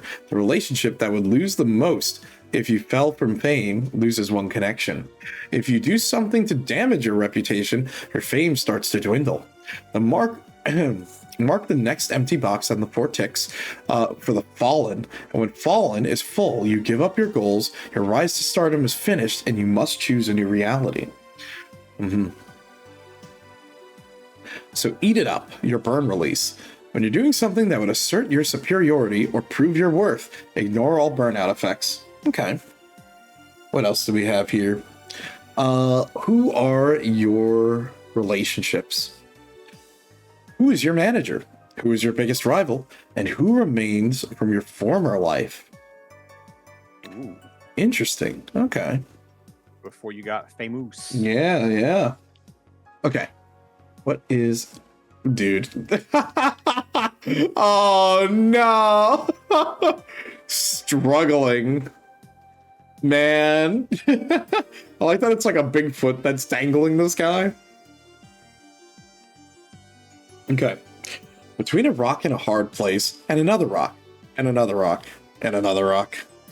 Saddled with great debt, continuous expense, lack of income, ends never quite meet for the struggling agent. They rely on others for support, endure distasteful circumstance, haggle out of necessity. They are every employer's dream. I hate that that's correct. I hate that that's so correct. While the agency would love to help, it usually isn't in our budget. Thankfully, there are obvious benefits to the struggling's situation that they take more shifts, they work longer hours, and improve immediately upon threat of firing. In many cases, they all do this even in non-paying positions and rely entirely on commendations for survival. They provide fringe benefits to coworkers. They provide fringe benefits to their coworkers as well. Reports indicate that most agents' morale drastically improves when they have a struggling agent to compare their lifestyles with. Struggling agents must remind themselves that work is Struggling agents must remind themselves that work is sustaining and the corporate ladder provides adequate shelter, and therefore it is not necessary to wave away debts or winning lottery tickets. Anomalous abilities are not authorized for personal use. Damn. Cause of debt. Decide what got you into this situation by rolling on the table. Okay. this one feels too real. Yeah, I know. I feel it too. I'm like, damn, that's fucked up. I'm not sure this one's safe for Twitch. You have student loan, healthcare bills. You fell for a scam, or someone needs it more. Fell for a scam. It's so sad. That is brutal. Okay. Was the scam signing up to work for the Triangle Company? Yeah, that's what it was. The Chew Jobs one was like, yeah, no, that one's also like, it's crazy how like I said, I'm really impressed with like how good this book is, where it nails the right notes, and like again, like at the end of the day, we're like critiquing it like it's just an anomalous thing. No, this is a game that we can play, which is funny because you know what I mean. Yeah, no, this is fantastic. Like I'm entranced. Like, also, you want to know a nice little detail I noticed? Like, so you see how in the bottom right corner here, the information or the relationship matrix, each one of these has had a different design. Or like this one was like, oh, your popularity stats. This one was like a crossing of wires to see where you're hidden. This one's like a population chart to see where because you're supposed to be split up. This one's a regular line graph because you're supposed to be careful. But you want to know what this one is? This looks like one of those coin dropping machines. it does. Because you're desperate for money. Oh my god. No. You're looking for your out. That's crazy. Okay. So, reality trigger. Fly in your wallet. The struggling never has enough money, and the world is expensive. The GM may use a reality trigger to make something you're obligated to pay, taxi fare, cover charge, etc., cost more money than you can afford to expend. If you do not find a way to escape payment, you'll have to borrow money from a friend. One of your relationships chosen by you lose one connection. If you gain a large sum of money, your debts come calling, and it quickly disappears. Mark the next one in the back to zero track box. When this happens, all boxes are maxed. Are marked. You must find a new way to permanently escape your responsibilities, and you must choose a new reality. Burnout. Not a penny more. When you're doing something that'll get you a good deal, ignore all burnout. Okay. Relationship matrix. So, who do you rely on for shelter? Example, parents, a carnival strongman, an office manager. Let's see, who do you owe the money to? A loan shark, a landlord, a wealthy friend? For whom do you most want to get, for whom do you most want to get it together? So your ex-wife, your nephew, a delivery driver? Damn, this is crazy. Sorry, 1 second. Yeah. I accidentally minimized. Oh, no way. Oh, dude. You're not ready for what this next one is? Okay, let's go. The newborn. You are reverse isekai. Wait a minute. Met any blue fairies lately? Whether freshly hatched, recently booted up, or simply new to our world, newborn agents are unfamiliar with modern life. Most newborns can't read, so we assume that a trusted guardian is interpreting a page's contents for them. This page is content for them? Yep. Guardian, once you have read this, once you have helped this agent assemble their arc, please report to Human Resources for processing and decontamination. That is insane. That is hilarious. I love this. I love this so much. Oh god, I adore this idea. This is so good. You can literally just isekai your D&D character into this. Oh, that's so fun. I love this. The reality trigger, I'm just trying to hit a little bit. Holy shit. Yeah. Reality trigger. Still learning. The GM may use a reality trigger to have you forget or have never known how to do a common everyday activity. Open a door, operate a toaster, fire a gun, say the word earwax. You cannot do it right now and need to seek assistance or an alternate path. If you do not take some time to find either, the embarrassment sends you retreating. Your relationship, whose opinion is the most valued, will lose a connection. If you change something about yourself to fit into the world, mark Mark the next on the empty for the self-made track. Once this happens, all 4 boxes are marked. You will no longer feel like an outsider in your world, and you must choose a new reality. So it's like, okay, so like there's at least a wholesome thing here where you've become accustomed to it, you know? Right. All I could think of though was that Family Guy clip where Peter forgets how to sit down. Yeah. he just yeets himself head first into the chair. Like, oh, that's just a game mechanic in this game. That's amazing. Oh my god. Oh, you're gonna love this. I love this. Here, hold on. Oh no. Okay, so relationship matrix. Who is your favorite teacher? Examples: a bodega owner. 100%, bro. You know that guy's got your best interest sometimes. A precious child, a radio DJ. Who relies on your unusual perspective? A mechanic, a CIA handler, your adopted brother, who loves to take advantage of your naivete, casino owner, evil child, prank show host. I love Johnny this. Knoxville just following you around the whole Dude, for real. I love this. Oh, this is funny. Oh no, they're hot. Wait a minute. Okay. This is funny. This is so funny. Oh no. Romantic. Try to keep them hating the game. The romantic, for better or worse, falls in love extremely easily. They're constantly building a complicated web from their charmer, or from their charm, whether they're seeking new conquests, accidentally alluring, or just putting their heart before their head. We're not entirely sure what's going on with them. Let's see. Hold on, let me see what you still on. You had a player who just insisted on playing the childlike wonder. I don't understand how the world works type of characters. My god, does that my god, does that get tiresome after all? I can understand.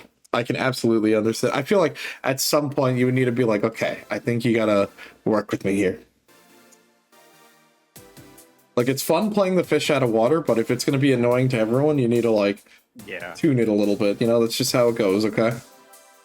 And like multiple characters? Oh god. Oh, that would be killing me. Yeah, I'd be fine. Okay. Hurry. Oh wait, hold on. Let's see. He's also had a huge victim complex, so anytime you bring up anything, he sounds like a wounded puppy. Oh, that's frustrating. I had a not to derail too quickly. I had a DM that was go like for that. And like he would just like always like bring up like he would just drag the game down with like minutia of just things that no one but him cared about. Like you wake up, you're at the tavern, it's time for breakfast, and he'd like go on these long, elaborate descriptions of the food and everything. We're like, God, dude, that's not immersing any of us because we're all like sitting in our computers, you know, like miles away from each other. We don't quit describing these like 15-course breakfasts. No one cares. He goes, but guys, it's really part of my world, and it's really important. We're like, no, it's not. Stop it. Yeah. No. Yeah. We get it. It's like, dude, it's okay. We didn't need to know. It's like, thanks, didn't ask. Yeah. Like from the DM side of the screen, I get it. When you write like a thing, you're always like, okay, cool, but you got to pick and choose your battles. And like, if your party is not just like into your descriptions of food, like. So my best friend at the time, like I was playing with us, was like, this feels like in those recipe blogs where you try to pull up a recipe and you get like, you know, the 15-page long life story instead, except the reverse of that. You really just want to try to do a story, but you get a 15-page long recipe every time you go to it. Oh god, you're just like, okay, this is too much. It was, and you know, we finally figured out probably what was a part of it. Our DM had just watched like Delicious in Dungeon or whatever. Yeah. So he was just like really into the food shit. Like, yeah. I get it, but we just don't care. And just like London said, the immediate victim complex. Well, you guys just don't know how much effort I put into this, and I just wanted to be like, look, there are times, thing, bro. Look, I'm gonna tell you the same thing that I learned when I started playing D&D with my friends. It's like, look, if it's that much effort and it's not getting anything done, it's just cut it out. Like, if your friends want to know, reach your players. Yeah, because like, look, my friends appreciate the high effort stuff as well. We, in a lot of our games and our tables, we all put a lot of very high effort in. But you know what I mean? Even there's points where we're like, guys, no, stop, too much, pull it back. You know, because also you got to remember, we're wasting time at the table. You know. Yeah, It's like, if it's fun and it's good, sure, but if it feels like a waste of time, it feels like a waste of time. You know what I mean? Yeah, and it's like I said, it's a group effort. It's a collaborative thing. It's the whole point of tabletops. And if like only one person's like really into it, and everyone else is like their eyes are glazing over and they're keep checking their phones, maybe that's not the thing this group needs to focus on right now. Yeah. But people take that stuff so personally. They're like, "Oh, you just hate me." I'm like, "No, no, that's just not how that works." You know, I just can only have you describe bacon 8 different ways so many times, man. Like, I'm trying. I'm trying. Yeah. Let's see. Admittedly, this was a high fantasy or a high role playing game, and let's see, a lot of writing played by Post in flowery language. His character wouldn't grow, and if he was also awkward, it wouldn't. Okay, and if he weren't also awkward out of character, I would think he was intentionally misunderstanding everything. I see. Oh, the woe is me. I see. Okay. Fair enough. Oh my god, I just realized. Oh no, I just realized something. Uh-oh. I just hit 10 hours. I made the joke earlier when I was hopping off of Hime's stream so I can focus on this. Where I'm like, look, I'm not doing another 15-hour stream. Well, we're already at 10. Well, this is awkward. Like, that's what happens when you have so much fun post New Year's. Sorry, what? I have to go to bed before too much longer myself. Oh yeah, don't worry. We're probably gonna end up like stopping in a bit, mostly because there's still a bit more. Yeah, there's still like a whole other section, and then on top of that, there. Oh my god, you got a rare fish. Let's go. Nice, very cool. You got the shiny fish. I didn't even know we had shinies. Awesome. Good going. New fish. Let's go. But what's it called? Yeah, we're probably gonna end up. How much more of this section do we have? Oh, there's only 2 left. So we'll finish this section, and then we'll probably end up passing the buck back. You know? Yeah.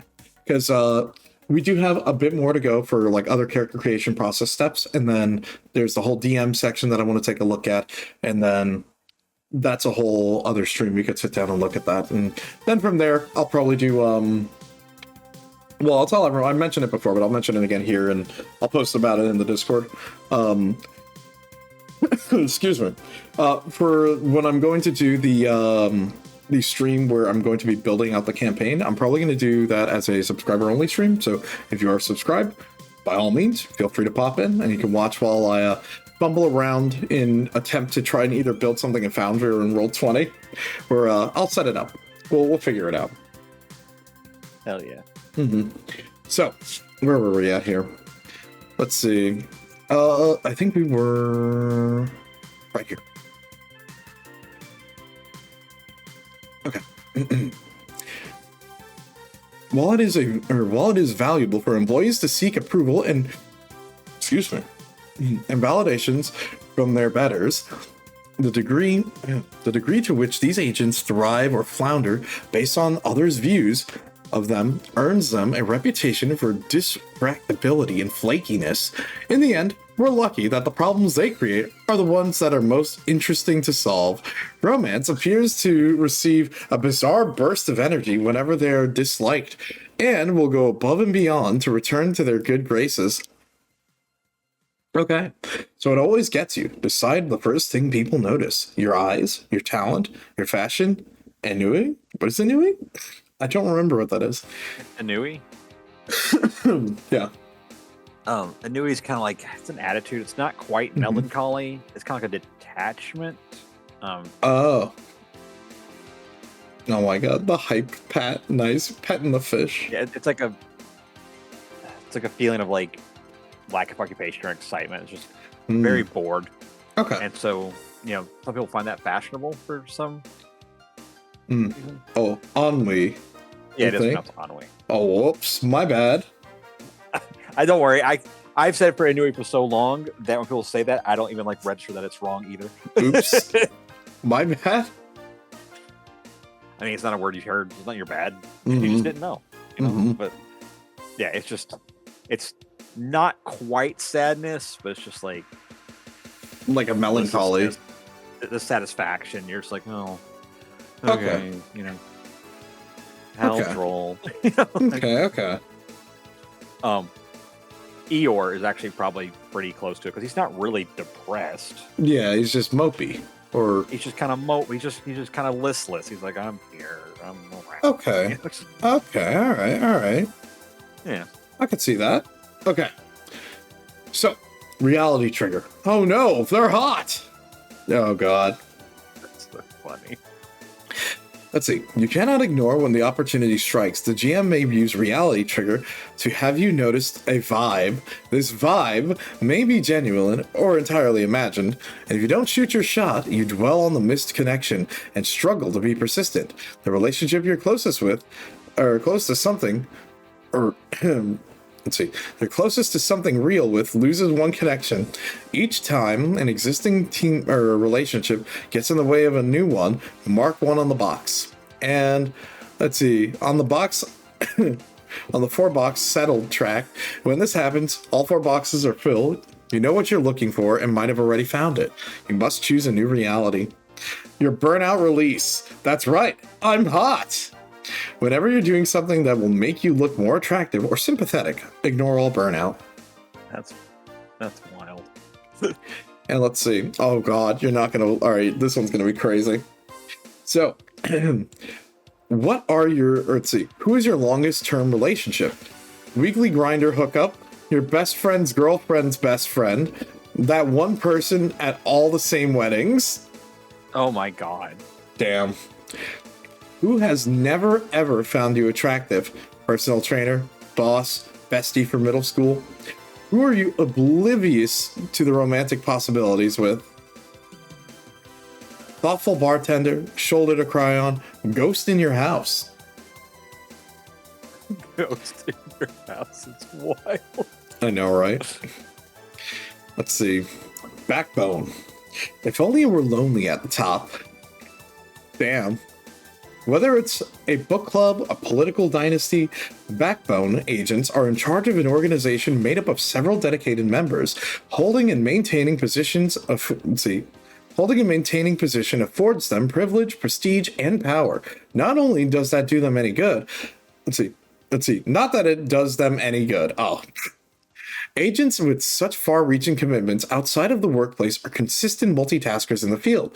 Despite more pressing duties, they're often performing favors, arbitrating disagreements, picking up loose slack for their many members. Their immense pride for their organization makes them vulnerable to distractions, extortion, schemes, and blackmail. And their fixation on keeping others constituents happy means that they're all too they're all too willing to talk things through when simple and tense or terse emails would suffice. My man said this should have been an email. Okay, cool. Still, when these agents are inspired to devote their full attention to the mission, they prove to be effective, efficient, and skilled at keeping the mood genial. Just don't ask them about their weekend plans. True. Organization. You're the leader of an organization in town. This organization has at least 10 members and meets once per week. Members will aid you and never openly defy you if you're clearly on organized business. Roll on the table to see how you create your own. Crime family, religious sect, gaming club, independent store. Damn, okay. I mean, yeah, sure. Dude, that would be crazy. Imagine you're the Godfather and you're also just an FBI agent like that. That'd be insane. You're a Fed. Oh no. Okay. Reality trigger. Endless responsibility. The GM may have you use this, and one of your organization members approach you with a need at any time. If you ignore them or avoid them, you look bad to the organization and those who know it. A relationship chosen by the player of your successor, see the relationship matrix, loses one connection. If you break your organization's rules or embarrass others or the others, mark the next box on the empty for ousted. When this happens, while all boxes are ticked, or when you abdicate your position, your successor takes over the organization and you must choose a new reality. Burnout release. Here's my card. When you're doing something that will increase your influence over your organization, ignore all burnout. Also, I love that it's a pie chart because, again, if we're going with that sort of mentality, who's your successor? A sibling? A scheming lieutenant? A beloved orphan? Who threatens your organization's existence? A rival organization? A local politician? A bad apple? Who can never even remember your organization's name? A school principal? A spouse? Climbing instructor? Some of these examples just put in left field, it feels like. I know. And then lastly, the final one for the reality section. God, this is actually funny. The creature. Ooh. How do you do, fellow humans? Tired of living on the fringes of society? Oh, wait, let me just fix the page. There we go. Tired of living on the fringes of society, creature agents left their homes to join the modern world. Whether vampire, robot, mutant, turtle, these employees now live among normal people under an assumed identity, and they are perpetually one misstep away from being discovered. Mutant. I know, right? Though these agents have innate or artificial means to blend in seamlessly with humanity, their self-restraint is often no match for their inhuman desires. Whether they crave sunlight, salt water, or blood, creature agents are more likely than others to pursue objectives not covered in their briefings. Their relationships tend to confuse their loyalties, and their customs tend to confuse their witnesses.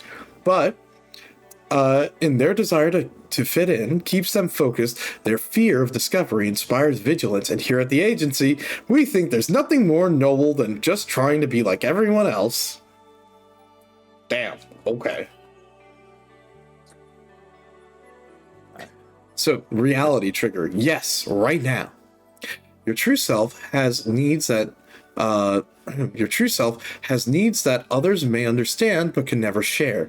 The GM may use reality trigger to have one of these urges bubble to the surface of your conscious. If you ignore this urge, the willpower spent on ignoring it causes your struggle to communicate with others. The relationship who believes your disguise loses one connection. If the truth about yourself is confessed or exposed by someone, mark next to the empty box of one of the 4 on the revealed track.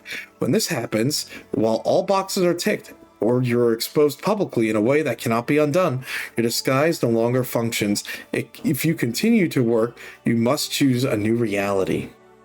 And burn release. You're crushing it. When you're doing something that will make you seem less interesting, ignore all burnout. So you're basically trying to blend in on purpose here.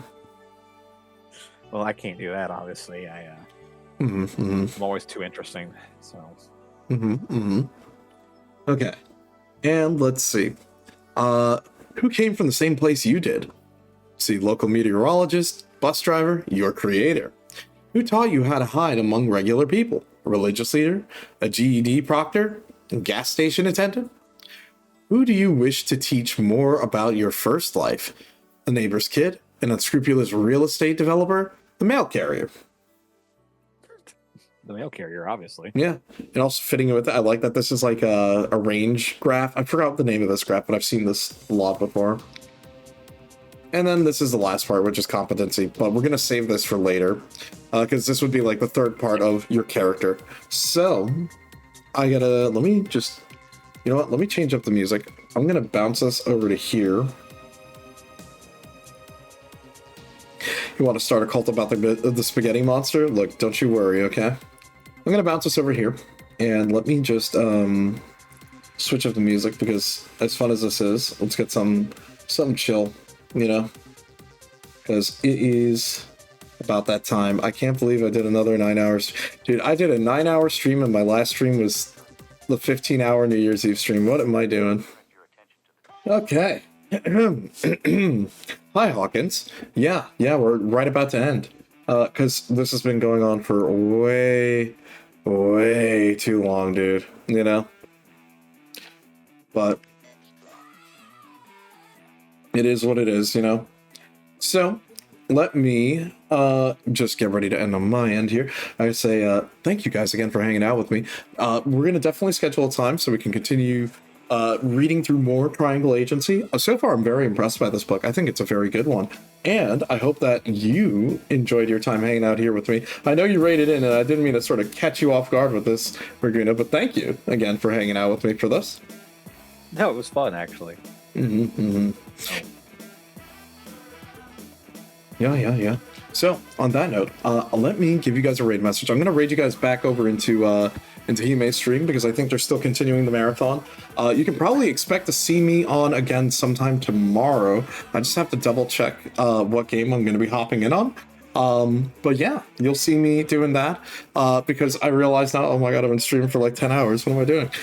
So, you can expect that it's 10 hours, not 9, sure. It's all good. You would have been here earlier. Yeah, no problem, Hawkins. No problem. Yeah, no problem, Cruising. Yeah, look, I had a lot of fun playing Across the Thousand Dead Worlds earlier today with everyone, and then we were here learning about a new book, and we're going to keep on learning about it, because, again, once we finish reading through everything and I understand a bit of the content, then we're going to move to the process of making the game, setting up the stage, and then we're going to run it as a one-shot. So, if you're looking forward to that, again, when we finish the book, we'll end up doing a bit of a construction stream, or maybe more than one of them, where I'll be working on setting up the campaign, and that'll be a subscriber stream, so you can keep an eye out for that, and I will let everyone know when that happens. And then from there, we're going to be actually getting ready to set up and get some players. So, you can keep that in mind, and let me give you guys your raid message. So again, thank you everyone who's hanging out here, popping in. And guys, I've been chill. I know it's been, a long day. I've learned my lesson, no monsters. No monsters. That can of monster in my fridge, Raguna, is like the Green Goblin mask, okay? Like, I opened it up and I saw that shit, I'm like, my face cringed, I'm like, no, thank you. I'm like, I'm good. So let me give you guys your raid message. There you go. That is going to be your raid message. Feel free to change it to whatever you want.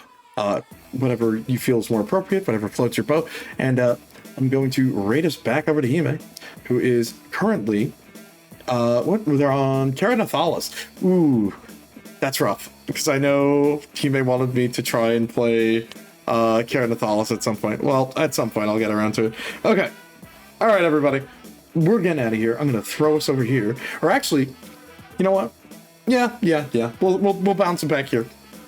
And let me give you... This is going to be your raid message again.